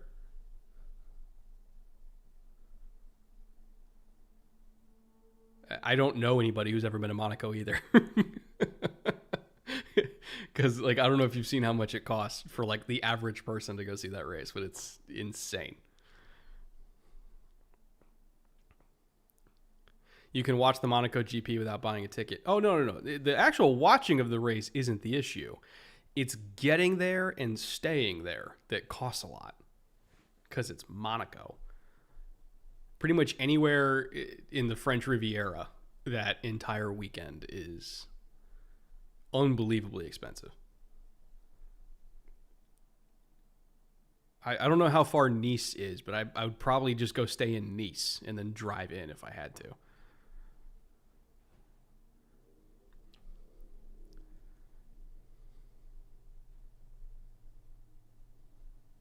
I paid €9 for an espresso in Monaco. Yeah, sounds like Monaco. Oh, man. Hot take, Kyle Van Noy, Hall of Fame player, not first ballot, but makes it in. That is a McDonald's apple pie heat level of take, my friend. Now, is Kyle Van Noy good enough to, like, make a Ring of Honor? All right, we can have a discussion. Hall of Fame, though. My goodness. That's a rich one for me. And I love Kyle Van Noy. That was a rich one for me. It's not terrible if you're willing to take the bus in and out. I would take a bus. Yeah, I wouldn't mind taking a bus. I mean, it's probably... I don't know. I've taken some pretty sketchy buses in my life. It probably wouldn't be worse than that.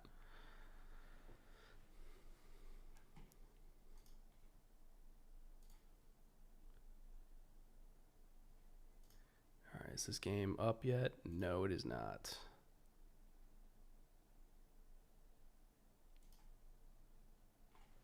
It's weird. It's supposed to start in 2 minutes, and YouTube TV still won't let me click into it, so that's great.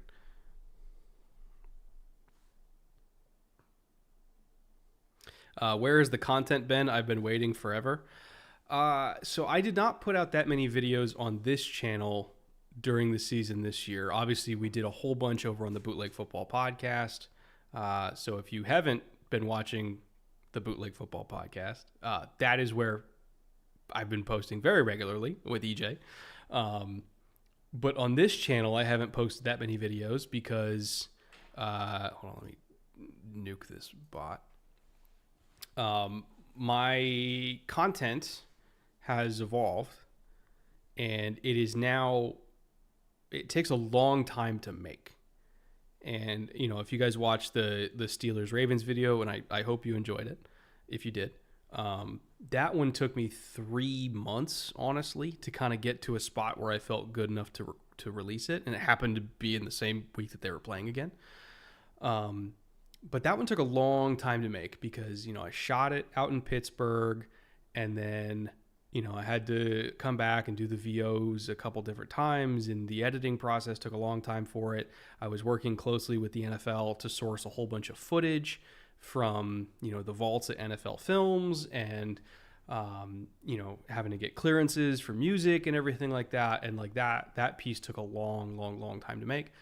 And even my other videos that I put out this season, you know, there was a couple that I was able to get done within like an 80-hour window. But most of the stuff that I'm working on now is not 80-hour content.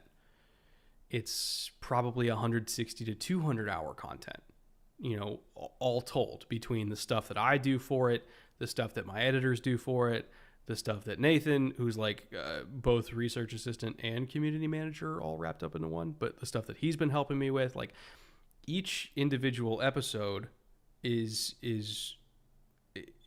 in terms of the way that I want to make these videos, it's almost not possible to do it in a 1 week period. And that's problematic because the NFL is a week-to-week league. And so if I'm trying to make a breakdown of a game in the style that I want to make it, by the time I get it out, we're going to be on to the next week, right? And so I feel like it dies on the vine. And so I'm trying to move this channel more towards evergreen type content, right? So I'm working on, okay, what metrics actually matter for defensive line evaluation for draft season? And why do a lot of defensive linemen fail? And what are the things that we can look at that might predict defensive line success as far as prospects go? I'm working on a Darrelle Revis 2009 retrospective. I'm working on individual videos about just types of coverages, whether it's, Legion of Boom era cover 3 or cover 2 or quarters. I'm working on a Vic Fangio video. I'm working on stuff that won't just die on the vine if I made it in the middle of the season, because these videos take way longer than 80 hours to make now. And to be fully transparent, because I like to be honest about this kind of stuff, like my goal is to get a Netflix show.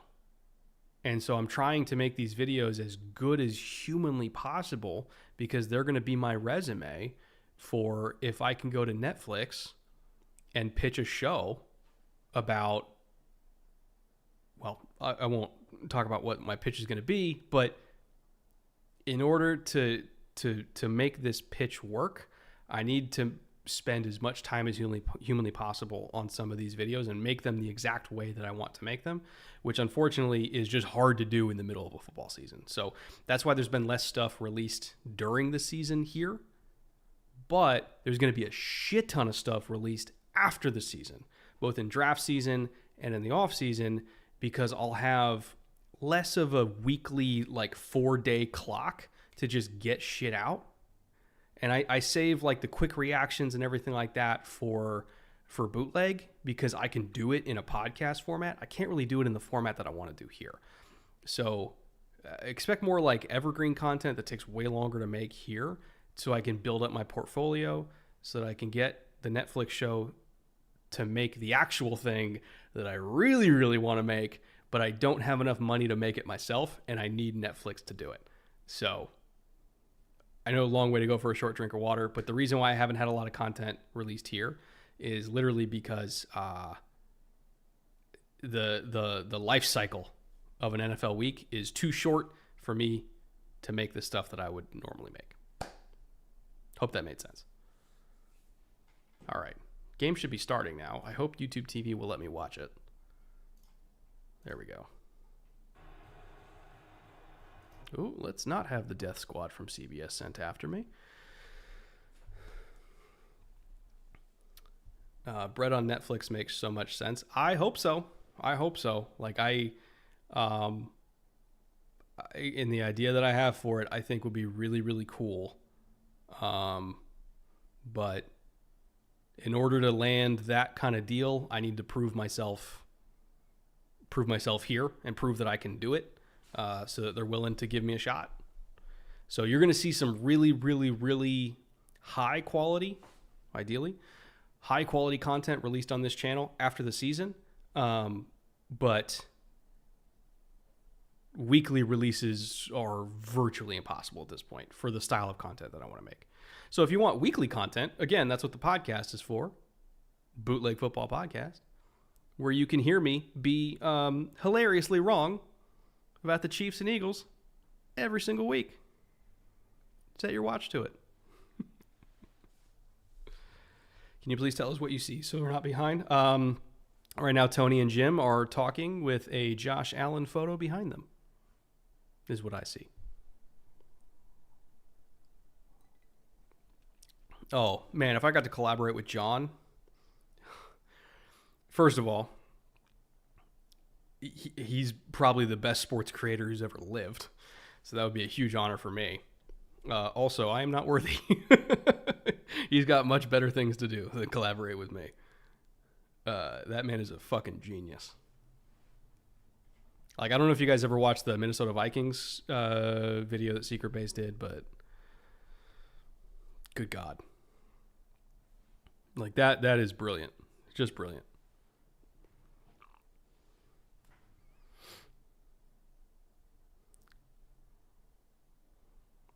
Let's see if I missed anything in chat.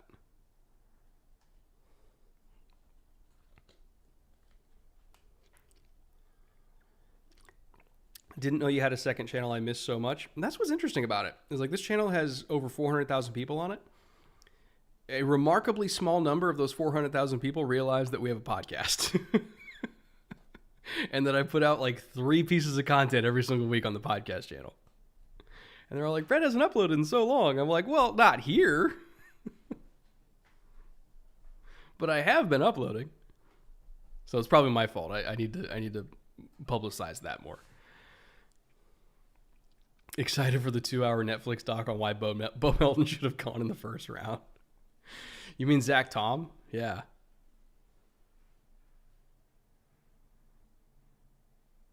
No, if I had to describe my vision for a Netflix show, and I'll say that my biggest creative inspiration of all time is Anthony Bourdain. I will never be as good as Anthony Bourdain.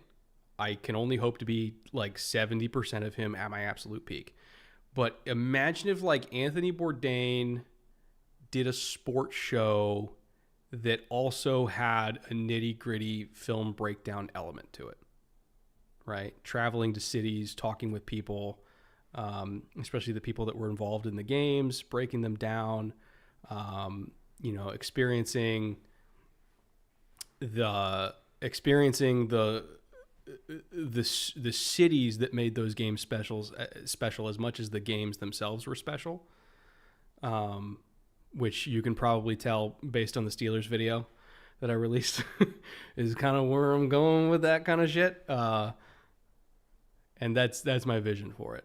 It's not just about the best games of all time, but it's about how they happened and also like the place they hold in our heart, you know? So we'll see. Fingers crossed. That's future Brett's bridge to cross. And we'll see if I can.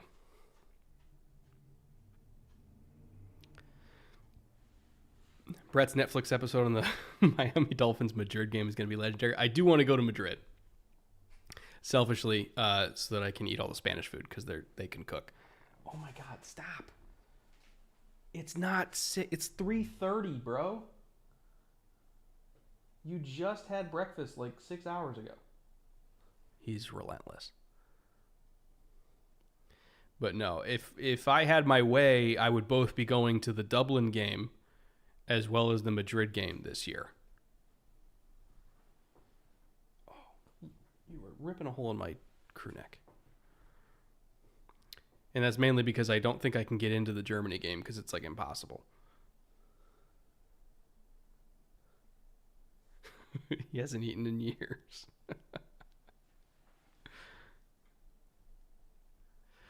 Oh, favorite Bourdain episode is his Parts Unknown episode in Leon. Yes, where he had the greatest meal of his life. It's my favorite. I love it.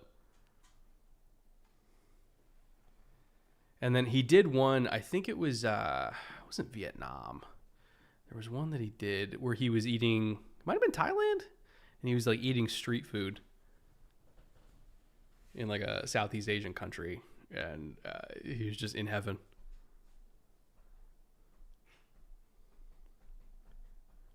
I miss him. He was great. Is the Dublin game confirmed? Officially?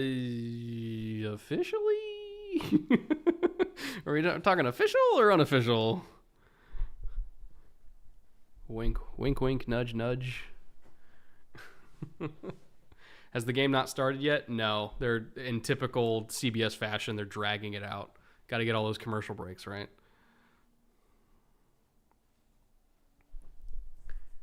Fireworks are going off now around the stadium. So when the kickoff is happening, I'll let you guys know so you can time it up. Get Tom on the show, Brett and Brady.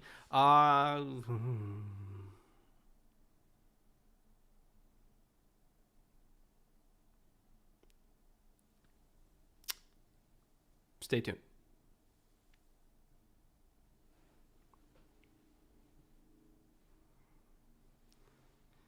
He did 3 Vietnam episodes, 2 for No Reservations and 1 for Parts Unknown. The man loved Vietnamese food. What can I say?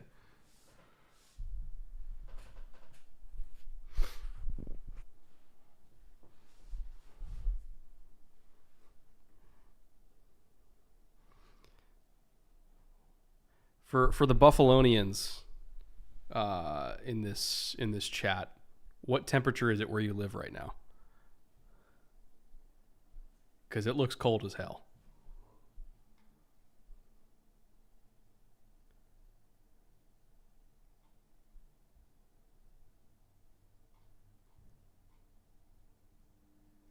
Matthew Lewis for $10. Got to crack one open. Or got to crack open. There we go. Brett, you can read. Sound it out. One of my 2 M&T Bank commemorative Sagamore bottles. This game is about to be some nerves. Hold on. Let me move with the cat.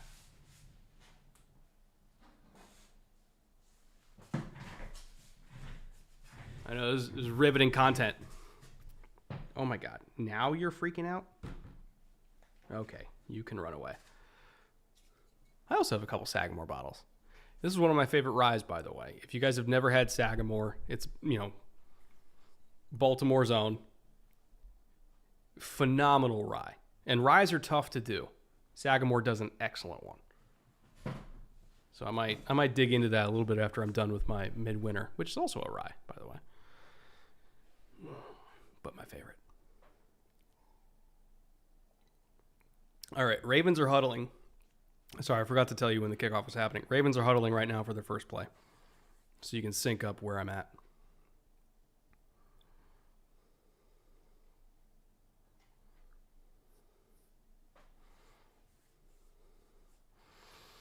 And the snap is right. Almost. Now. There we go. First play, Derrick Henry for 1. All right. Good start for Buffalo. Considering the last time in their first play, he popped one for 87 and a touchdown. So, improvement.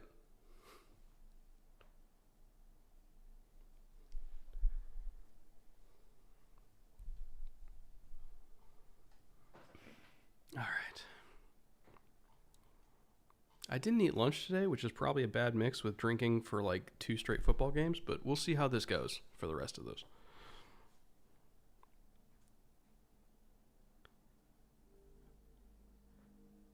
All right, so far, the Bills' edges are bowing up really, really nicely, especially Rousseau.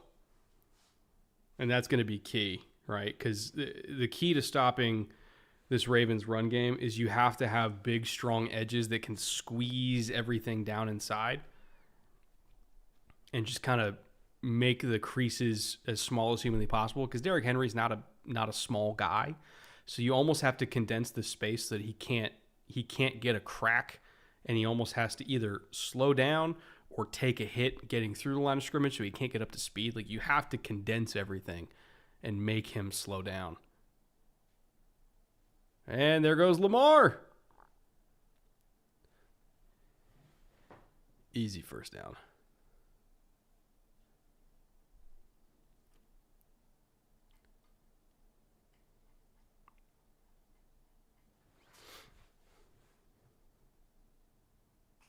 Oh, I forgot to tell you a couple of the other episodes I'm working on. The NFL sent me all of Nnamdi Asomugha's tape from 2008 and 2009. So I'm doing a Nnamdi video and a 2009 Revis video. You can see my cat poking at me again. Hi, bud. Ow. Yes, I know. You're hungry. God. Oh, he dropped it. Oh, no. Come on, man.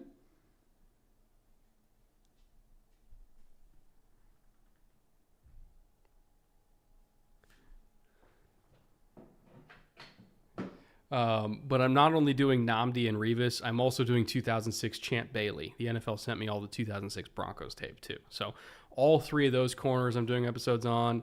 They sent me the tape for Adrian Peterson rookie year when he went for almost 300 yards against the Chargers.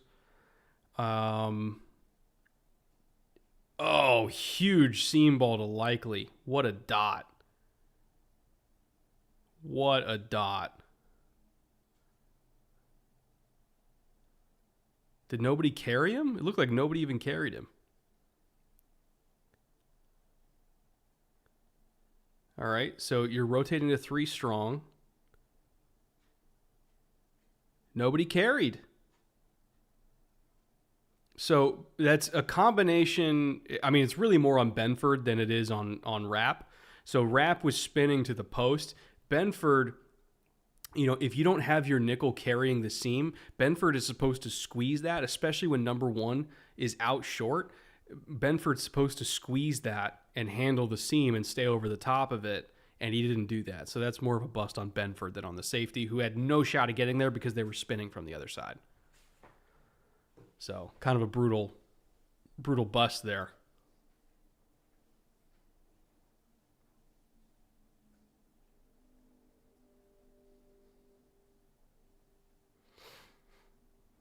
How can we find those videos, Brett? I have not released them yet, but they're coming this offseason.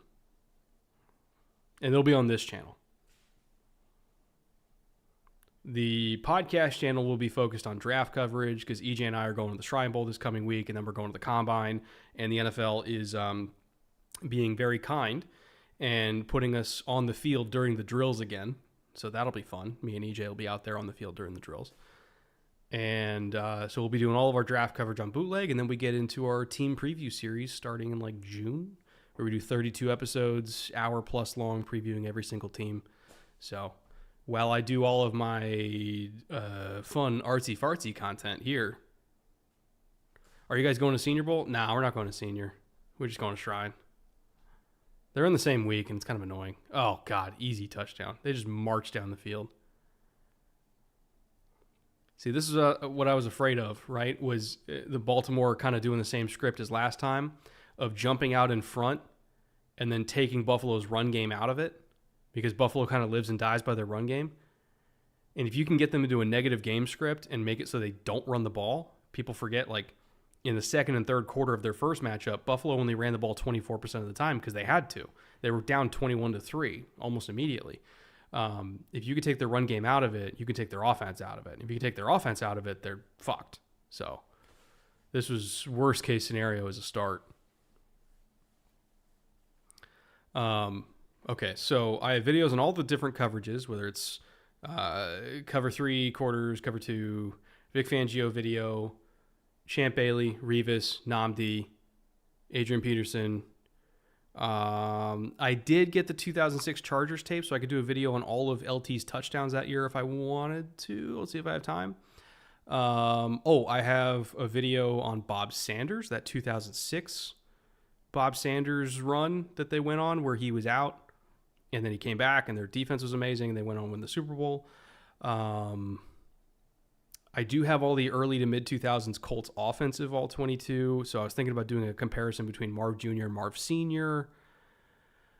What else do I have? I have all the 2006 Ravens tapes. So I was thinking about doing one on 2006 Ravens defense. And I might tie that into a Mike McDonald / Jesse Minner video that I've been working on forever at this point. That's 12 episodes at this point. I'm thinking about doing one on Bryce Young and then one on Baker Mayfield. So safe to say this summer will be full of content. And there's still more on top of that I'm thinking about doing. So we'll see. Really spring and summer.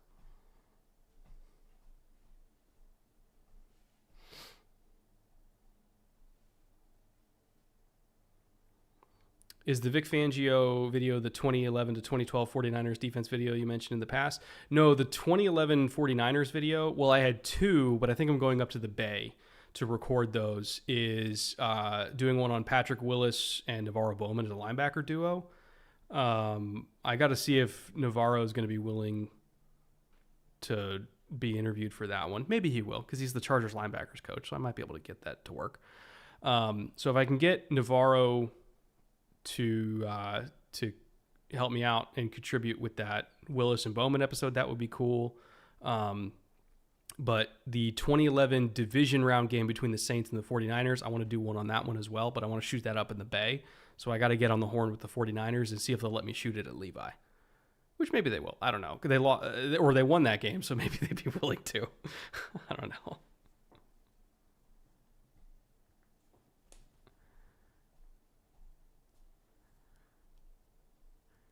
So like I said, a lot of ideas. And if I have time, I'll do one on the 2018 Monday night game between the Rams and the Chiefs. So I have a packed schedule, so to speak.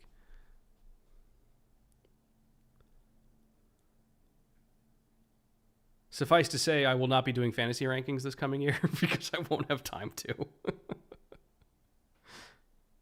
I might do dynasty rankings because I like doing dynasty, so I might do dynasty rookie rankings, but like redraft fantasy is going to be tough for me to squeeze in.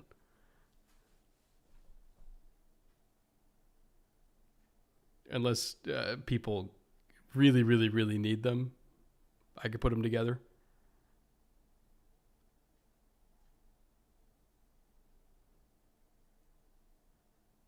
So we'll see.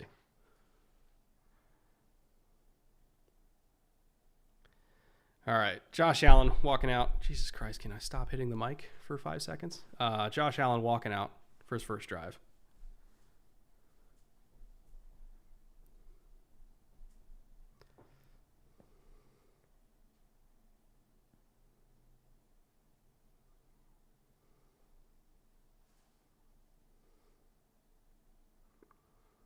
Oh, just missed him deep.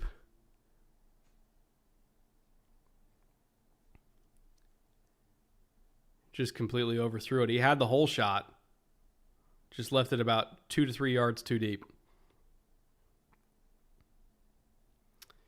No fantasy redraft rankings. What are you paying you for then, friend? All right. How about this? I'll do the fantasy redraft rankings. And I'll do them just for you. But I'm going to have to put up a poll for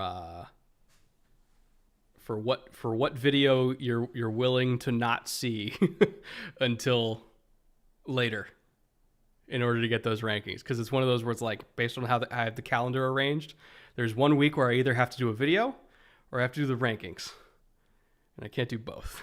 So I'll put out a poll and I'll ask you, which one are you willing to not see for a while in order to get the rankings?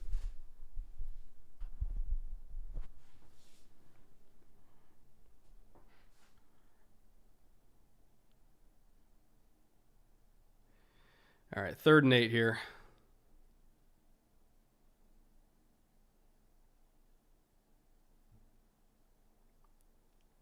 Easy peasy. Just both of them just hitting easy seam routes today.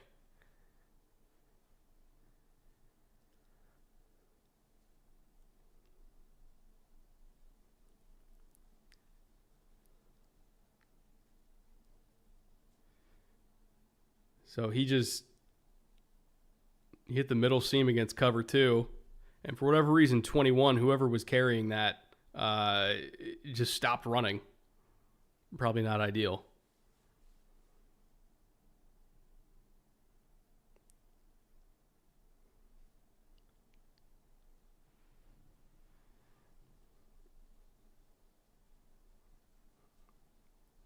Time sync, 903, 902, 901, 9 flat, 859, 858, 857, 856. That's where I'm at.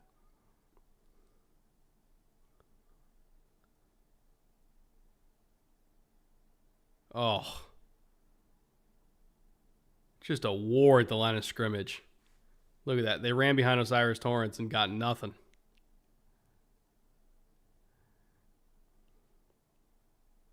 Are there any videos on NFL coaching trees getting prepared? Thanks for everything. Yes, the Rex Ryan coaching tree, which is technically the Harbaugh coaching tree. They're all kind of mixed together. It goes back to Cincinnati in the 80s, which is, Jesse Minter was really the origin of it, because Jesse Minter's dad hired John Harbaugh and Rex Ryan. And it all kind of started there. But oh, huge stop on 3rd and 1.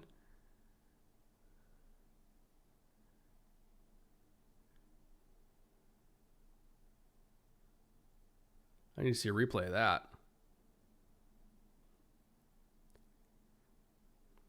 So it's a zone read. You got the read man. Oh, man, he baited Allen into keeping it. So he was coming down flat as if he was going to take the dive, and he was watching Allen to see if Allen was going to pull it, and then he just stopped, but Allen had already pulled the ball. Oh, that's just diabolical, man, to bait him into keeping it by taking a flat angle. Boy. And then he gets it anyway, of course. Are you still doing Underdog content with EJ this offseason? Yeah, no. Every single week after the Super Bowl, I mean, we're doing content weekly going up to the Super Bowl also. But after the Super Bowl, that's when we get into draft season, right? So we're doing content every single week for draft season. We're going to have a whole bunch of interviews on. Like we had Mina Kimes, Daniel Jeremiah, Dane Brugler in the past. We'll probably have all them on again. And then, after the draft, we do like a 2-week break, and then we start getting into team preview episode season. We have 8 straight weeks of 4 episodes a week, so there will be lots and lots. JT, yeah, we'll probably have JT on for a quarterback episode as well. We did that last year. We'll probably do it again.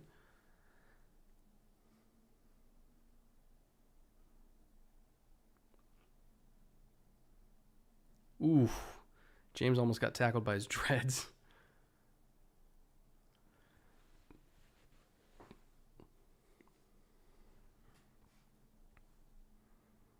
All right, Bills need this. And you got McGovern and Torrance lined up over Michael Pierce. And they ran right behind him and got it. That was the matchup we talked about. Which big man's going to win? That is a lot of mass colliding right there.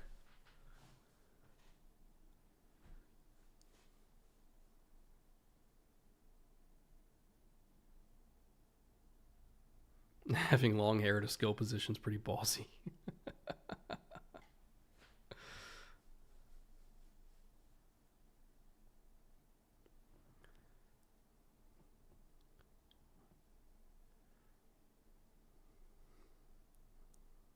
And they're just getting 4 yards at a time here. This is what the Bills want to get into, right? They want to limit Lamar's possessions because they know the Ravens' defense is better than theirs. And if they can keep this to a 9-possession per team kind of game, maybe even 8 would be better, they think they're going to score at a higher clip than the Ravens will, and they'll be able to survive this game. But it's going to be a lot of this. It's going to be a lot of 4-yard runs, and, maybe they can get a couple explosives here and there, but they're going to try to out-efficiency them.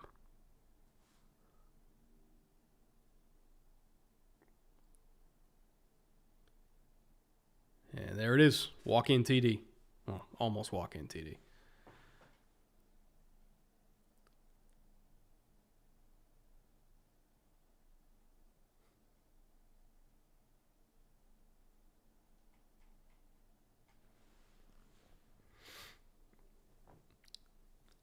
Cook's contact balance has gotten so much better since he left Georgia. It's actually kind of remarkable how much better of a running back James Cook has become. Because when he came out, a lot of people thought he was just going to be like kind of more of a receiving back, myself included, because if you watched his biggest runs at Georgia, it was like, oh, he ran GT counter and the canyon was 5 yards wide, right?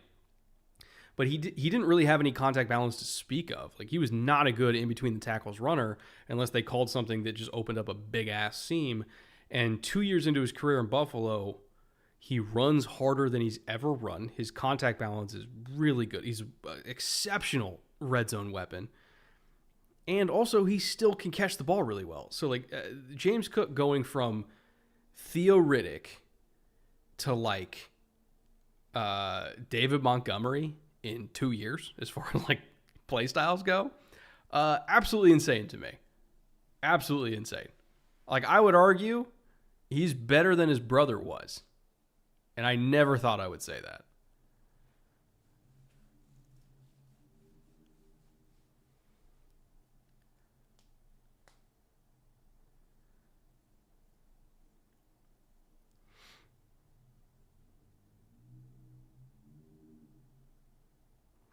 If that's the case, Brett, what's the difference between people saying the worst look for Josh Allen is him on the bench versus Bills slowing the game down to reduce possessions for Baltimore?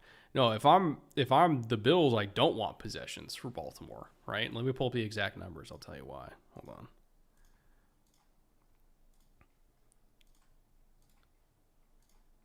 Let me get that. Sorry, I have to click through my little fucking thing here.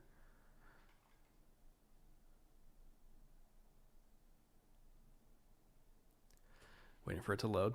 Apologies.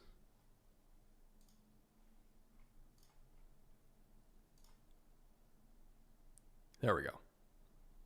So, if we're looking at scoring drive percentage and drives per game, right? The Bills were, let me get to it, 27th in drives per game at 10.2.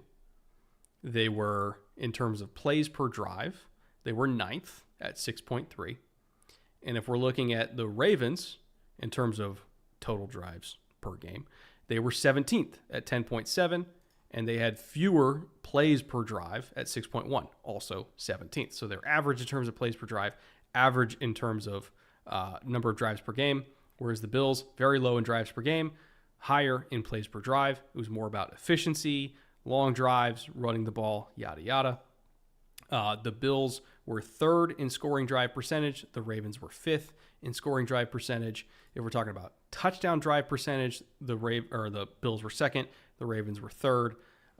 So again, very, very, very slight advantages as far as efficiency goes for the Bills. But plays per drive, very clearly higher. Drives per game, very clearly lower. Stylistically speaking, the Bills want to drag you down in the mud and make you live off of 9, maybe 10 possessions at most, but ideally 9, because for most teams, they're going to be more efficient at scoring on those lower number of possessions, including more efficient than the Ravens, right? So it's not by a lot. It's really not by a lot, but if there is a path to victory, it's lowering the possession count, and it's forcing the Ravens to score as efficiently as you can on a lower possession count. Again, I'm not saying it's a perfect plan, but it's kind of the only plan they got, because if they try to turn it into a shootout, as great as Josh Allen is, the Ravens defense is more equipped to handle a high possession game than the Bills defense is. Like, they're going to crack less than the Bills defense is on average. So that is their plan, in my opinion, is really slow the game down, because they're much better at that than the Ravens are, and they've been doing that all year.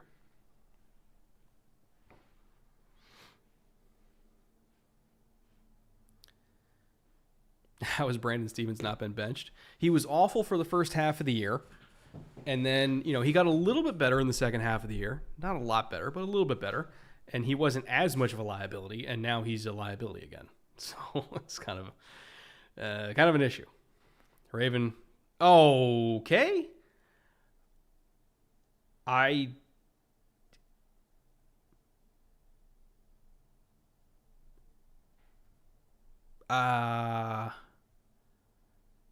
don't know why that pick happened. There was nobody there. I don't know if that ball got away from Lamar, if there was a miscommunication. That was odd. Are you able to put up the score bug? Unfortunately, I can't, because the DRM of YouTube TV makes it so that I can't display the tab on OBS of YouTube TV, whereas Amazon doesn't have that DRM. That is something I'm going to be addressing with the NFL and YouTube when I meet with them this offseason, to see, like, how do I figure that out? And we'll see. But I know ultimately, and this is something that YouTube cares about a lot and the NFL cares about a lot, they would love for creators to have streams of, not just showing the score bug, but showing the game. But there's a lot of hoops we got to jump through first with network partners and everything like that. I don't know how long it's going to take to get it to the point where, like, I can be on camera and the game is on the screen. I think it's going to happen eventually. I don't know if it's going to be next year, the year after that, because, again, we got to go through CBS, we got to go through Fox, NBC, like all them. But the NFL would love to have that happen. And so would YouTube, because they're all in on creators making football content, and they understand that that is a natural progression of this. But for now, as long as CBS has a death squad on call, I'm not allowed to do that.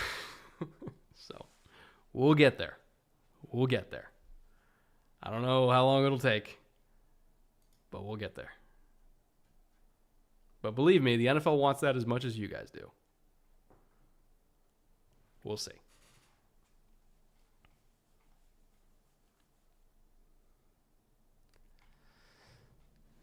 some water here.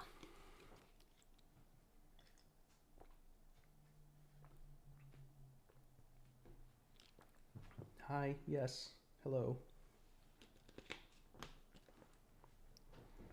Can you wait till 5? 5 p.m. I'll give you food at 5. That way you don't get super hungry overnight. Brett, I need advice. What snack do I get for this game? Some kind of candy or some kind of chips? Brookside chocolate acai berries. It's the GOAT.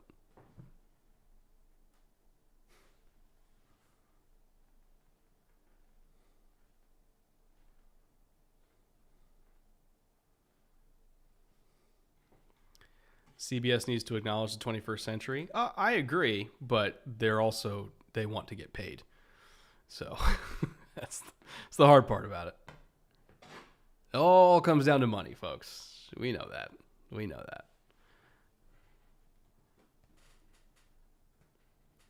that. Brett, have you heard about the Xavier Lucas and Wisconsin situation? Any thoughts? I haven't read too deeply into it, but apparently the transfer portal is fake.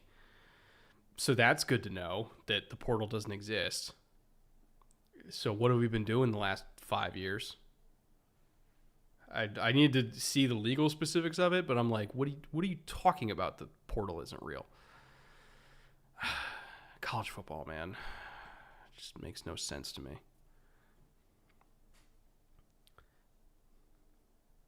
Again, Ravens front doing well at getting TFLs, but it does kind of feel like it's all or nothing here. Either they're giving up, a chunk, or they're getting a TFL.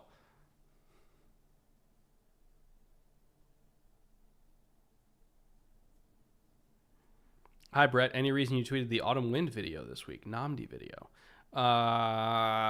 It's going to be a good week for Raiders fans. I won't go into it any deeper than that. Good week for Raiders fans.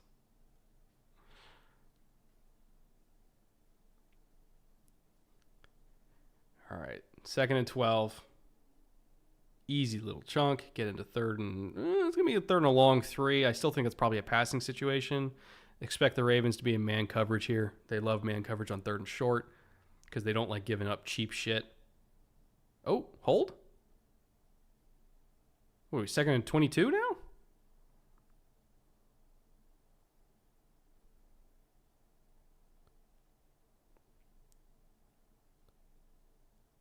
Whoa, whoa, whoa. You can't call a snatch technique a hold? What? Are you out of your fucking mind? Did they call that on Dion?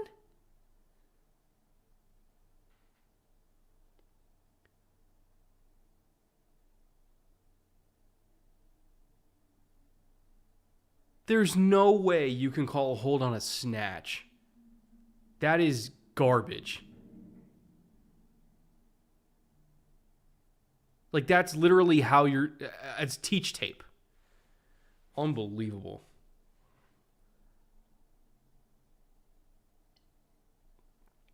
Dude, officiating in these playoffs has just been not good.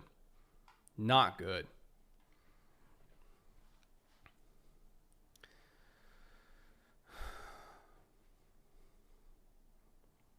All right, 2nd and 17, which should be a 3rd and 3.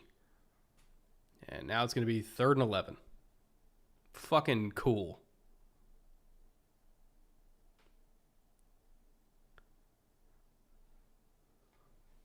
amateurs.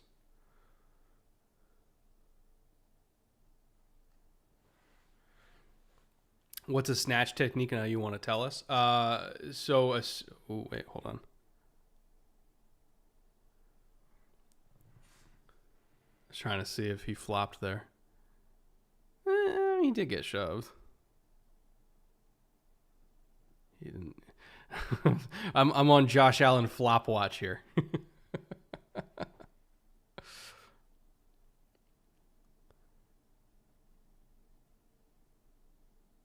All right, so that's incomplete. A snatch technique is, let's say a pass rusher's coming in for a one-arm stab, a long arm, right? So I'm the pass rusher, tackle's in front of me. I'm coming for a long arm here. A snatch technique is, there's kind of multiple ways to do it. So if the tackle, hits my forearm, snatches the forearm down, and it's like before I make contact, because I'm leaning, right? So I'm leaning, I'm coming. Hi, cat. I'm leaning, I'm coming in here for a long arm stab. He knocks it down while I'm leaning, but before I make contact. So all of my weight is forward, and then he grabs here. Oh, now you're meowing at me? He grabs here, and he pulls me down, right? So, ow, oh my God, that hurt. You have claws.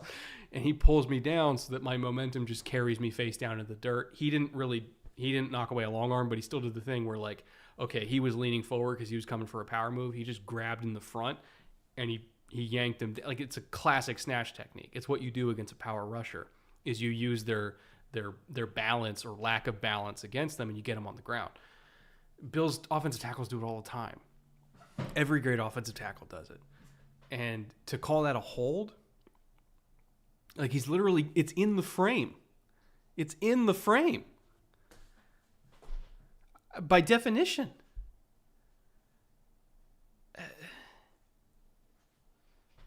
Okay.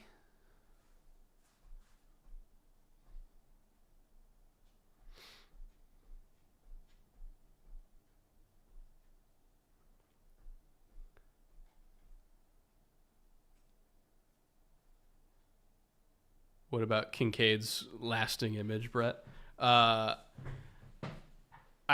Did he go down super easy? Yeah, but he did get shoved. So that's not as bad of a one as Pat, if we're being honest. And that's what's funny. Chiefs fans took so much issue with me saying lasting image about the Mahomes flop. They're like, how is that the lasting image of the game? When it should be this touchdown pass or something like that. And I'm like, you know why it's the lasting image of the game? For me, at least?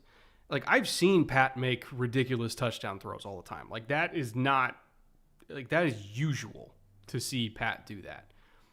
It is not normal to see Pat get to the sideline, slow down so that somebody will touch him, and then flop. That is not usual for him. That is the first time I've seen him actively, truly flop. That's why it's a lasting image for me. Because if the face of the league is lowering himself to doing that, that is a fucking problem. Josh Allen does it a lot too. Offensive linemen do it a lot too. You want to argue Dalton Kincaid just did it? Fine. Argue Dalton Kincaid just did it. None of it should be allowed. I don't care if it's Dalton Kincaid, Josh Allen, or Patrick Mahomes. You should not flop. So when I say the lasting image, it's the lasting image for me because if you're the best player in the sport, you're the face of the sport, and your whole image is toughness and grittiness and playing through everything and being clutch and gutting it out, I don't want you to fucking flop. That's not what this sport's about. This sport's not about flopping. Take that shit to soccer. So yeah, it's the lasting image for me because that's Patrick Mahomes. It's beneath him to do that. And the fact that he did that bugs me. And the fact that so many Chiefs fans are like, what about Josh Allen? Josh does it too. It bugs me too. I don't like it when any of them do it. It fucking sucks. It all sucks. That's the point. You can't whataboutism your way out of this. Do you like flopping or not? It's terrible. It's bad for the game. I don't like it. And if you're a Chiefs fan and you get offended that I don't like flopping, don't fucking flop. Like, you don't have to like defend flopping. You're not going to be less of a Chiefs fan if you defend flopping. Like, I get it. You're defending your team, but good God.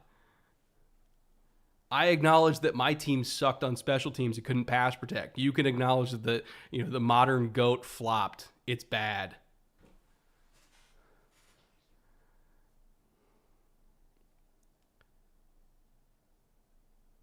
Lamar would never.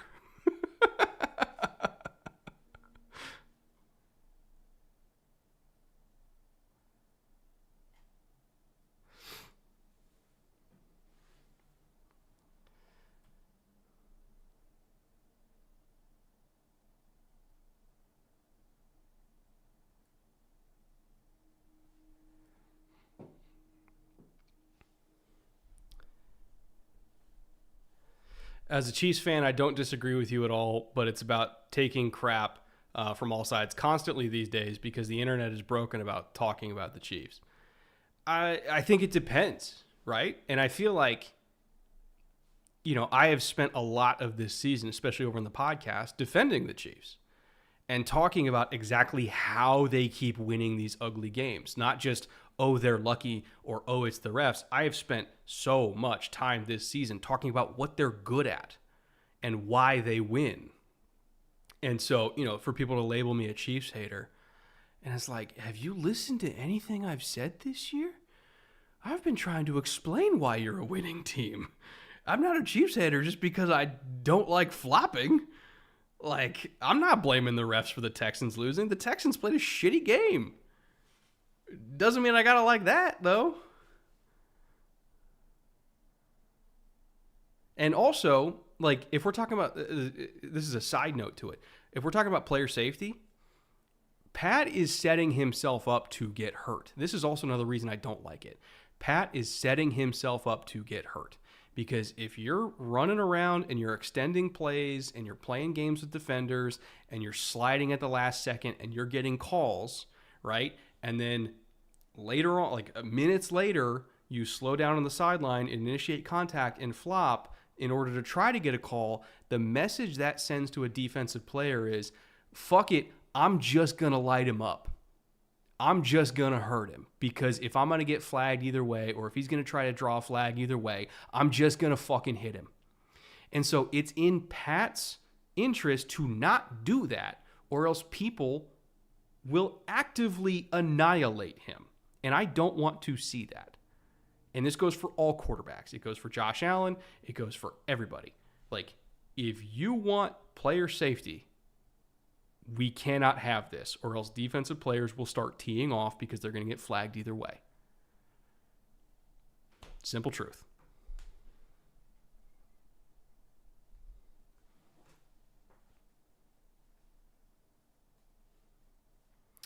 Have you called out flopping at all up to your tweet, or have you been consistent all year? I mean, a lot of the instances where Josh Allen flopped, I wasn't watching the Bills game at that time.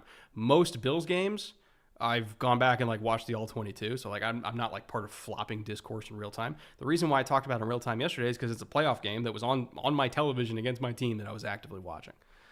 So like people are like, oh, well, you didn't tweet about Josh Allen flops. And it's like, I would have if I had been watching it live and seen it happen.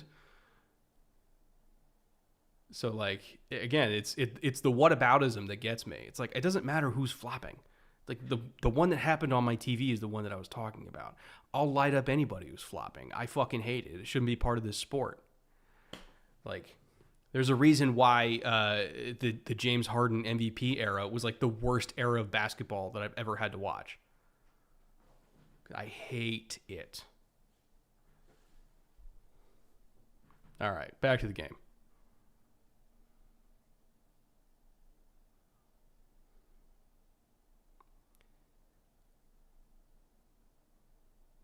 And there goes Lamar again. Ooh, he got the worst of that one. He popped up, but he got the worst of that one.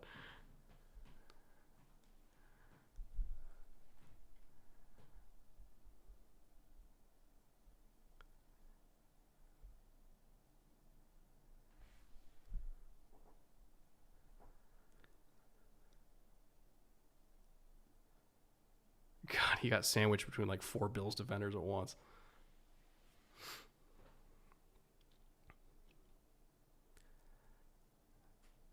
Patrick Ricard side. Oh, I think Lamar got stepped on by his own offensive lineman. Yeah, he got stepped on. That sucks.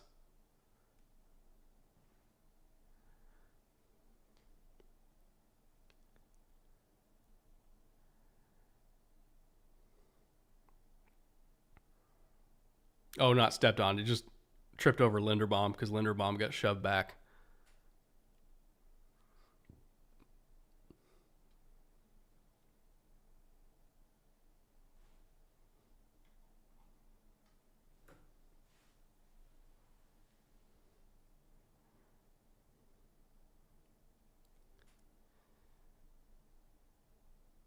Well, this game started out real fast and then slowed down almost immediately, which I think is kind of playing into Buffalo's favor here.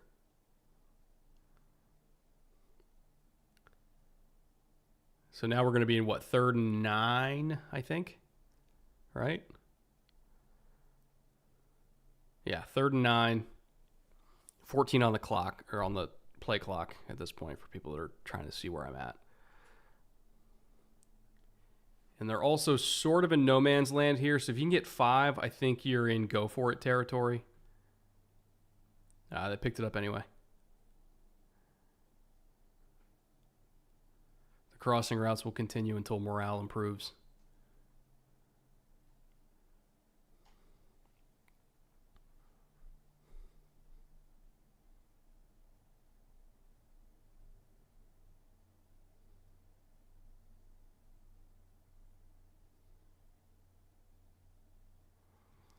All my fellow Chiefs fans in here, who cares? Like, this dude calling us the bitch dynasty doesn't make it feel any less fun to watch. I'm not calling you the bitch dynasty. Like, don't put words in my mouth. That is not what I'm saying whatsoever.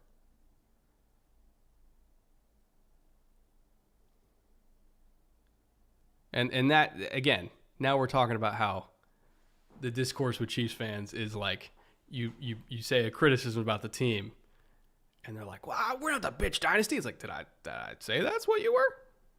No.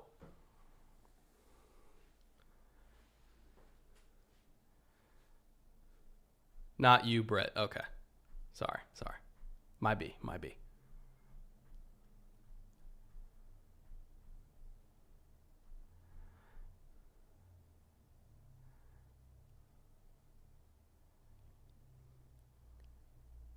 Oh! All right, he got it back. And Lamar. Oh, he fumbled. Oh, my God. No. Oh, my God. Lamar.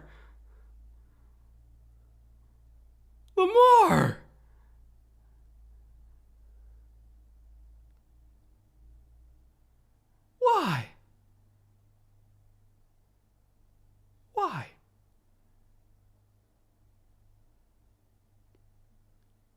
So he had it. Oh, he was trying to switch the ball in his hands because he thought he had broke the tackle, so he was trying to get back into a passing posture. He had it tucked into his left hand. And watch. So he's grabbing it, okay? He pumps. He thought he got away, so he was trying to switch it from his left back to his right so that he could escape out to his right and throw. Didn't realize the guy was hooked onto his foot, swung him around, and as he was switching the ball, it just flew on him. Boy, rough luck.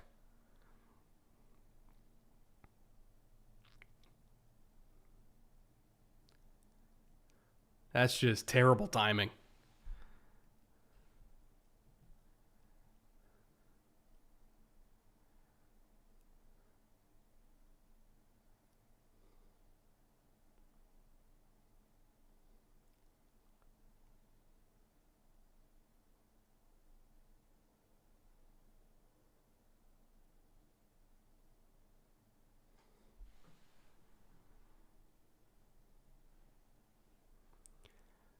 All right, Bills got to capitalize. If they can go up early here, that's massive.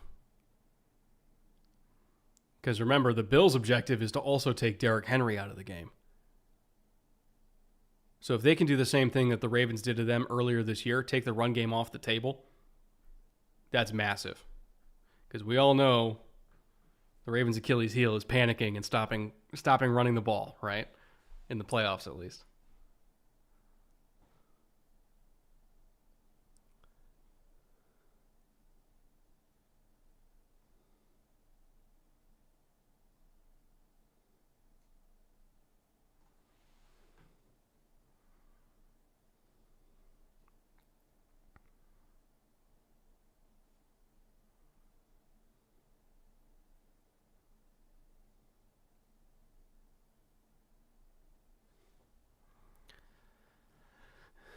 Here we go. Grinding.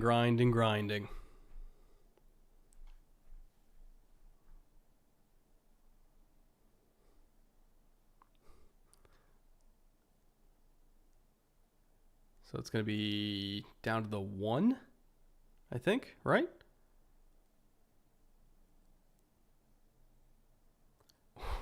Or the 1 foot line.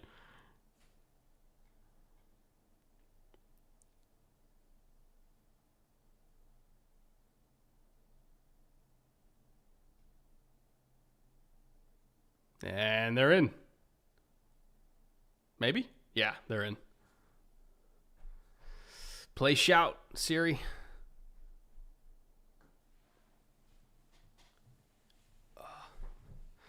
Chiefs fans are so defensive, at least Pats fans would gloat and be mean about winning.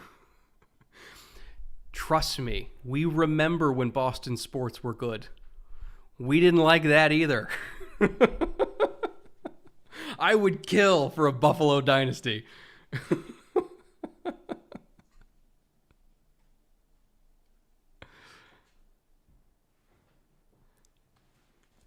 Or like Minnesota. I don't know. Something like that.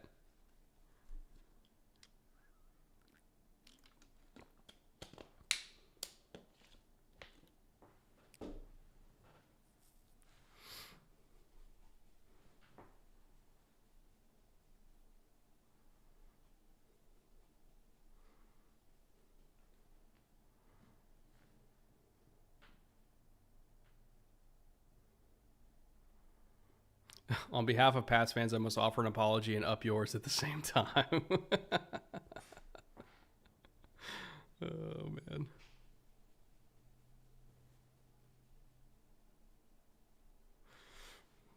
But no, I recognize that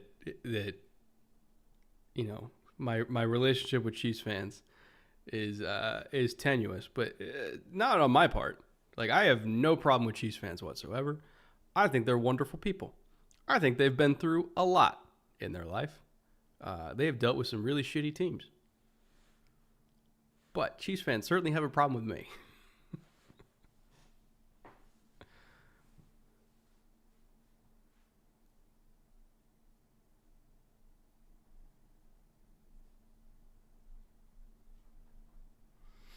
Important question. What's your least favorite of the ads you have to watch 50 times every Sunday? I'm kind of sick of the BK Have It Your Way songs at this point. I feel like I'm in a torture chamber every time I hear one. Brett, which fan base is the most insufferable?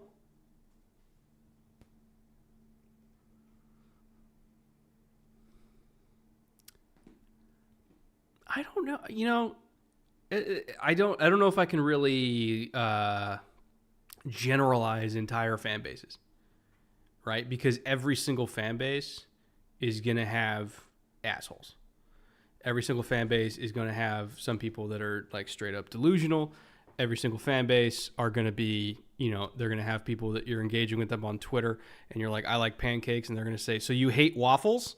Like, every single fan base has idiots, right?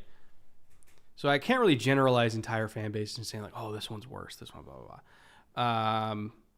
But I can say on the opposite side of things, as far as fan bases that are like the most realistic, right? Fan bases that take criticism of their team the best. I would say the Bears. And I think that's just because they're beaten down over the years. they know that if you're criticizing the Bears, you're probably right. I would say I love Bills fans. And I have a bias there because I've tailgated in Buffalo, and I loved tailgating in Buffalo. Ravens fans also very, very cool. I thought Browns fans, Browns fans got a bad rap for the Deshaun thing, but on the whole, I think a lot of Browns fans, the ones that I've interacted with, have been very pleasant people. If I say Chargers fans, I'm going to sound biased, but I like Chargers fans a lot.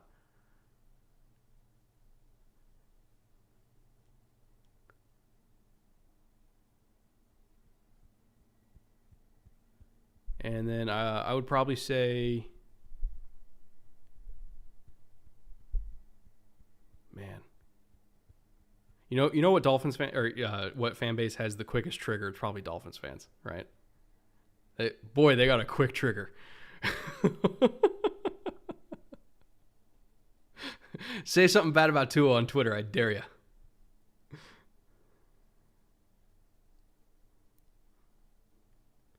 Oh boy, what a move from Lamar. Oh, that was a tackle way out of bounds. That was way out of bounds. I'm surprised that one wasn't flagged.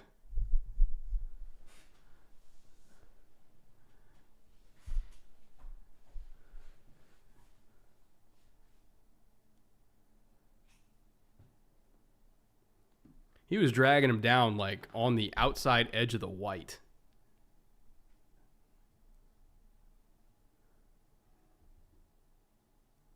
That's pretty far out.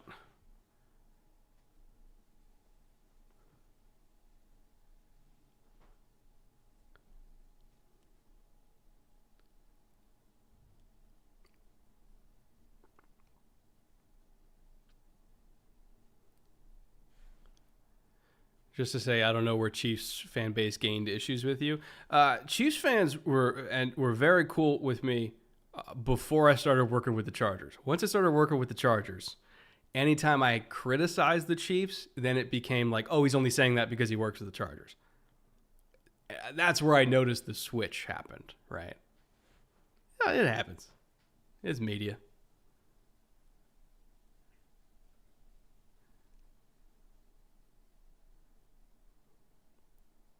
What a run by Derrick Henry. The hardest fought 4 yards you're going to see.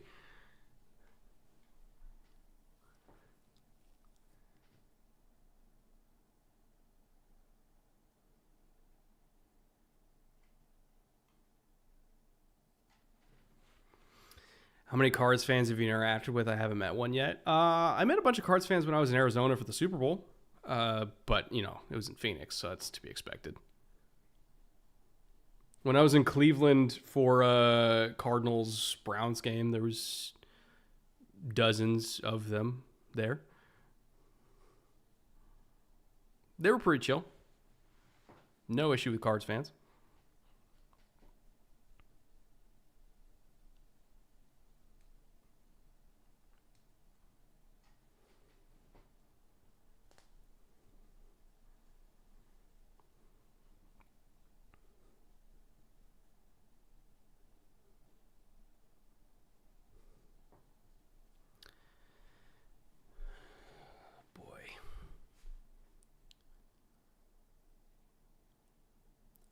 Do you think Shedeur is underwhelming as everyone seems to be making him out to be?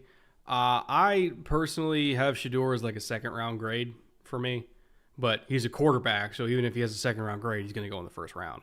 I'm not saying I would take him in the first round, but I'm acknowledging the realism that he probably will go in the first round. But I do not think he's one of the 32 best players in this class. So.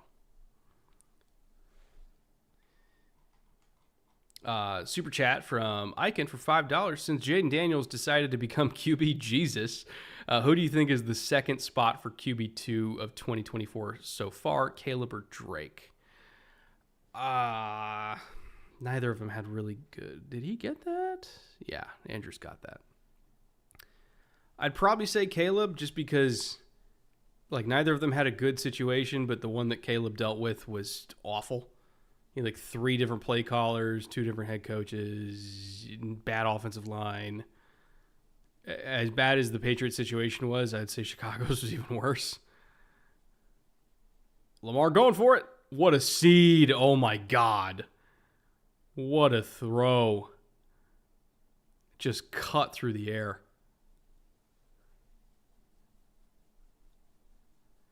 Big post against outside leverage. If there's no post help, it's money every time.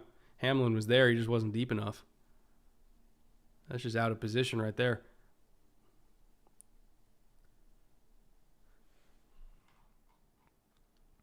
I would probably take Caleb. Just, you can call that pre-draft grade bias, but I also loved Drake. I think all 3 of them are going to be amazing. Obviously, just one of them had a much better situation than the other 2.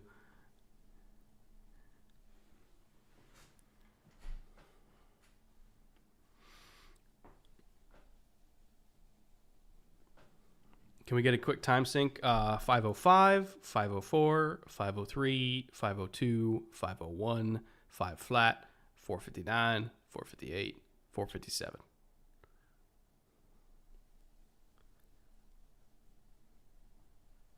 Whoa! Ref got taken down.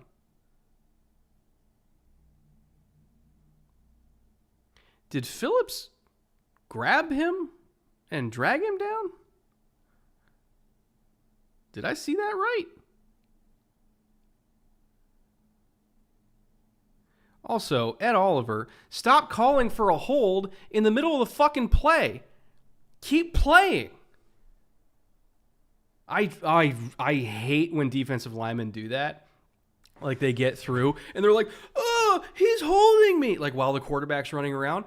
The quarterback still has the ball. He's directly in front of you. Keep fucking playing. If they don't throw the flag, they don't throw the flag. Keep going. God, it pisses me off.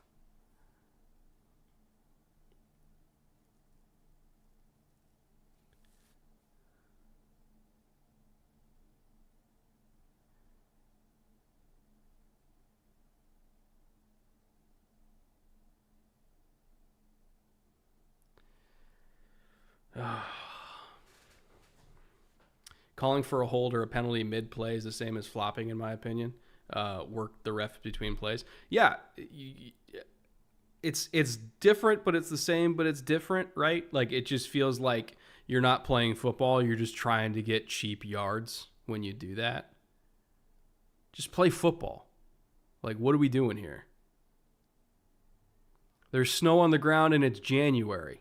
Put your nuts on the table and play the fucking game.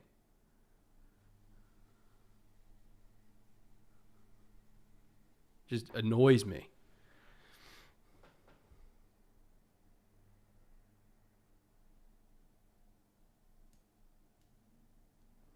Brett, what pisses you off more? D linemen calling for a hold or QBs who run out of bounds for a loss instead of throwing the ball away?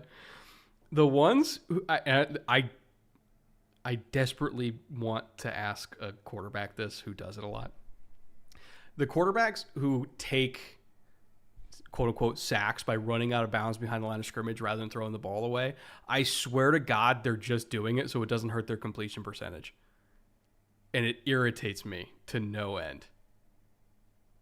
Like, if you don't have somebody on your heels, throw the ball away. Like, save the yards. What are we doing?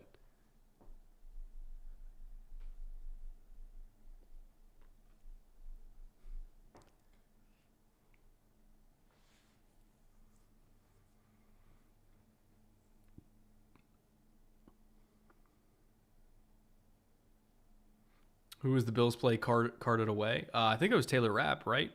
Was Rapp the one that got carded? I think so.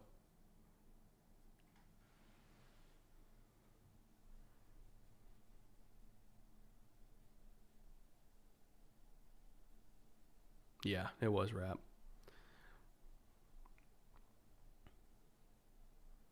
Honestly think some are worried about illegal man downfield penalties. It depends. I could see that being the argument. I could see that. You could sell me on that. But there's a bunch where I'm like, you wanted to preserve that 70%, did you, Squidward? I see you. Brett, you're behind. Hold on, let me refresh. Another double shot, double cream, double froth, double pump, double whip, double hot, double calf, double flip. Speaking of commercials that annoy me, this one. You learn.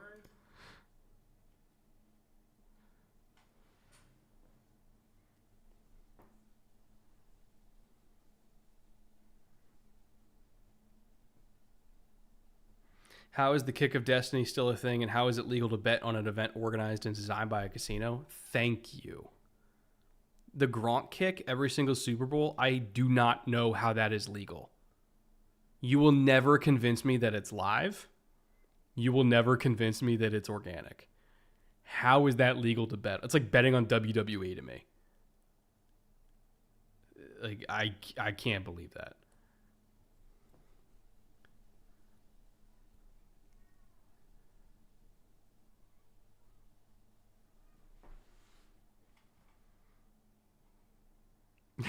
One-yard losses are temporary. High completion percentages are forever. Oh, man.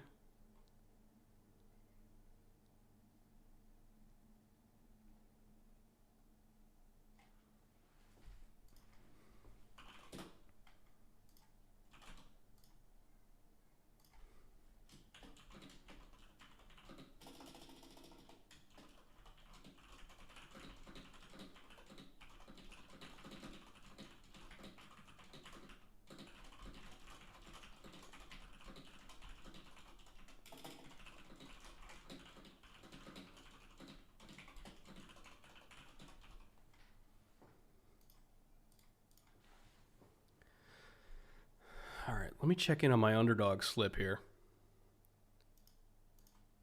So we are, what are we, halfway, right, to hitting 4 out of 5 and profiting for this weekend? Not bad. Not bad at all. I'll take that. I just need James Cook to pop a couple big runs here. Damn, is Brett typing the nuclear launch codes? Mechanical keyboard, baby.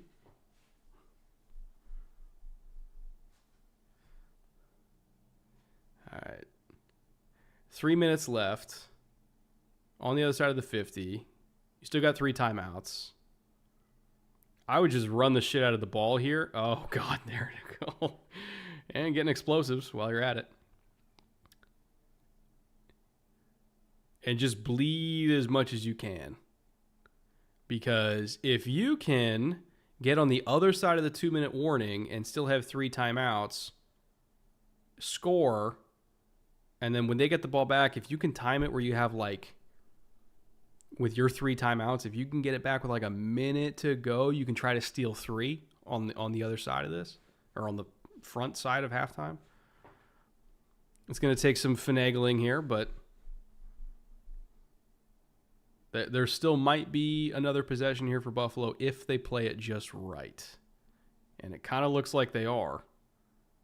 Ooh, Kyle Hamilton just got wrecked there. At least I think it was Hamilton.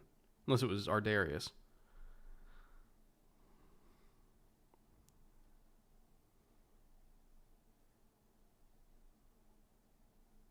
And there's 2-minute warning. What keyboard do you have, Brett, and what kind of keys? This is the Corsair. Oh, fuck. Corsair something. What is this? Big-ass Corsair. It's the best way I can describe it. And yes, it is very loud, but it also feels good when I type it.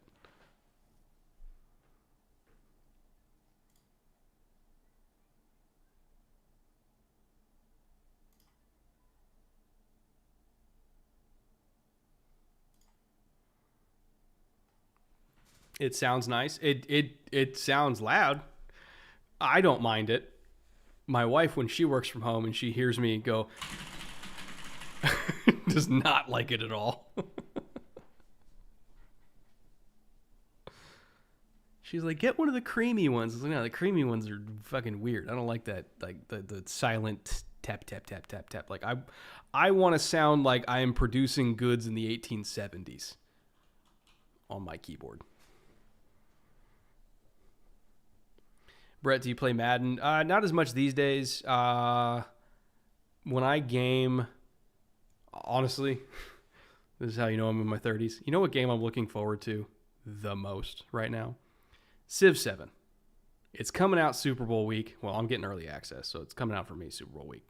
February 6th. I think the wide release date is February 11th. Civ 7 is going to be my relaxation game. I'm going to have it on one monitor.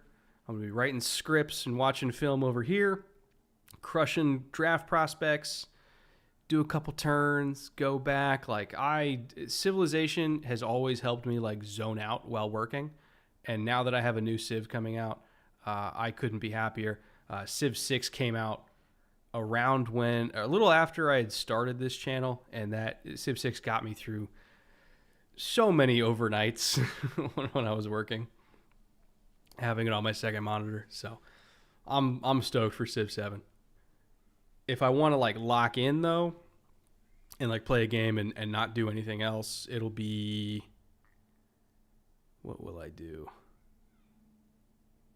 Usually it's going to be Total War, Warhammer 3, sometimes Diablo if I feel about it or if I feel like it. I've heard the Indiana Jones game and the Golden Circle? I've heard that one's really good. I haven't tried that one yet.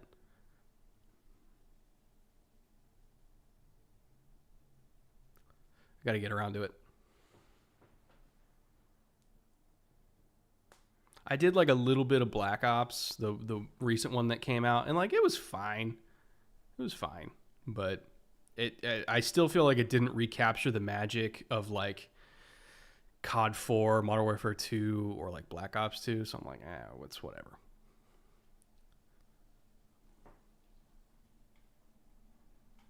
All right, let's see what Buffalo's got here. Ooh, almost broke that screen.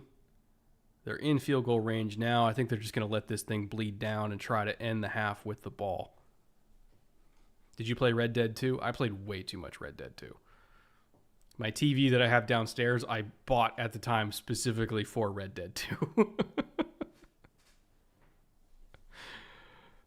Yeah, I love Red Dead. Red Dead's great.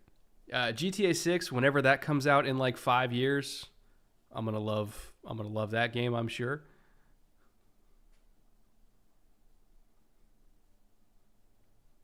Path of Exile 2 is Diablo 2 on crack. Path of Exile 2, I've heard, is tremendous, but it also looks insanely complicated, and I do not have time to learn something that complicated.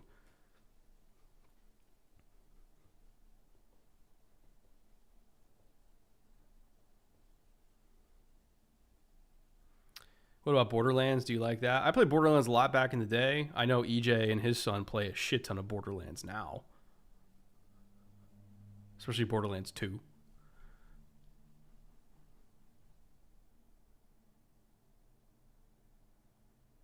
The Indiana Jones game is so good. Can't tell it's not Harrison Ford. Yeah, I don't know. The reviews said it was spectacular, but I just haven't had time to dig into it yet, so I'll probably do that after the season. I kind of want to, let's see. I've watched Raiders recently. I watched Temple recently. I'll probably watch, what was the third one? It was Raiders, Temple. Fuck, what was the third indie movie? I've seen it 8 times and I can't remember the name of it. That was going to bother me. Temple does not age. Oh, Last Crusade. Yes. I think I'll watch Last Crusade tonight. Also, yes, Temple does not age well. At all. At all. It does not age well. Rush Hour 2 ages better than Temple of Doom. Good God.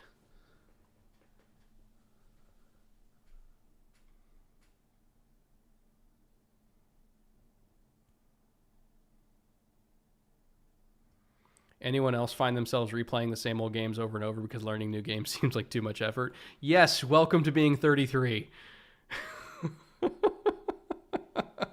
You think I have time to learn PoE? Really?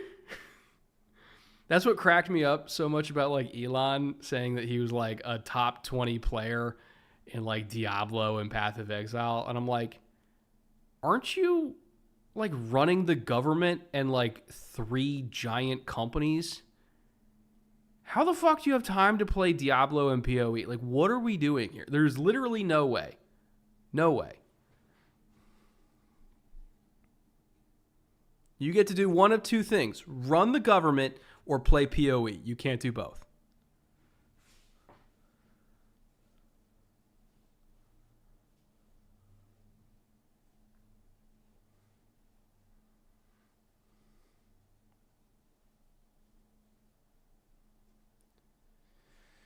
Another commercial break. Thank you, CBS.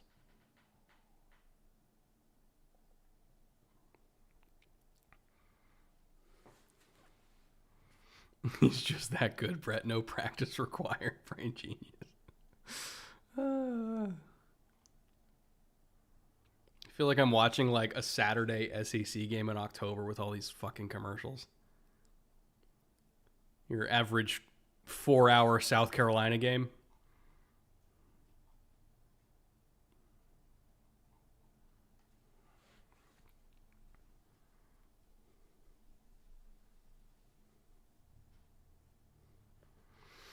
All right, 3rd and 5. Big down here. Baltimore, if they get a stop here, will have decent time to go down and get 3 themselves.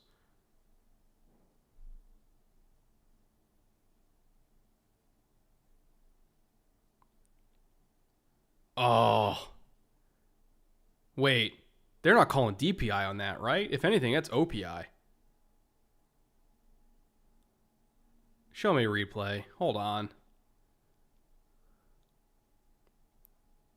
Show me the replay. 1-on-1. Okay. We're calling... No. No. That's not DPI. Fuck off. They were chest... He pushed him. Like, what are we doing? Come on, man. Banner weekend for officiating here in the NFL. That's for sure.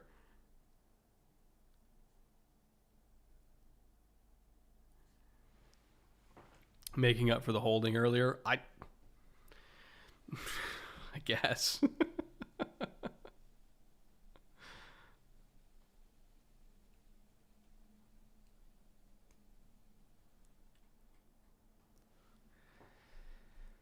Oh, boy.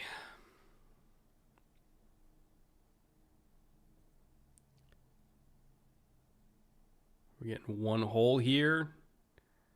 Low red. Nope, one dog. Oh, and Allen just ran right through him. Oh, my God. Not much you can do against a 245-pound human.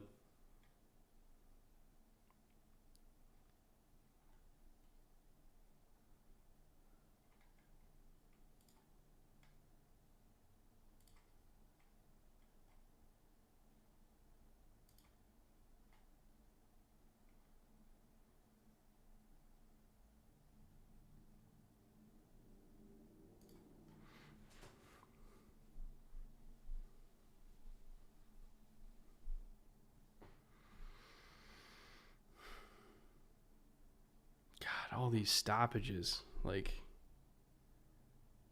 I feel like we haven't had a flow of like 5 straight plays this entire quarter.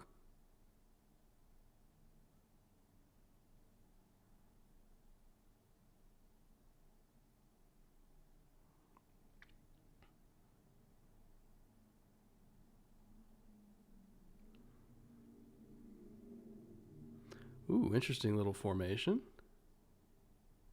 And they're just running Josh again. He is the goal line back, and it worked.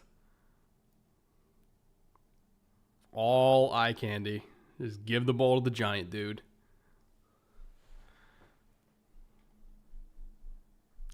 Yeah, that no call, I think, was, or that PI, I should say, was way more than a makeup situationally for that hold earlier. Like, that was too much. Like, we could say it's a makeup call, but, like, I don't know. I feel like a makeup call for a hold shouldn't be 7 points.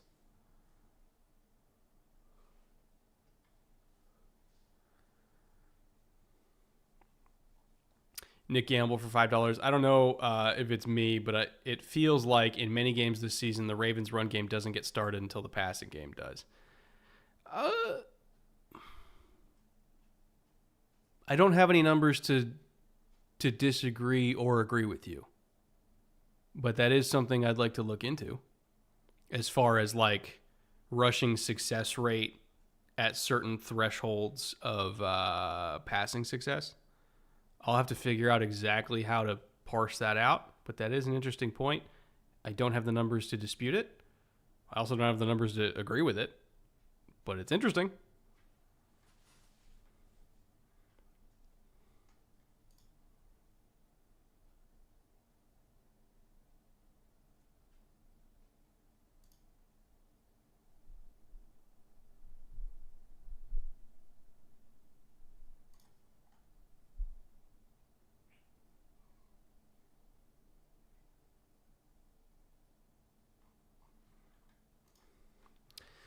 All right, 16 seconds. Nobody has ever driven the ball down the field against Buffalo with that little time on the clock. So this game, or this half, is probably over.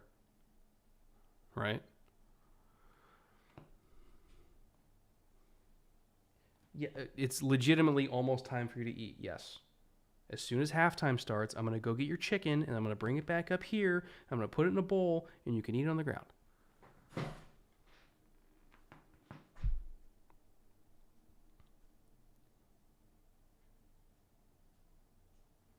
He's such a baby.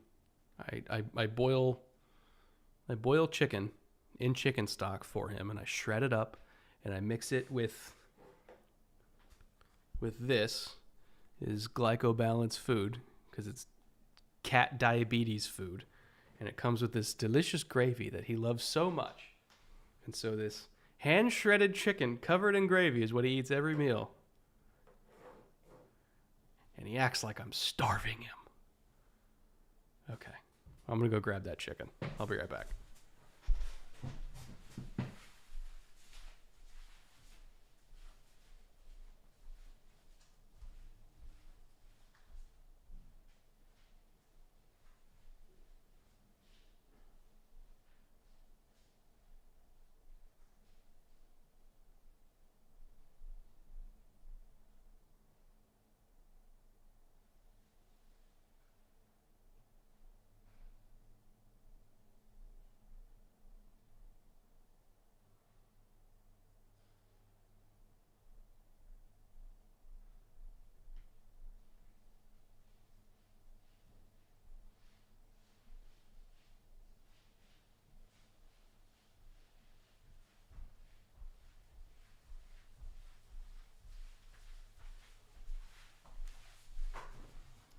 Okay, that's my chair, bud.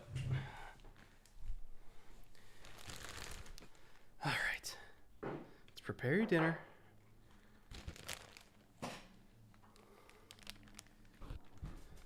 Also, if you're wondering where my wife is, she's on a business trip, so I am both cat dad and streamer dad today.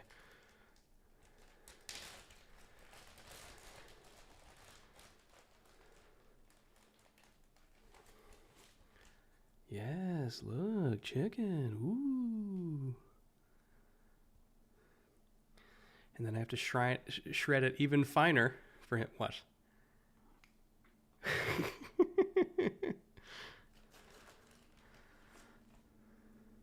You're so fucking pampered, dude. Don't claw at it. You're getting it in just a second. God.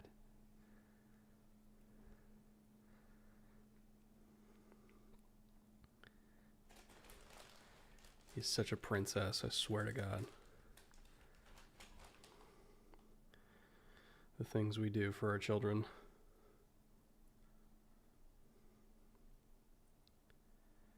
Anyway, don't mind me.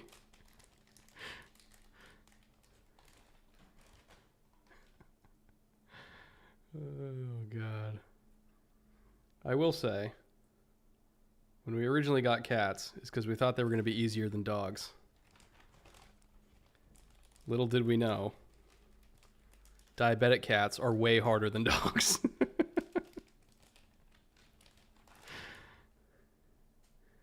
right. Don't swat at it.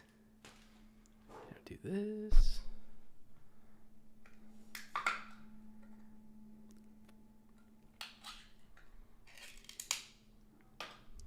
Stop grunting at me. That's... Oh my God. You're the worst.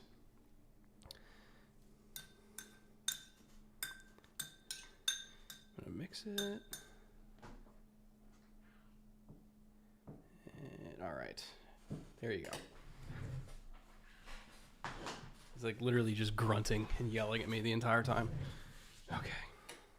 All right. We're back.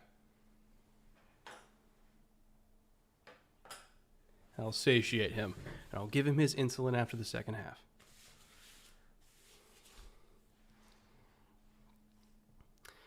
DJ Sanders, $5. Hey, Brett, love the channel. Quick question.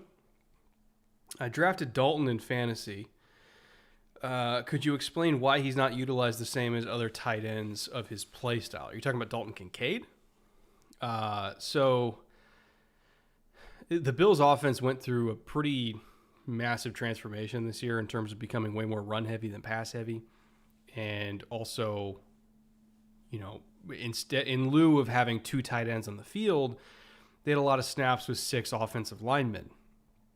And when you have 6 offensive linemen on the field, especially with their run-pass splits being so heavy with those 6 offensive line packages, it was something like 70% run, I want to say, with 6 offensive linemen on the field, as you would expect.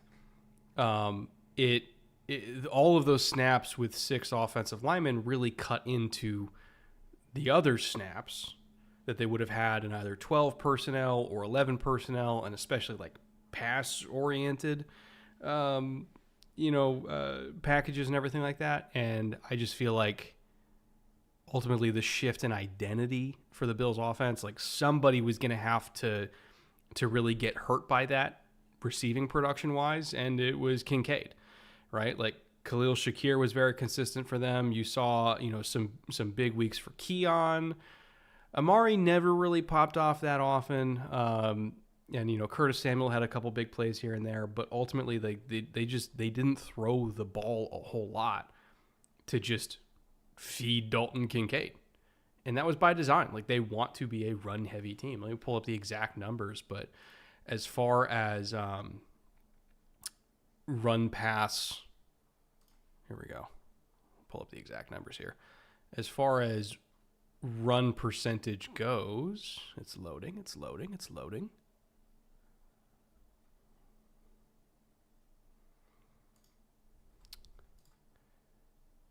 Oh, that's right. I have to select the Bills filter. There we go. All right. Run percentage. They were 42.3% run.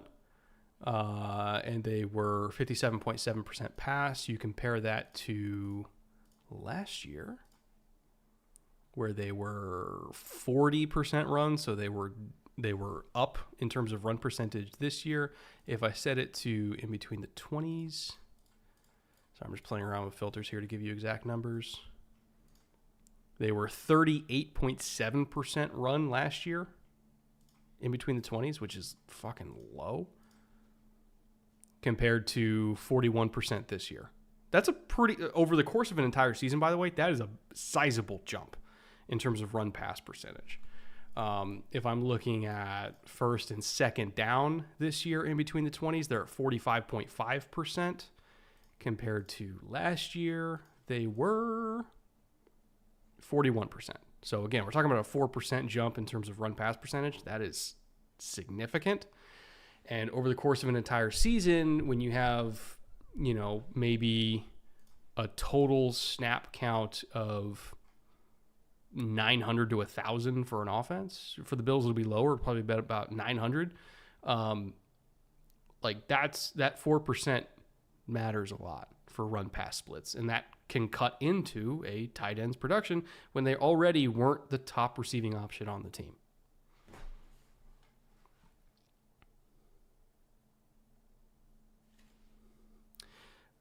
Ooh, there's a McAllen 12 discussion? What's the McAllen 12 discussion?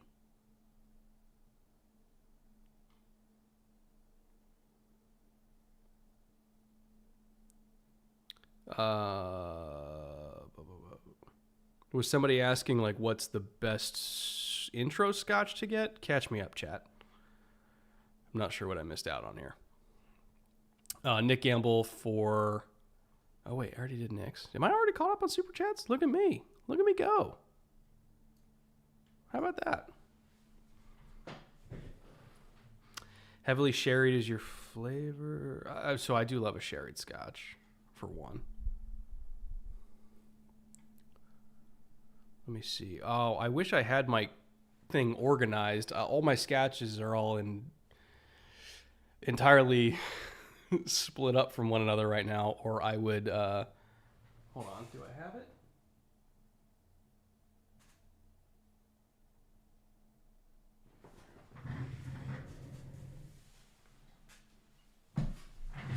Found it.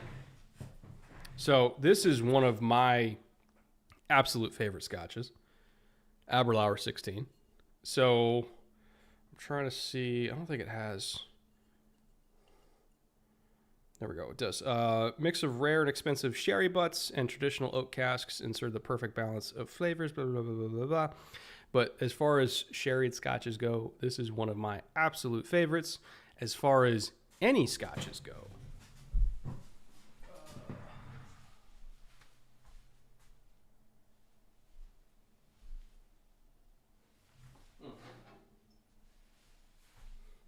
now, keep in mind, I am a sucker for Isla's.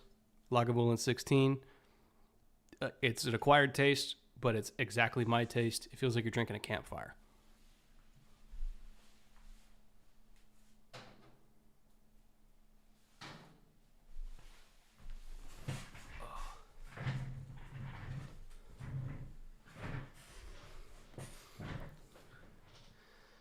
All right. Evan for $5. What do the Packers got to change to be better next year, or is it solely on Jordan Love? Jordan's got to stop throwing dumb picks. No other way to say it. Jordan's got to stop throwing dumb picks. You know, I would love for them to get like a real, true number one.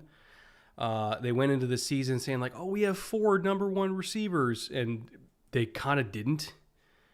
Like, they never once felt like they had like a true go-to. We need to play right now. Here's our number one. They didn't have that. So like they absolutely need a badass, like, I would even say like their own Brandon Ayuk. Doesn't have to be a top 5 receiver in the league. Give me a top 10 to 12 receiver in the league. Get a true number one. Have Jordan Love stop throwing really fucking stupid picks. You know, probably get another corner because I think Jair's gone. Like, they're not that far off. Like, yeah, you could say they need pass rush help, but it's really more they just need Lucas Van Ness to turn into the player that they drafted him to be, and they'll be fine. Rashawn Gary's, he's kind of gone down. I mean, he's still effective, but not like crazy effective like he was at his peak. Same thing for Kenny. Like, there's going to have to be a lot of turnover along the defensive front, I imagine. But they're not that far off. They're really not.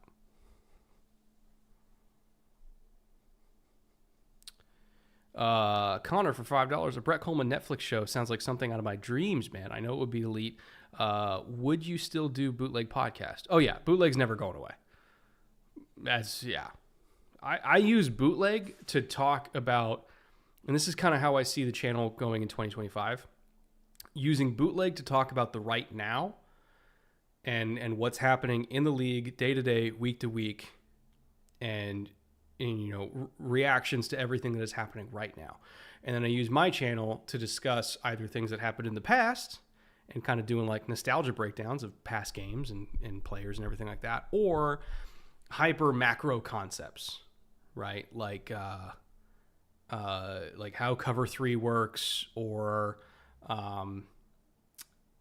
you know, how teams use EPA, or there's a video that I'm working on right now, which I can't talk about a whole lot, but essentially there's a company that trained robots to watch football, and it's going to change analytics as we know it, all the way from the high school level to the NFL level, and it's fucking sick.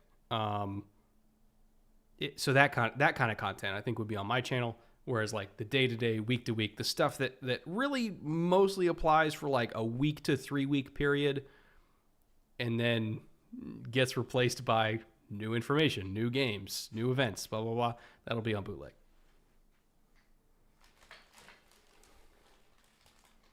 What's your go-to whiskey? Depends. If I'm feeling bourbon, probably either Eagle Rare or Angel's Envy. If I'm feeling a rye, it will be, I mean, if I can, it'll be this Midwinter Night's Dram from High West or Sagamore. Although Angel's Envy also makes a pretty sick rye as well, which is right back there. If it's a Scotch, probably Lagavulin 16. If it's an Irish,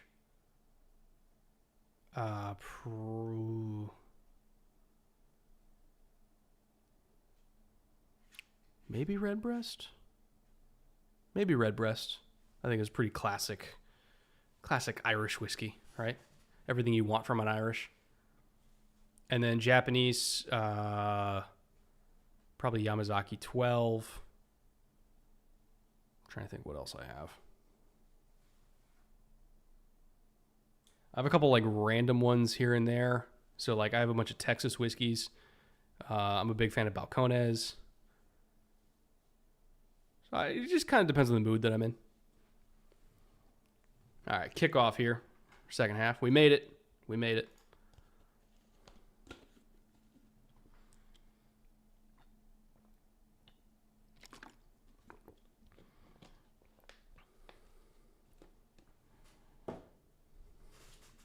By the way, don't mind me. I did grab a frozen piece of a former DiGiorno to get me through this second half because I have been drinking for 5 straight hours, almost 6 straight hours, and not had food, so don't mind me. I just need something.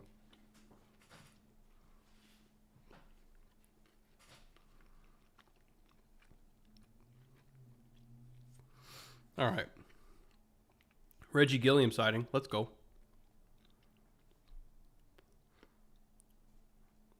And we got a linebacker dumping him on the first play. Great play by Harrison.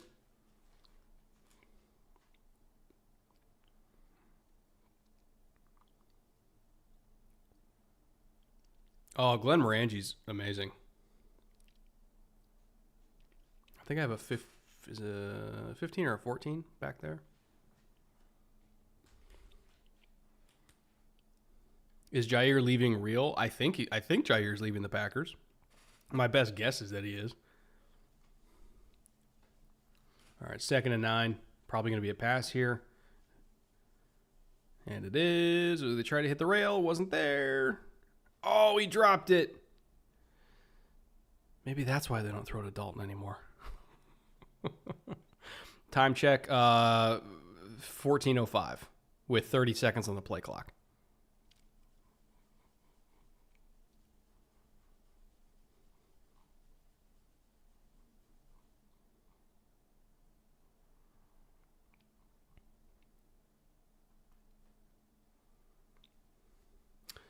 What do we need from Cook to hit on Underdog? He's 20 more yards.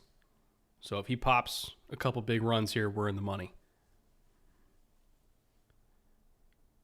Hell of an escape by Josh. No eligible receivers in the area, though. Did he get it past the line of scrimmage?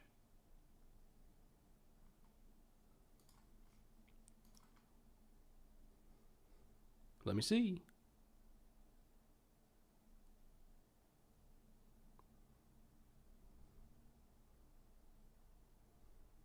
Oh, okay. I didn't see. So Khalil was there. Never mind. He was there. Didn't see that. We're good. No grounding.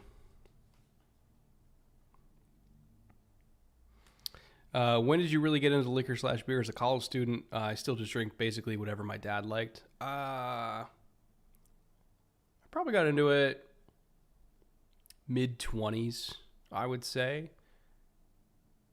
And that was mainly just because I was out of college, so I stopped drinking shit. No, it's like, I'm going to explore. I'm going to see like what I like and not just, the typical college student rotation of like Jim Beam and Captain Morgan. And then I just grew out from there, I would say.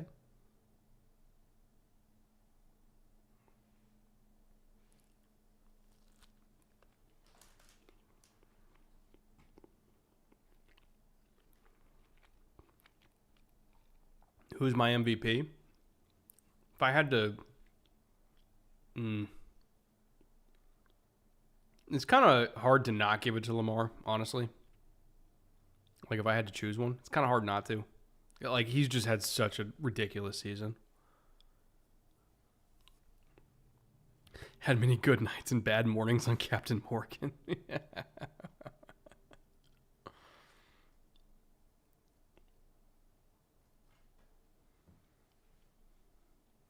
Any good ones from California? Hold on.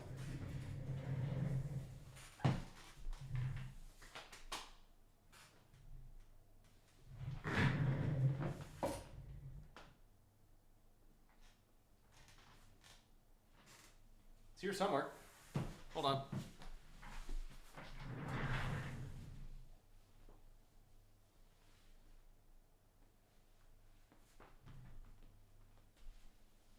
Oh, literally in front of me. So, this is from Drift. They're based out of San Clemente, California. And they have a family farm in Kansas, just outside of Kansas City, where they grow all their wheat. And this is a wheater. And it's delicious, honestly. I don't know if any of you guys like wheat whiskeys or not, but as far as wheat whiskeys go, this is one of my favorites. It's 90 proof, only barrel aged for 2 years. But I absolutely adore it. So when I feel in the mood for a wheater, this is the one I go with. Again, it's from Drift in San Clemente, California. Not too far from me.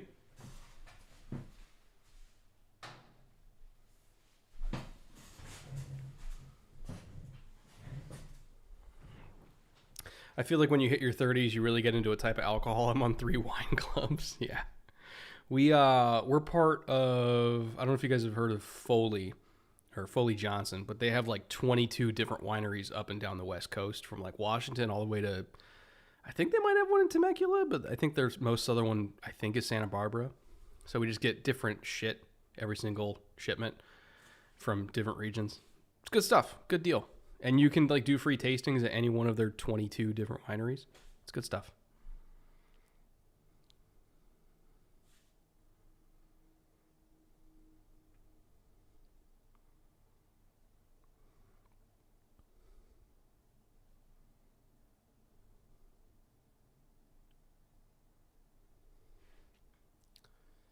Any idea where in Kansas it is? All I know is it's like right outside of Kansas City on the Kansas side, like within like half hour to an hour of KC, I believe, is what they told me. It's all Chiefs fans because they're all from Kansas. And then they moved out here, but they still have their family farm. And they're like, well, we got to do something with the wheat. And so I think like one of the brothers was like, well, I can make whiskey with it. And he does a pretty damn good job of it.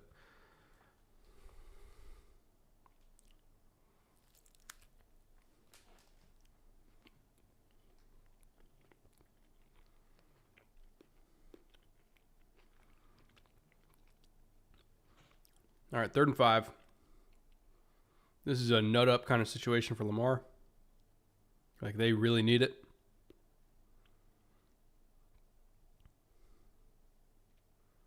And he got it. Looked like somebody fell down. I think Teron Johnson fell down in coverage.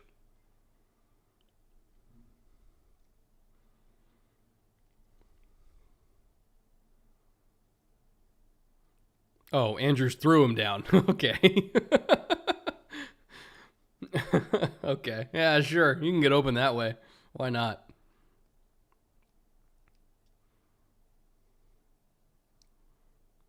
Justice Hill running hard. As far as like pound for pound, is anybody in the league stronger than Justice Hill? Guy taking on Chris Jones single-handedly in pass pro, grinding it out between the tackles, and he weighs like a $185. Love him.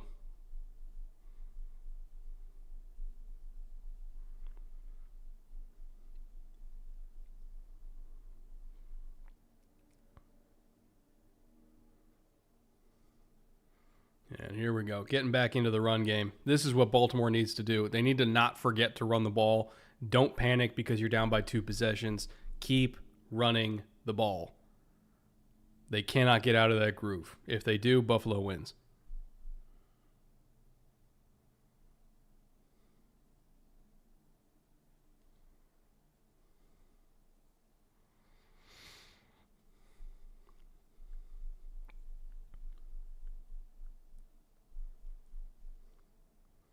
First and 10, run it again.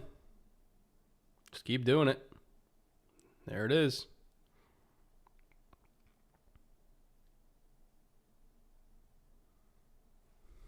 Great job by Milano, though, to shoot that.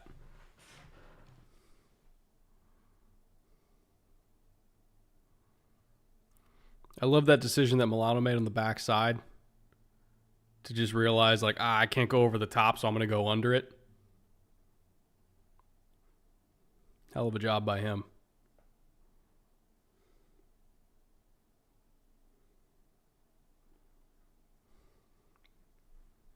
All right. 2nd and 12. Obviously going to be pass play here. Curious if it's short or deep. Oh, that's killer. They needed that. They needed that to get into like a 3rd and 6.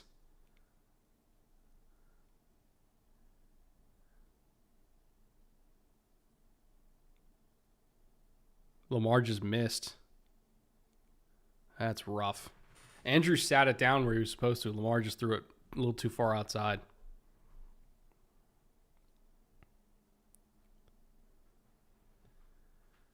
So 3rd and 12.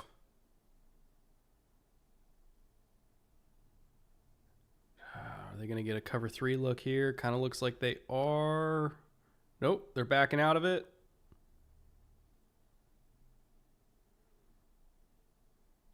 Wait a minute. Flag for what?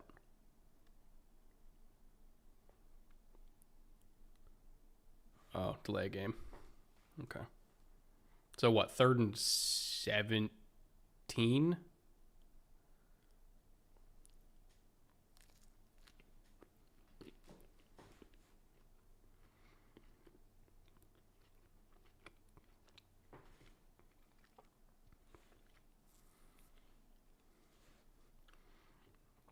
Kind of seemed like Harbaugh was pissed that they didn't bump the clock.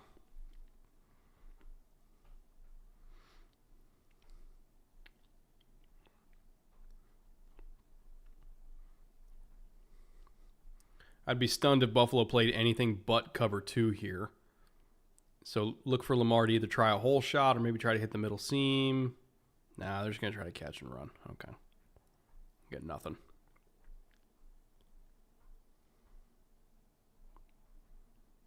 And it's just giving up.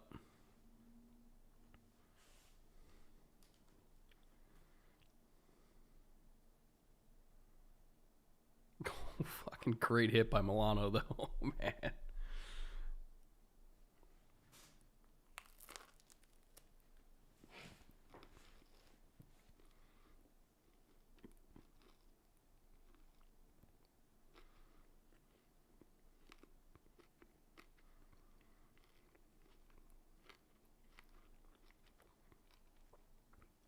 All right.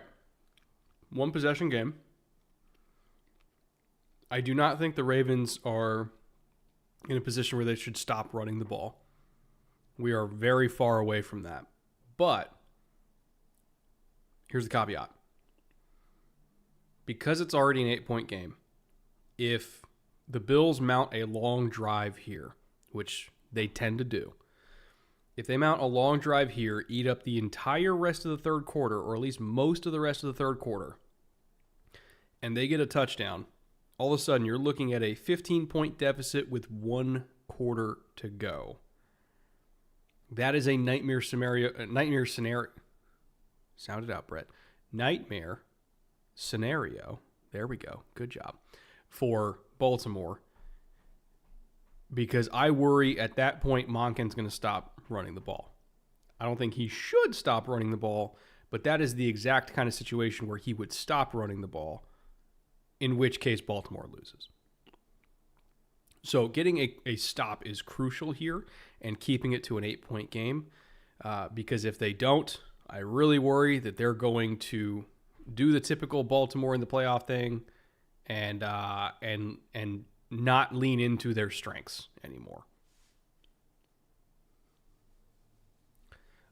Tony, Miss Super Chat. How did you and EJ meet? Always wondered that. We met at the Senior Bowl in 2020, and this was January of 2020. I remember on the flight back from the Senior Bowl is the day that Kobe died, and I was walking through the airport at LAX as the news spread, and I will always remember where I was when I heard Kobe died because of that. But we had met that week, and I want to say like 3 weeks later, he was in my kitchen and we were working on Bootleg. We decided that we wanted to do a podcast like that week within a few days of meeting at Senior Bowl. It was great. Been together for 5 years since. About to be at our 5th All-Star game together. 6th All-Star game? 2020, 6th All-Star game together, I think.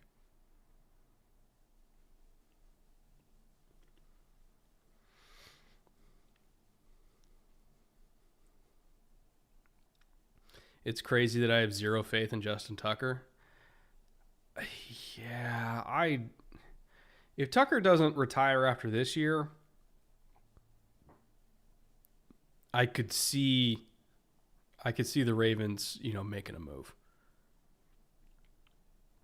Which seems inconceivable because I figured Tucker would be the kind of guy who decides when he's done playing and not the other way around.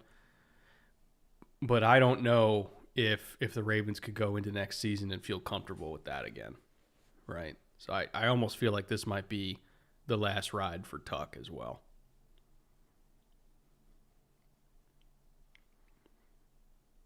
Brett, any tips for getting all 22 for scouting? Are you talking like college all 22?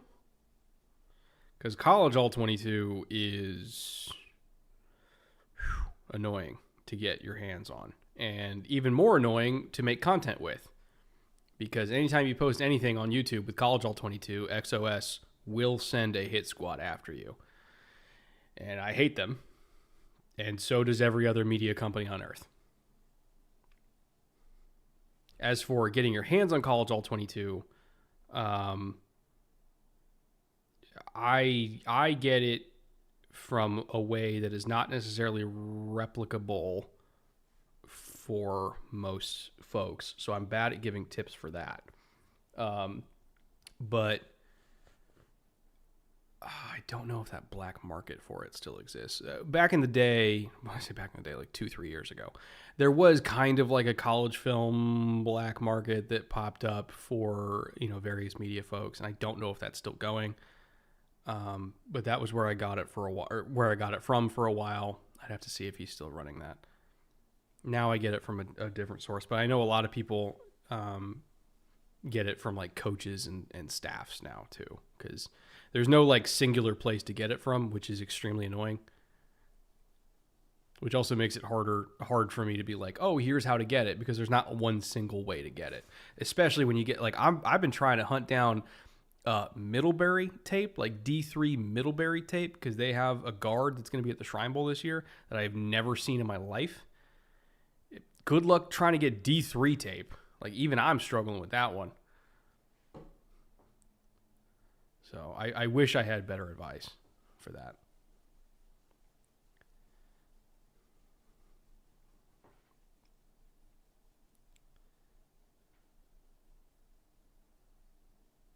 Oh, man, hell of a pickup and hell of a ball by Josh. Feels like both these quarterbacks have just been throwing dots on crossing routes today.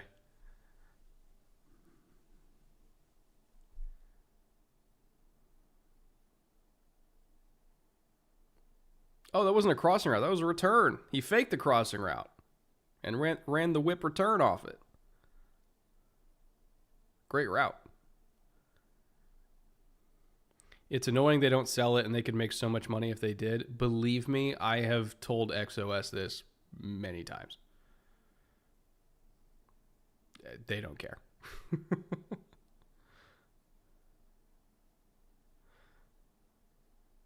Like I told them, it's like, I will buy it. I will spend money on this. They don't care. Justin for $5. Do you think the Texans just need interior O-line to make the jump to contenders, or do they also need more? Also, I would say they also need another receiver because Tank is going to be hurt for most, if not all, of next year. Stefan's gone. Like, you can't go into the year with just like Nico Collins and Bobby Trees and Mechie and Hutchinson. Like, you got to get another receiver, if not just another weapon. So if you want to do Tyler Warren, that's fine. But they need another weapon, as well as interior offensive line. They need to get at least two of them. And then I think you could go interior D-line.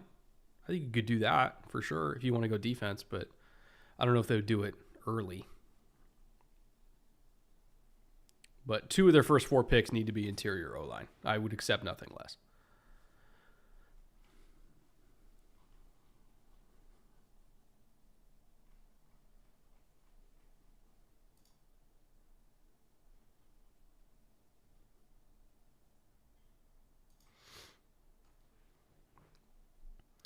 All right.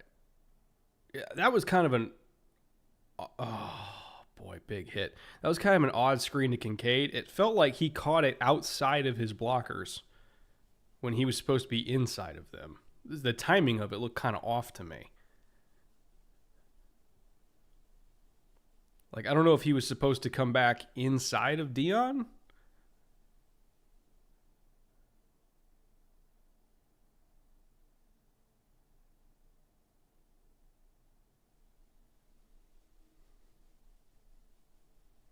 I'd have to watch the All-22 on it to see the spacing of it, but it did kind of look like a weird design. Hall of Famer Kyle Van Noy with the tackle.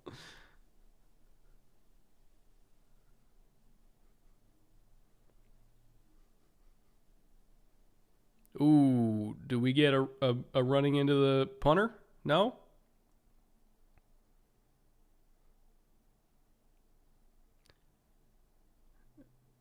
Did he not make contact with the punter? Kind of looked like he did.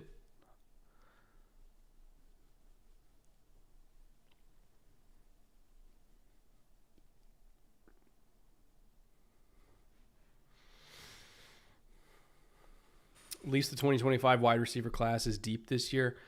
The top of this receiver class is not close to the top of last year's receiver class. Like, there's a bunch of names in it. There is not a BTJ.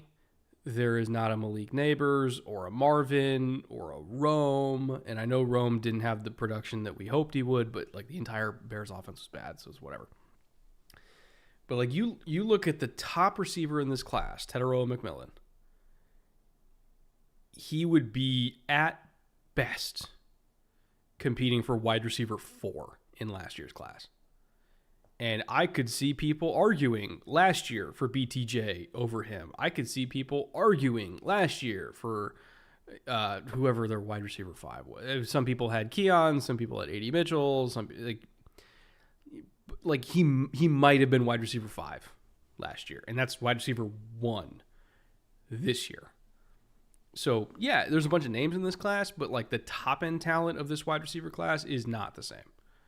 Not remotely the same. And that's a big reason why, why I think there is legitimate debate for Patriots circles around, do they go with Kelvin Banks? Do they go with Ted McMillan? Do they go with Mason Graham? Do they go with Abdul Carter? Because it's not a slam dunk like, oh yeah, you just take Marvin Harrison. Like, it's not this year. Sheldon Wong for $2, but have you seen Jack Beck and Jalen Noel?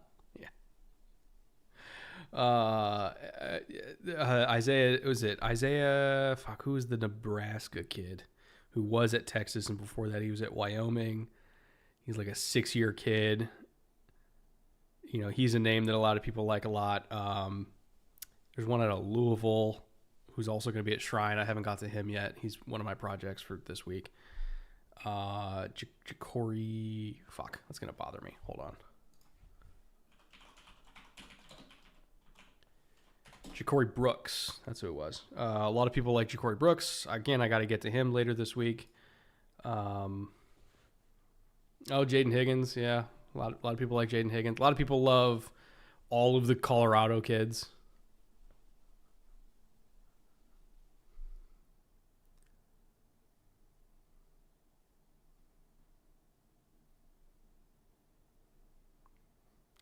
Derrick Henry, 250 pounds, just gliding across the ground. Got to stick with the run. If they ran, 9 out of 13 plays in this drive, I think it's a success. They have to run the ball.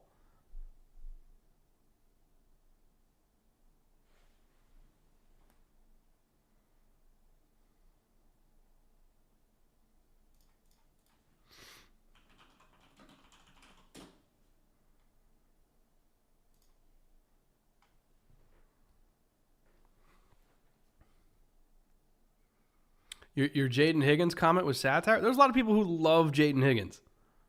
There's a lot of people who have Jayden Higgins like top 3 receiver in this class. I would not be surprised if we see a ton of Jayden Higgins hype between now and April.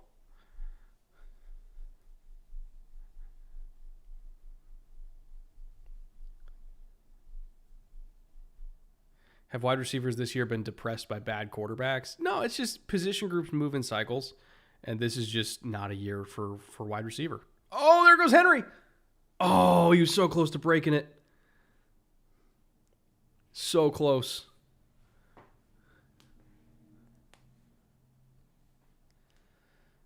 But you got to stick with it. You got to keep running. Because he's just going to keep ripping those off. You have to keep running it.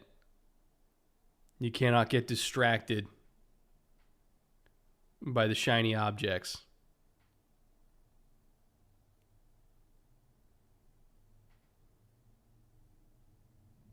Do it again.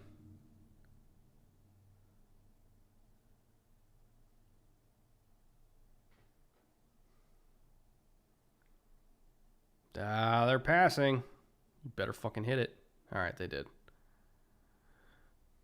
Q Johnson, disagree. Luther is generational, slight Mizzou bias. Oh, slight Mizzou bias. I see.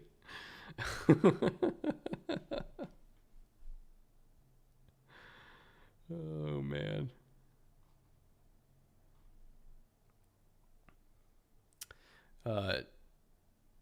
Justin for $5. Top of, I could see that, but the Texans need a 2 with Tank Dell out, as you said. This class is good for your wide receiver 2 or 3. Decent project TEs class. Yeah.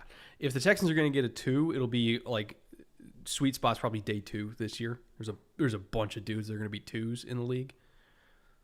Not a whole lot that are going to be 1s. And there goes Justice Hill. Keep running the ball. Keep running the ball.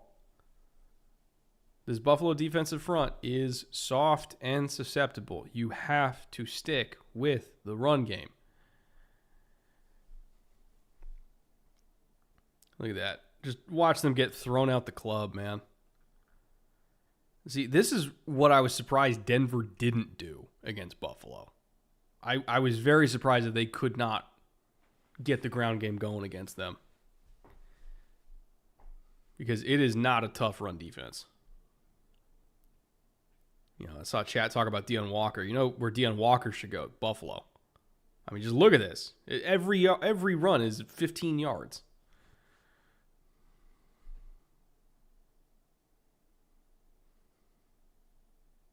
Like, they got nothing.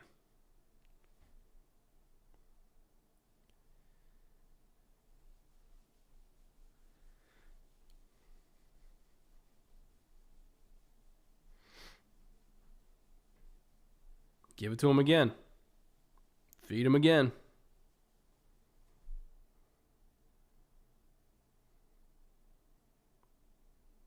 It's just easy. It's just easy. Like, every time the Ravens throw the ball, it's a win for Buffalo. They just should not throw it the rest of the game. Unbelievable. Basto for 5. Thank you, Basto. Still hypothetical, but what do you think the Chiefs will have to do to beat the Bills D next week? Love your content, by the way. Are we sure it's going to be the Bills defense? Are we sure it's going to be the Bills defense? We'll see.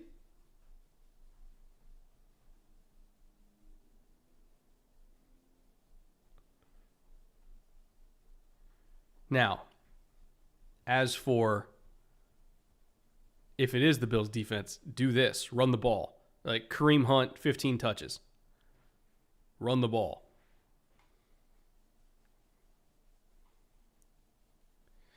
Short round, speaking of Temple of Doom, for $5. QB to know for the draft, Taylor Elgersma, Wilfrid Laurier, U, Canada. There are some all 24 of his on YouTube. Okay. Hold on, let me write that down. Give me a second. Taylor, where the fuck? Taylor Elgersma.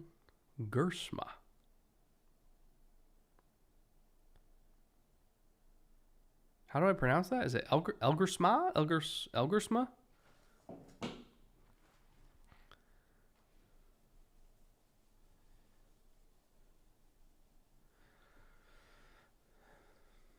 Tyleik Williams should be a target for Buffalo. Everybody who weighs over 320 pounds should be a target for Buffalo.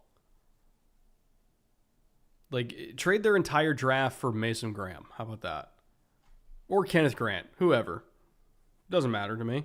One of them. Thoughts on what happens with Sam Darnold? At this point, I think they're going to let him walk. For a while, I thought maybe they would ransom him, like they would tag and trade, and they would ransom him for a higher pick than a third rounder. Now, I think they're just going to take the third round comp pick, and he'll probably go either to the Raiders or I'd have to double check to see if the Browns could even fit it, because they are going to get cap relief because of Deshaun's insurance contract, or insurance on his contract, because Deshaun's probably going to miss the entire season, which means they're going to get like $40 million in cap relief.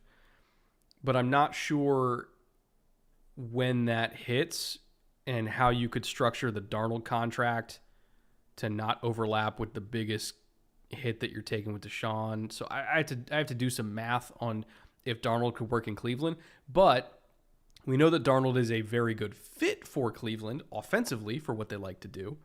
You know, they have to invest in the offensive line and kind of rebuild that back up. But like schematically, philosophically, verbiage wise, Darnold is a fit for that. I'm not sure on the finances, so I got to double check on that. But it would fit.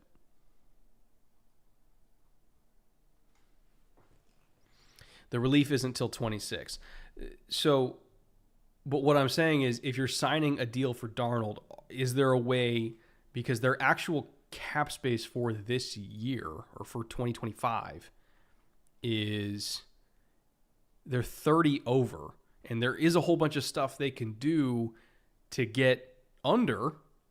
But I'm wondering if there's a way to structure the Darnold deal in a way that still pays the number that Darnold wants, but you're pushing it as much into 2026 as possible for when you get that cap relief, and have it hit in 26 for when you get that 40 whatever million it's going to be from the Deshaun insurance, and while pay him minimally in 2025, still have him be your starter, still have him be guaranteed money so he's comfortable, but not have that money hit until you get Deshaun's relief, is what I'm saying. Like, I don't know if you can do that. I have to double check, but if they can, that would be optimal.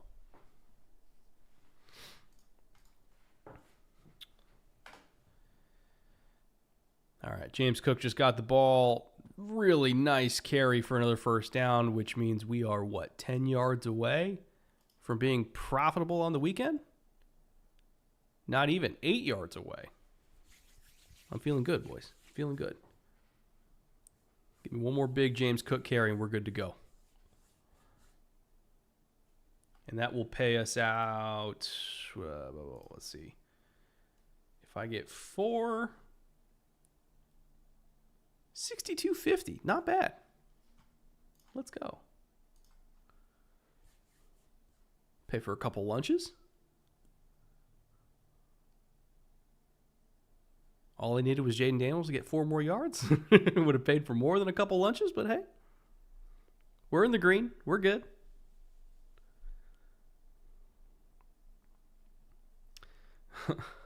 The Giants, Sam to the Giants. You got to convince Sam to go back to New York first. I think he's got some unresolved trauma in New York and New Jersey.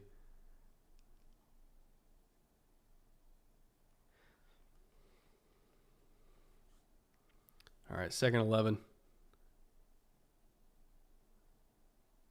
Oh, Khalil Shakir fighting for every yard. Get him to a 3rd and manageable. You're at midfield. I think you can run the ball here, even though you're 2.5-ish yards off. I think you can run the ball here, even if you don't get it, as long as you get forward progress, kind of nut up and go for it on 4th down. That's what I would do, at least. RFK's Brainworm for $5. If the Titans take Cam at number 1, who should they be looking at round 2? So I'm assuming the Titans would also sign Trey Smith in free agency, right? Because I just feel like that's a natural fit for so many reasons. Trey Smith and Borgonzi are very close. He's from Tennessee. The money's right. The position need is right. Like Trey Smith, if he's not in Kansas City, he's going to Tennessee, in my bet. So let's just say they took care of guard with that. You take quarterback, and then you need... God, do they dare go receiver again? Or you could sell me on it. I guess it would depend on the offensive lineman or the tackles that are on the board, because I still think right tackle is a problem for them. So it would just depend on the tackles on the board versus the receivers on the board. But I think, the franchise's number one goal would be to make sure Cam Ward works. So you either give him protection or you give him weapons, one of those two, in round 2.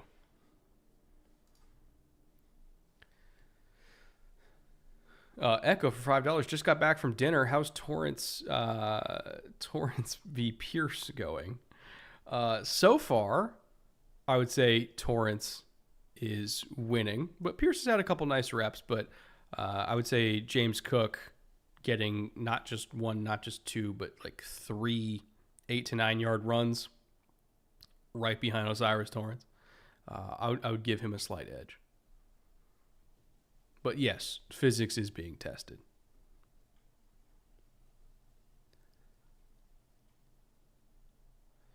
Do you think BTJ is a top 10 receiver? Hold on. Like my gut instinct is no, but I want to put together a list just to make sure, right? So Jamar, JJ, whatever order you want, I don't care. Jamar and JJ. Amon-Ra's got to be in there somewhere. A.J. Brown's got to be in there somewhere. CD's obviously in there somewhere. The order doesn't really matter to me. Do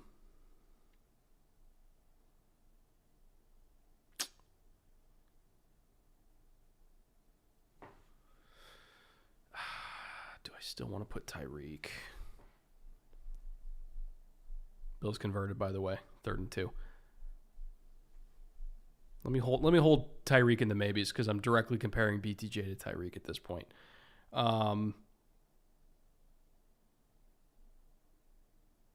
Boy, that's tough. That's really tough. Obviously, Nico's in there.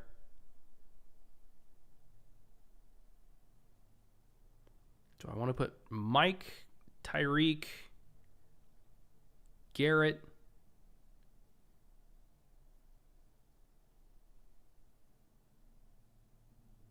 Fuck, that's hard. In the meantime, another big-ass gain for James Cook. He's McLaurin, right? So it's like I'm directly comparing BTJ to this group of like 8 guys that you could argue for anywhere from like 7th to 14th in the NFL. And I feel like BTJ's in that group. I almost don't care what the order is. Like JSN, you can throw that in there as well. I don't know. How about this? I'll answer the BTJ is he top 10 question with this. If you put him top 10, I would not chastise you. If you left him out of your top 10, I would not chastise you. I feel like he is in that group of receivers where it's just all about flavor. This is the flavor you want. There we go. We just got it. I think, right? Please tell me we're not 2 yards short.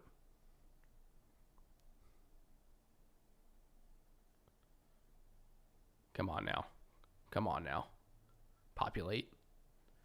Or at least just give me another 5-yard run. Make me feel better. 56. There we go. We paid out, boys.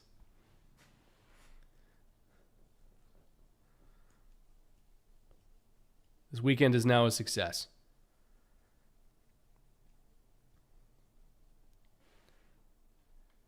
Oof. All right. Speaking of Travis Jones reps and Michael Pierce reps. That was a hell of a rep right there.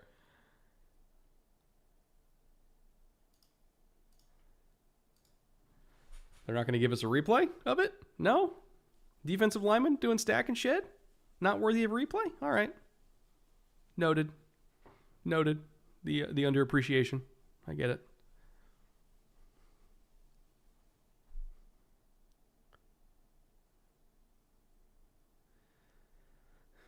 Justin for $2. Who do the Jags need for their next head coach? I would have said Vrabel, but he's gone. Ben Johnson, I'm pretty sure, is going to be in Vegas. I think Liam Cohen would be a good fit for the Jags, truly. I don't even know if they interviewed him, though. I have to double check on that. I think Aaron Glenn would be a fit for the Jags. Just two off the top of my head. 3rd and 8. What you got? Ooh. Tight coverage, but clean coverage. I wouldn't flag that. I know they're asking for the flag, but I wouldn't flag that. Joe Brady to the Jags? No, Joe Brady to the Bears.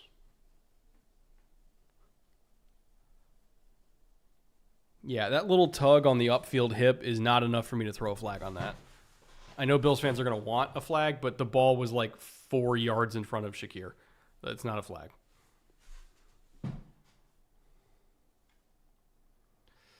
Echo for $5. Who do you think would be the best for Indy's DC? I want Wink. I think Wink would be a tremendous hire for the Colts. I really do. Like, out of all the likely candidates that they would be looking at, Wink would be at the top of my list for sure. If not, I know Rex is holding out for a head coaching job, but like I would give him a call just to see if he wanted to do it, because that might give Rex a path back to being a head coach. Like if he can't do it straight from media, and he's like, "Hey, if you want to go be a DC, you might get another job." Like, I'd give Rex a call, but he's pretty cushy at ESPN right now.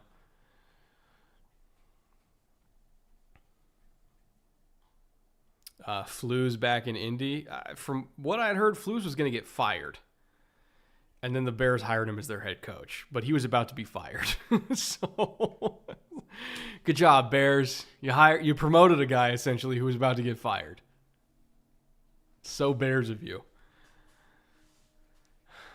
Unbelievable.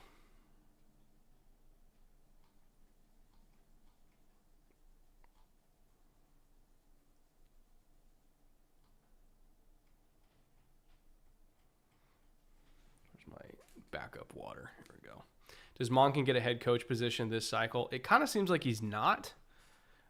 He absolutely should be considered as like a top candidate, but it doesn't feel like he's gotten the same amount of attention for it that Ben Johnson has. That's for sure.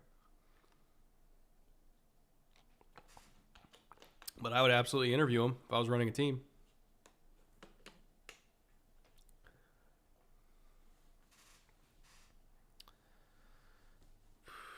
Didn't you like the hire at the time? Are you talking about for Flus?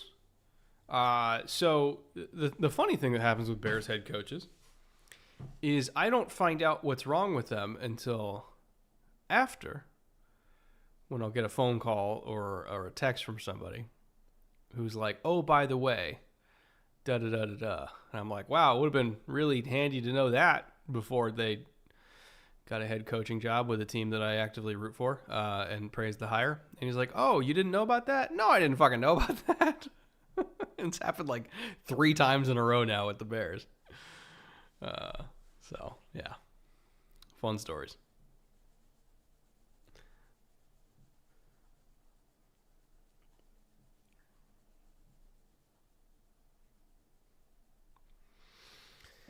All right. Let's see what Lamar's got.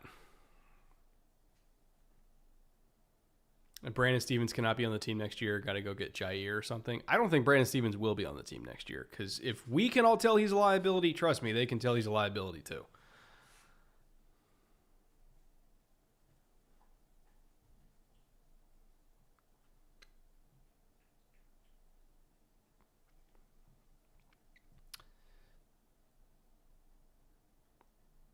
In classic CBS fashion, this broadcast started at 3:30 and it's 6 p.m. and we are barely into the fourth quarter. Love that. Hopefully it finishes by tomorrow morning.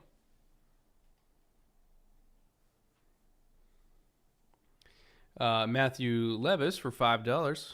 Hopefully no relation. Monken feels like a guy that will get a lot of interviews but won't get the call because it's hard to sell an owner on a coach that old. Yeah. Same thing with Spags, right? That's why Spags has not really gotten serious consideration to be a head coach, even though he's put together great defense after great defense. It's because of his age. Everybody wants like the young, up-and-coming guy that's going to be with the franchise for a long time rather than hiring the best coach. And, you can call it ageism, and I wouldn't disagree with you.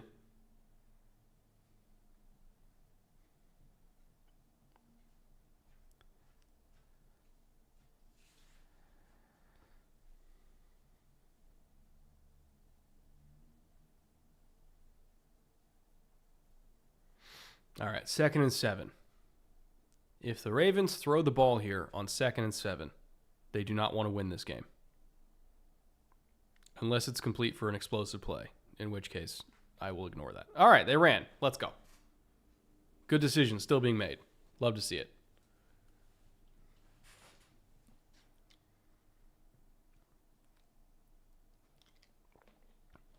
And not only did they run it, they ran it a wildcat. That's fun.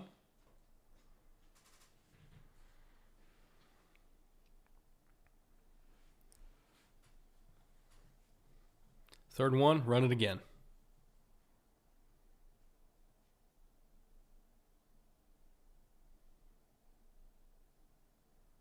Ricard's on the field, so you know it's coming. Ooh, did they stop him? He might have got that. That's close. That is dead on the line. Even if it's 4th down, I'm still running it again.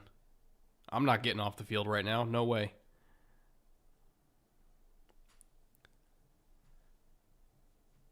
Tush push it with Derrick Henry. I don't give a shit.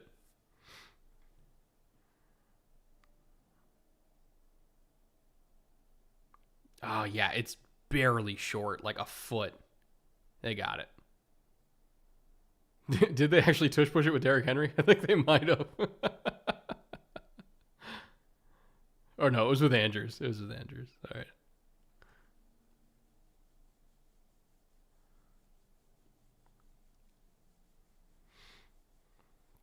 Apparently, Ben Johnson wanted Sam Howell as the QB in Washington if he were to take the job, so maybe it wasn't too bad going with Quinn and Adam Peters' vision after all.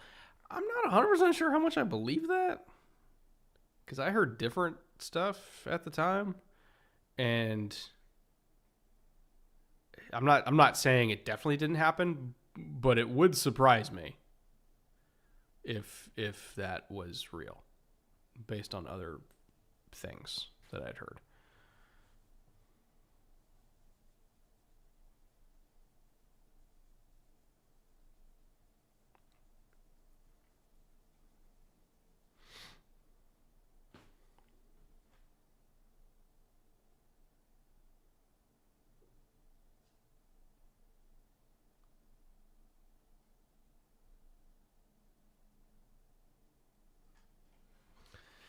All right. 4th and 8:52 or 2nd 11. What am I? I'm just delirious at this point. Wow. Andrews wide. Oh, and he fumbled. Oh, my God. Oh, my God. How do the Ravens always do this to themselves? How do they always do this to themselves?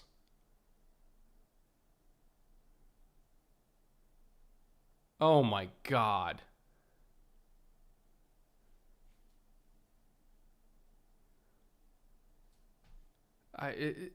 Their worst enemy wears purple. I swear to God. Unbelievable. How do Baltimore fans do this every year? Every year. Oh. Ridiculous. We sold something in 2012 to win that Super Bowl. Their worst enemy is the Vikings. Could you imagine a more cursed game than Vikings-Ravens? Oh, my God. That's great. Every year, man, every year they look like an amazing team in the regular season. They get to the playoffs and they shit themselves every single January. I don't understand it.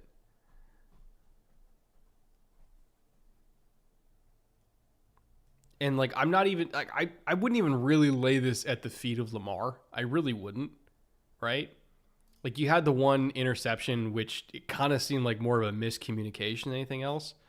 Like, they've only thrown the ball 18 times. They haven't really put the game in Lamar's hand, which is what we wanted, right? We wanted them to be a run-heavy team.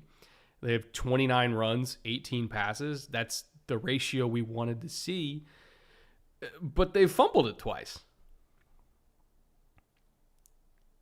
It's just unbelievable. And I guess you can knock Lamar for the one fumble he had. Okay, that's fine. That's fair. But I don't know, man. It's like they're doing the right thing and they still can't get it right. Ben for $5. It's like that scene Best in Show. They always choke. I haven't seen Best in Show in a long time, but there's few things that made me laugh as hard as when I can't remember her name, when she was walking away with the high heel and her ankle was just continuously twisting over and over and over again. So good. I love Best in Show.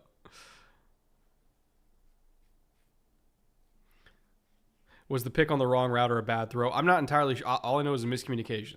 It was definitely a miscommunication. I don't know who the miscommunication was on. So you can fault him for the fumble because he was switching the ball in his hands as he got spun around. Okay, that's on him for sure. But other than that, it's not like Lamar's played a bad game. But it's just been that kind of day.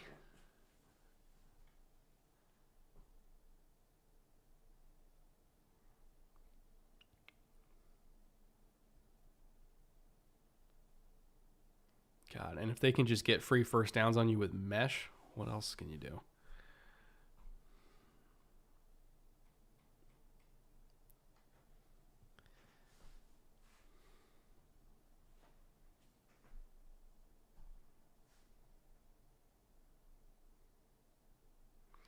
And the Bills have no incentive to do anything but just keep doing this. Just running, bleed the clock. Because Baltimore's up against it time-wise now.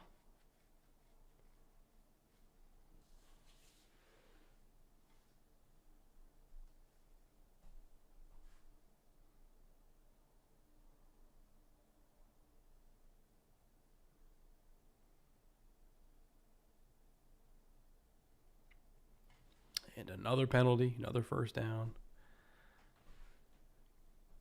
Brett, which of these teams do you think is better equipped to beat KC? They kind of both are equally, but in their own ways.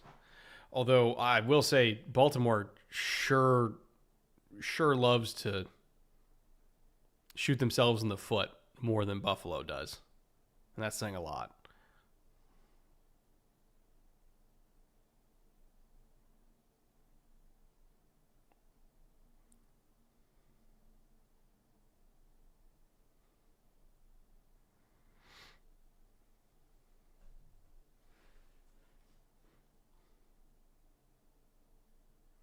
And Bills Vikings Super Bowl will be very cursed.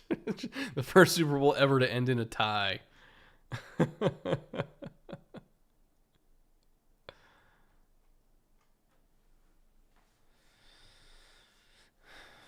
right. Run it again. Or hit the easy access to the flat. That works too. That's essentially a run, right? It's a run play with extra steps. A long handoff, as they say.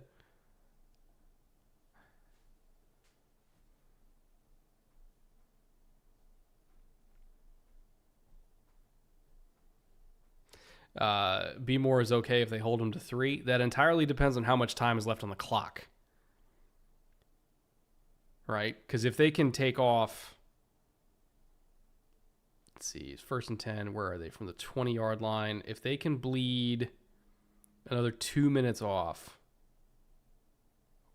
or maybe even more, like they have no incentive to snap the ball with anything less than 5 seconds on the play clock, or anything more than 5 seconds on the play clock. If they can just keep bleeding and bleeding and bleeding and then take the run game off the table by virtue of no time being left, that kind of takes away Baltimore's best option here.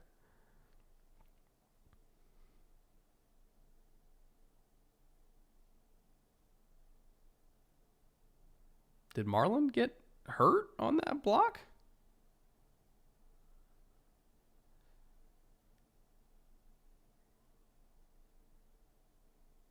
I couldn't tell what happened. It just kind of looked like he went down on his back and got hurt by that somehow.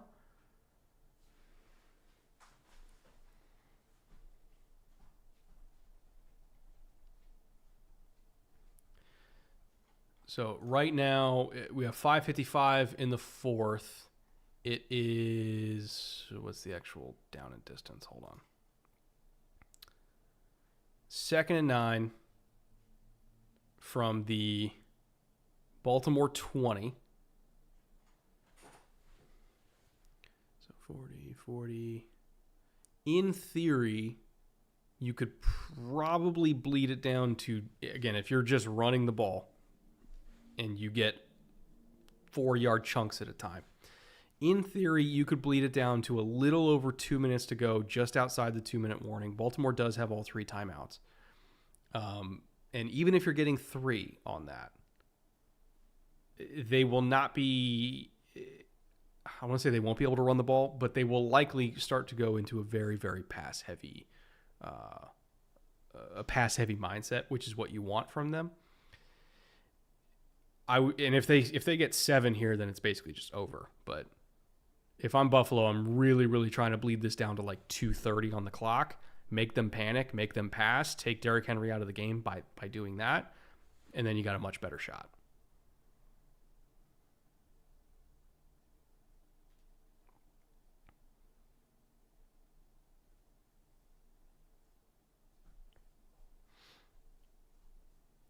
Alex for $5. Any suggestions for a Ravens fan that has to wake up in 8 hours to work in the snow and ice at a construction site tomorrow?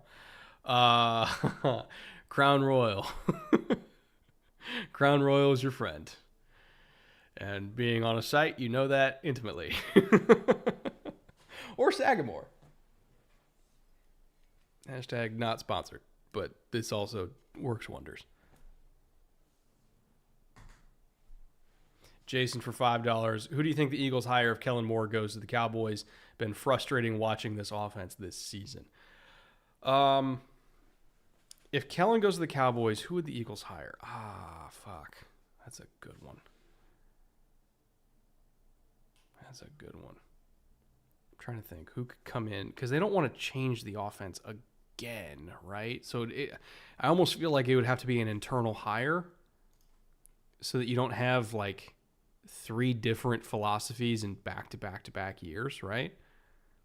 It's got to be somebody who, oh, what a run from James Cook. But like, I wouldn't want to change up the verbiage and the philosophy too drastically again for the 3rd time in 3 years. So I'd kind of want to push for an internal hire. As for who they have that could do that, honestly, I haven't really looked too deep into their offensive staff to pick out a name for you. But I would worry about internal hire went great last time. You're not wrong. You're not wrong. But I worry about changing the offense that much again for the 3rd straight year. That's all I'm saying. Like, yeah, maybe you could nab somebody off Steichen's staff, right? Because at least the verbiage would be very similar. But I wouldn't want to go for somebody from like the Shanahan or McVay tree that's going to run something entirely different than what we do now.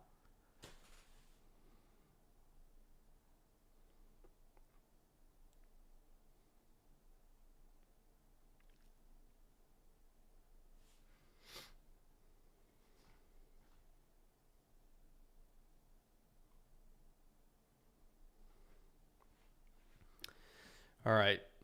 Plan is going swimmingly. Ravens are already taking timeouts because they're seeing the clock start to tick, and they're like, we need time here, which is great. You want them to take timeouts.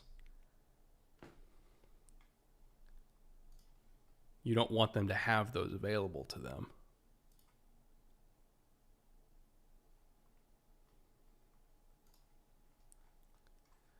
But if I'm Buffalo, run it again.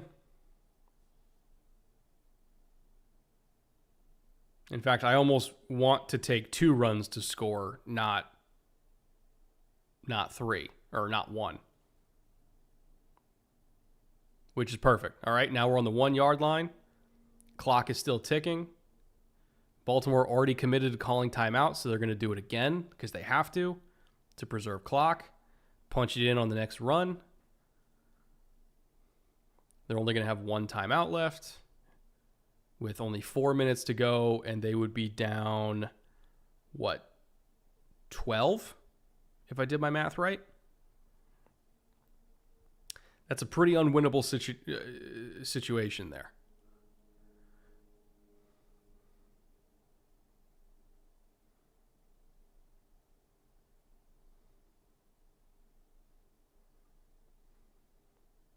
So here's what I'm doing. I'm looking at Osiris Torrance, and I'm saying, get me into that end zone.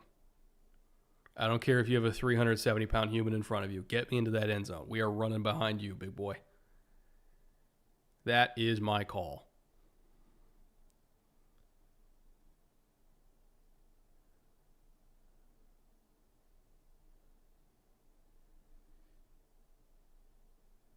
Ooh, who came in off the edge? Was that Ardarius? Who got there? Some DB came flying in. All right, decision time for Buffalo. Do they kick it?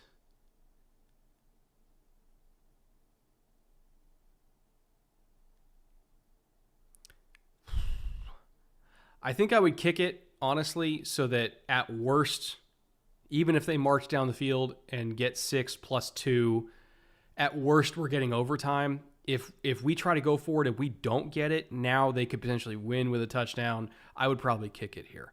I wouldn't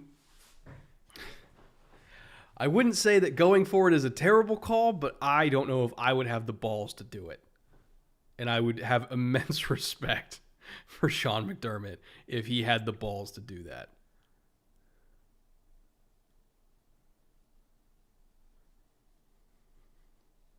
Cowards kick it here. I'm your coward. I'm your Huckleberry. Because I really would prefer having an 8-point lead that no matter what could not send me home in regulation. Right? Because if we're from the 3 yard, that's one thing if we're from the 1 yard line. If we're from the 3 yard line, that's a whole different can of worms, right? All right, they're running out their kicker. Lostberg for $5. How would you rate Kubiak as the Seahawks OC hire, given that's how it's looking? I think it would be great. Comes from a lineage of under center, run the ball, play action heavy. Like, that's what Mike McDonald wants. That's what Geno thrives in. I think it'd be a great hire. I would love it.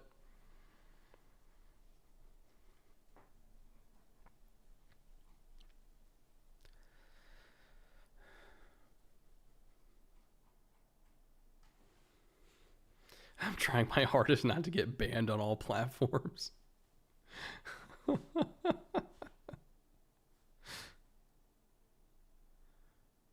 That's great. Red Note's available, right?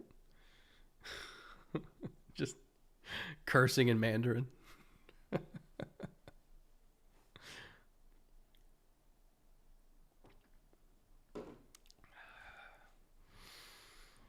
Oh, that's a good sipper. The 2-point fail earlier is killing them. They usually do, right? Just like when the Texans missed a field goal and missed an extra point, you knew it was going to come back.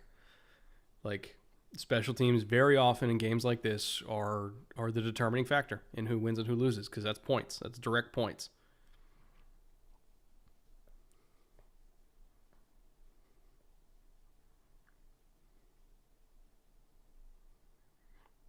Best case scenario for Harbaugh, now no one can give him shit for going for 2 at the end of the game. That's funny.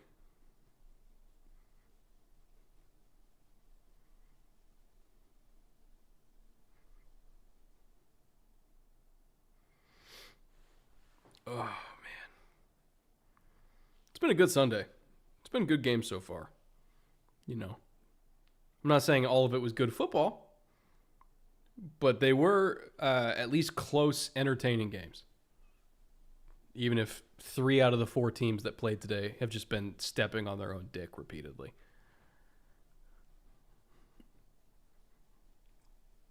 Echo for $5. Do you think a team brings Zach Wilson in to compete for QB2 spot after a year under Sean Payton? He looked good in their preseason. Yeah, I can see it. Like, Zach Wilson, you know, because he was a top 5 pick, he's always going to get way more runway than he probably should have gotten. Would I be like excited about it? I'm not sure I'd be excited about it. You know, he'd be like a Daniel Jones type signing for me, where I'm like, cool, he's the backup. I hope he never plays, right? That's how I'd look at it.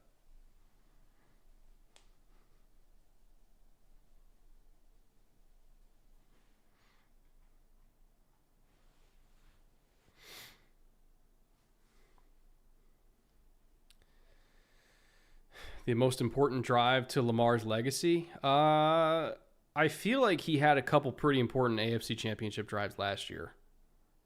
Those felt pretty important for his legacy, especially because he was playing against the boogeyman in that game.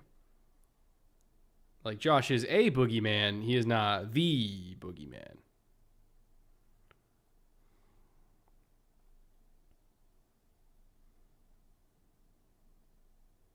Every losing team this weekend could have won their games. I don't remember a weekend like this in the divisional round. That's why I love the divisional round, right? It's always close. There's always like 4 plays that decide these games. Like, this is the best football weekend of the year, every single year, because the games are almost always bangers. This one included.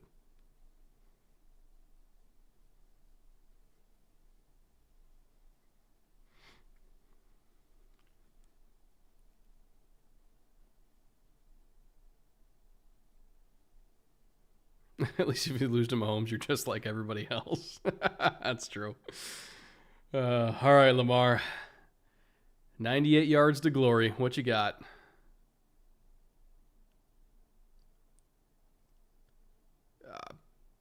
Not a great start.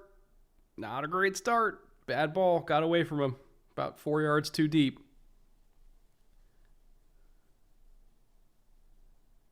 I respect the balls to go after Teron Johnson, though.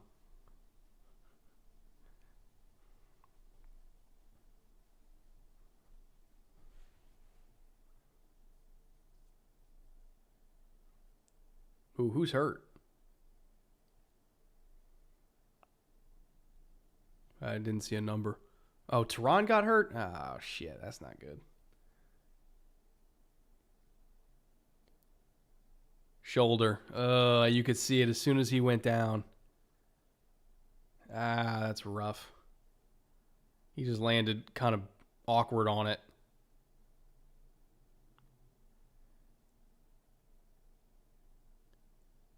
I wonder if he popped it out. He might have popped it.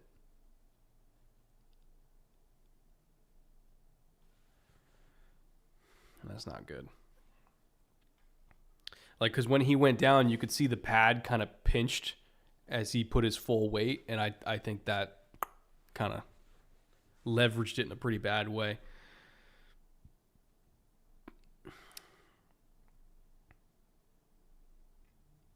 Do Trey Lance and Joe Milton get any real attention with their Week 18 performances, or just cool now sit and learn for another year or two?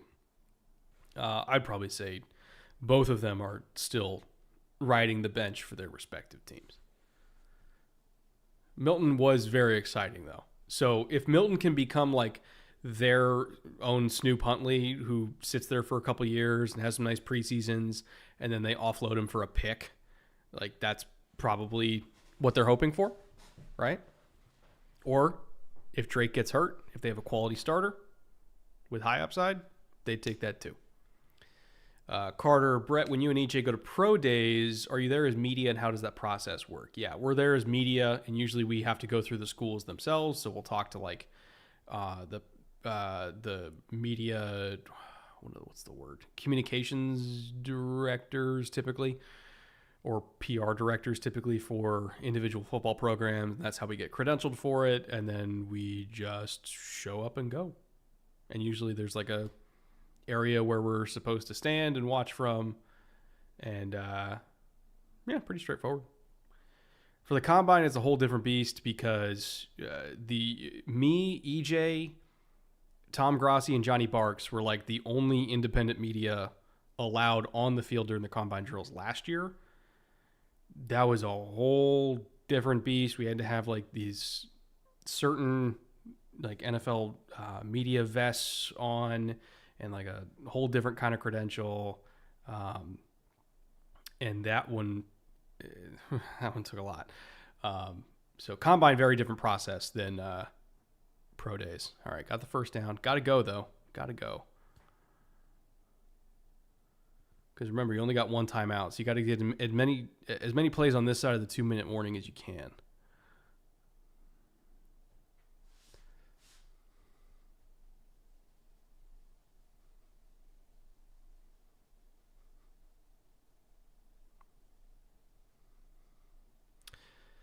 Not a case of popping it back in. If there's structural damage, then he's done, i.e. labrums, ligament tears, tendon tears. The mechanism by which he fell, I almost wonder if it's AC, right? Because when your arm is across this way and you pinch it this way, I've seen ACs get injured a lot that way, so maybe that's what it was. He seems to want to come back in.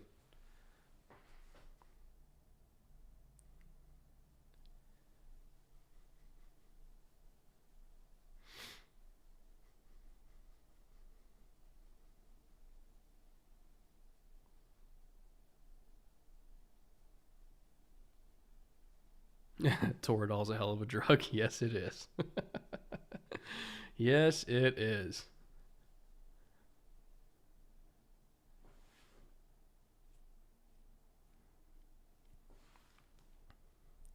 If he can abduct his arm, then AC may be okay. Hard to know fully at acute stage. These are a lot of medical words. And I'm not very good with medical words. I'm going to take them as an insult. All right, Lamar. Here we go. 65 yards to go. 75 yards to go, actually. Oh, that's a big chunk. That'll do. What a play. On the move, throwing back to midfield. That's that Lamar magic. Also, heads up on the scramble drill, too. Way to be there for your quarterback. I have a degree in physiotherapy. It shows. I could tell.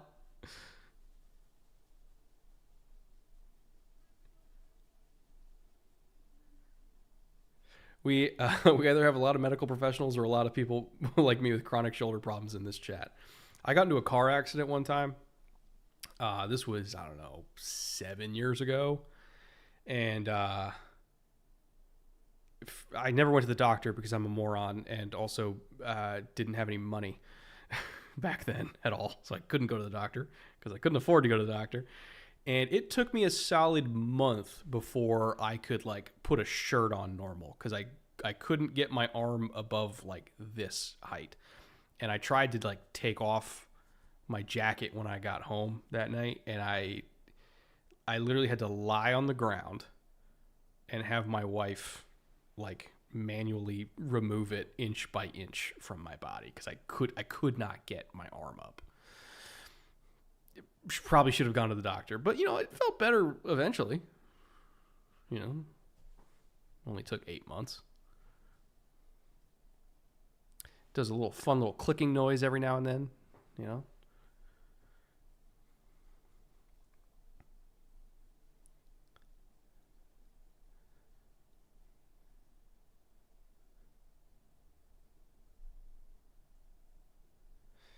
My neck's still a mess after a car crash. Nothing they can do really, but damn, saunas help, but will never fully heal. Yeah, necks are tricky. Necks are tricky. And very fragile. My wife still has neck issues because she worked at Disneyland for a couple years as a photographer.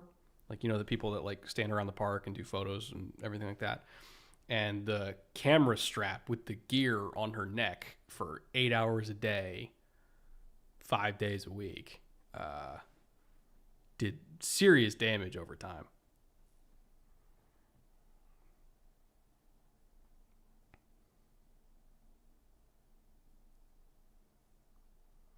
And like they had like a harness and everything. It didn't really do a whole lot. It's still just,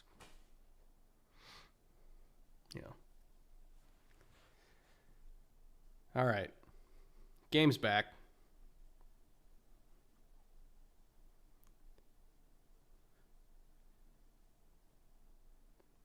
Oh, love the awareness for Lamar to just have that internal clock, hit 2.5 seconds, not there. Let me find my outlet. Let me just get some yards and, of course, get out of bounds. They're in decent shape here. They are in decent shape.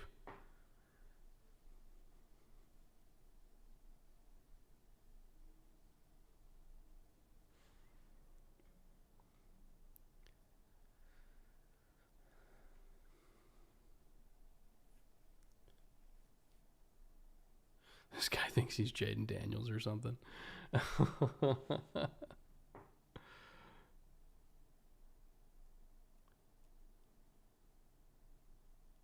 Good ball. Get out of bounds. There you go.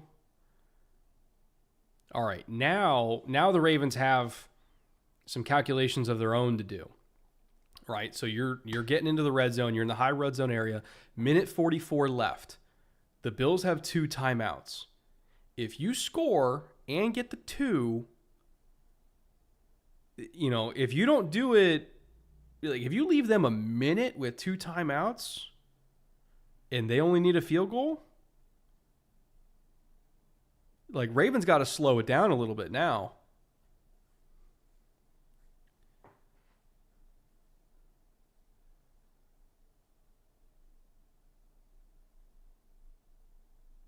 And also, please don't take a sack. Don't take a sack. Let it go.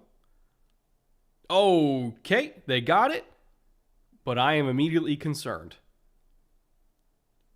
1.5 on the clock. 2 timeouts for Buffalo. I am immediately concerned.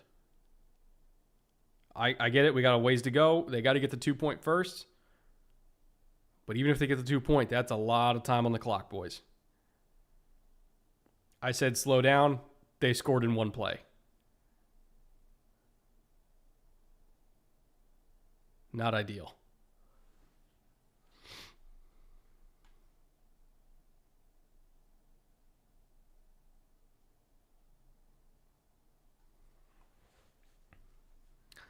All right. First things first, though. Got to get the 2 point of the game's over.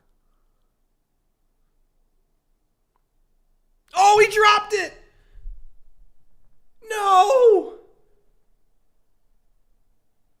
Mark!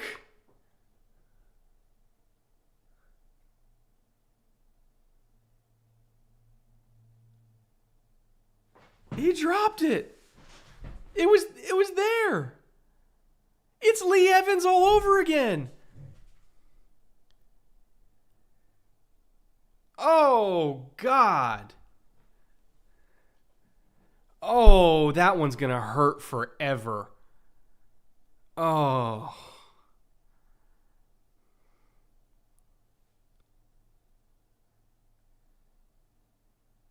Oh, my God. I have so many Ravens friends that I dread texting.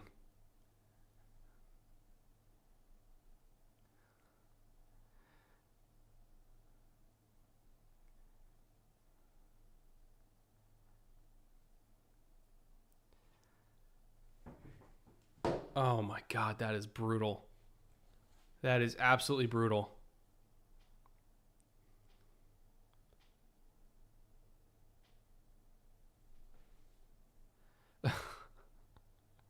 But I do know Lee Evans is somewhere watching this like, see?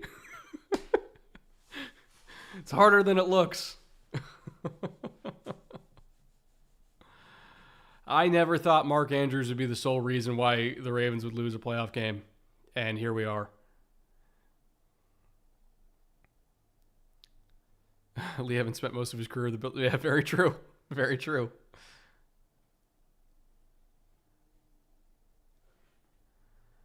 This is the absolute best possible outcome.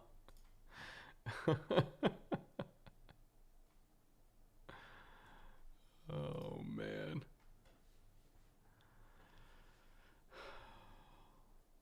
Just ridiculous.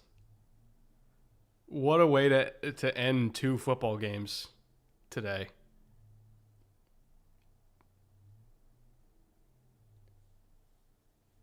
So just like that, we are getting Bills, Chiefs, AFC Championship in Arrowhead. Just like literally every human on earth expected 5 months ago. Oh,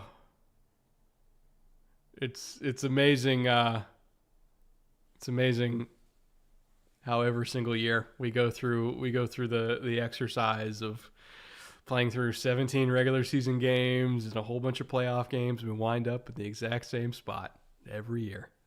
It's the same 4 division teams as last year. Getting another AFC Championship matchup between Buffalo and Kansas City. The more things change, the more things stay the same. But I'll tell you what, I wouldn't have it any other way. I really wouldn't, right? Because this is what we love to see. We love to see legacies on the line. We love to see hard-fought games with high points, low points, tragedy, victory. Even if it feels like it's the same actors in the same movie year after year, we're still going to watch it because we still fucking love it. And I can't wait. I truly can't wait. If you want to watch something new, watch the NFC Championship. But I will be firmly seated for Bills Chiefs next week. As for who I'm rooting for, nobody really. I would be totally fine with either outcome. I just hope that we get another classic Allen Mahomes playoff game, as they tend to be. My only bad scenario is if we get somehow, almost inconceivably, a dud between these two quarterbacks, which I don't think is going to happen. But I'm just rooting for a good game. Congratulations to the Bills. If you're a Ravens fan, I truly am sorry your season had to come to an end like this. Just awful. Just awful. But next week is going to be awesome. I don't know if I'm going to stream next week. I might. I don't know. Stay tuned. We'll see.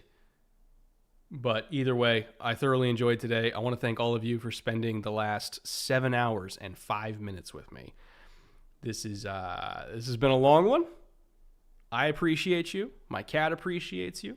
Wouldn't be able to do this without each and every one of you. It's going to be a fun rest of the season. Make sure if you want to get our preview for the championship weekend, go over to the Bootleg Football Podcast. We'll be putting that episode out probably on Thursday. We'll kind of recap the division round, collect our thoughts, go back, watch the film, gather the data, all that kind of stuff. We'll recap these games. We'll preview the next games. And then we'll be off at the Shrine Bowl. Oh, I definitely won't be streaming next week then because I'll be in Dallas for the Shrine Bowl. Either way, we'll be there kicking off draft season. So, again, appreciate all of you for being here with me. And I will see you very soon-ish, probably.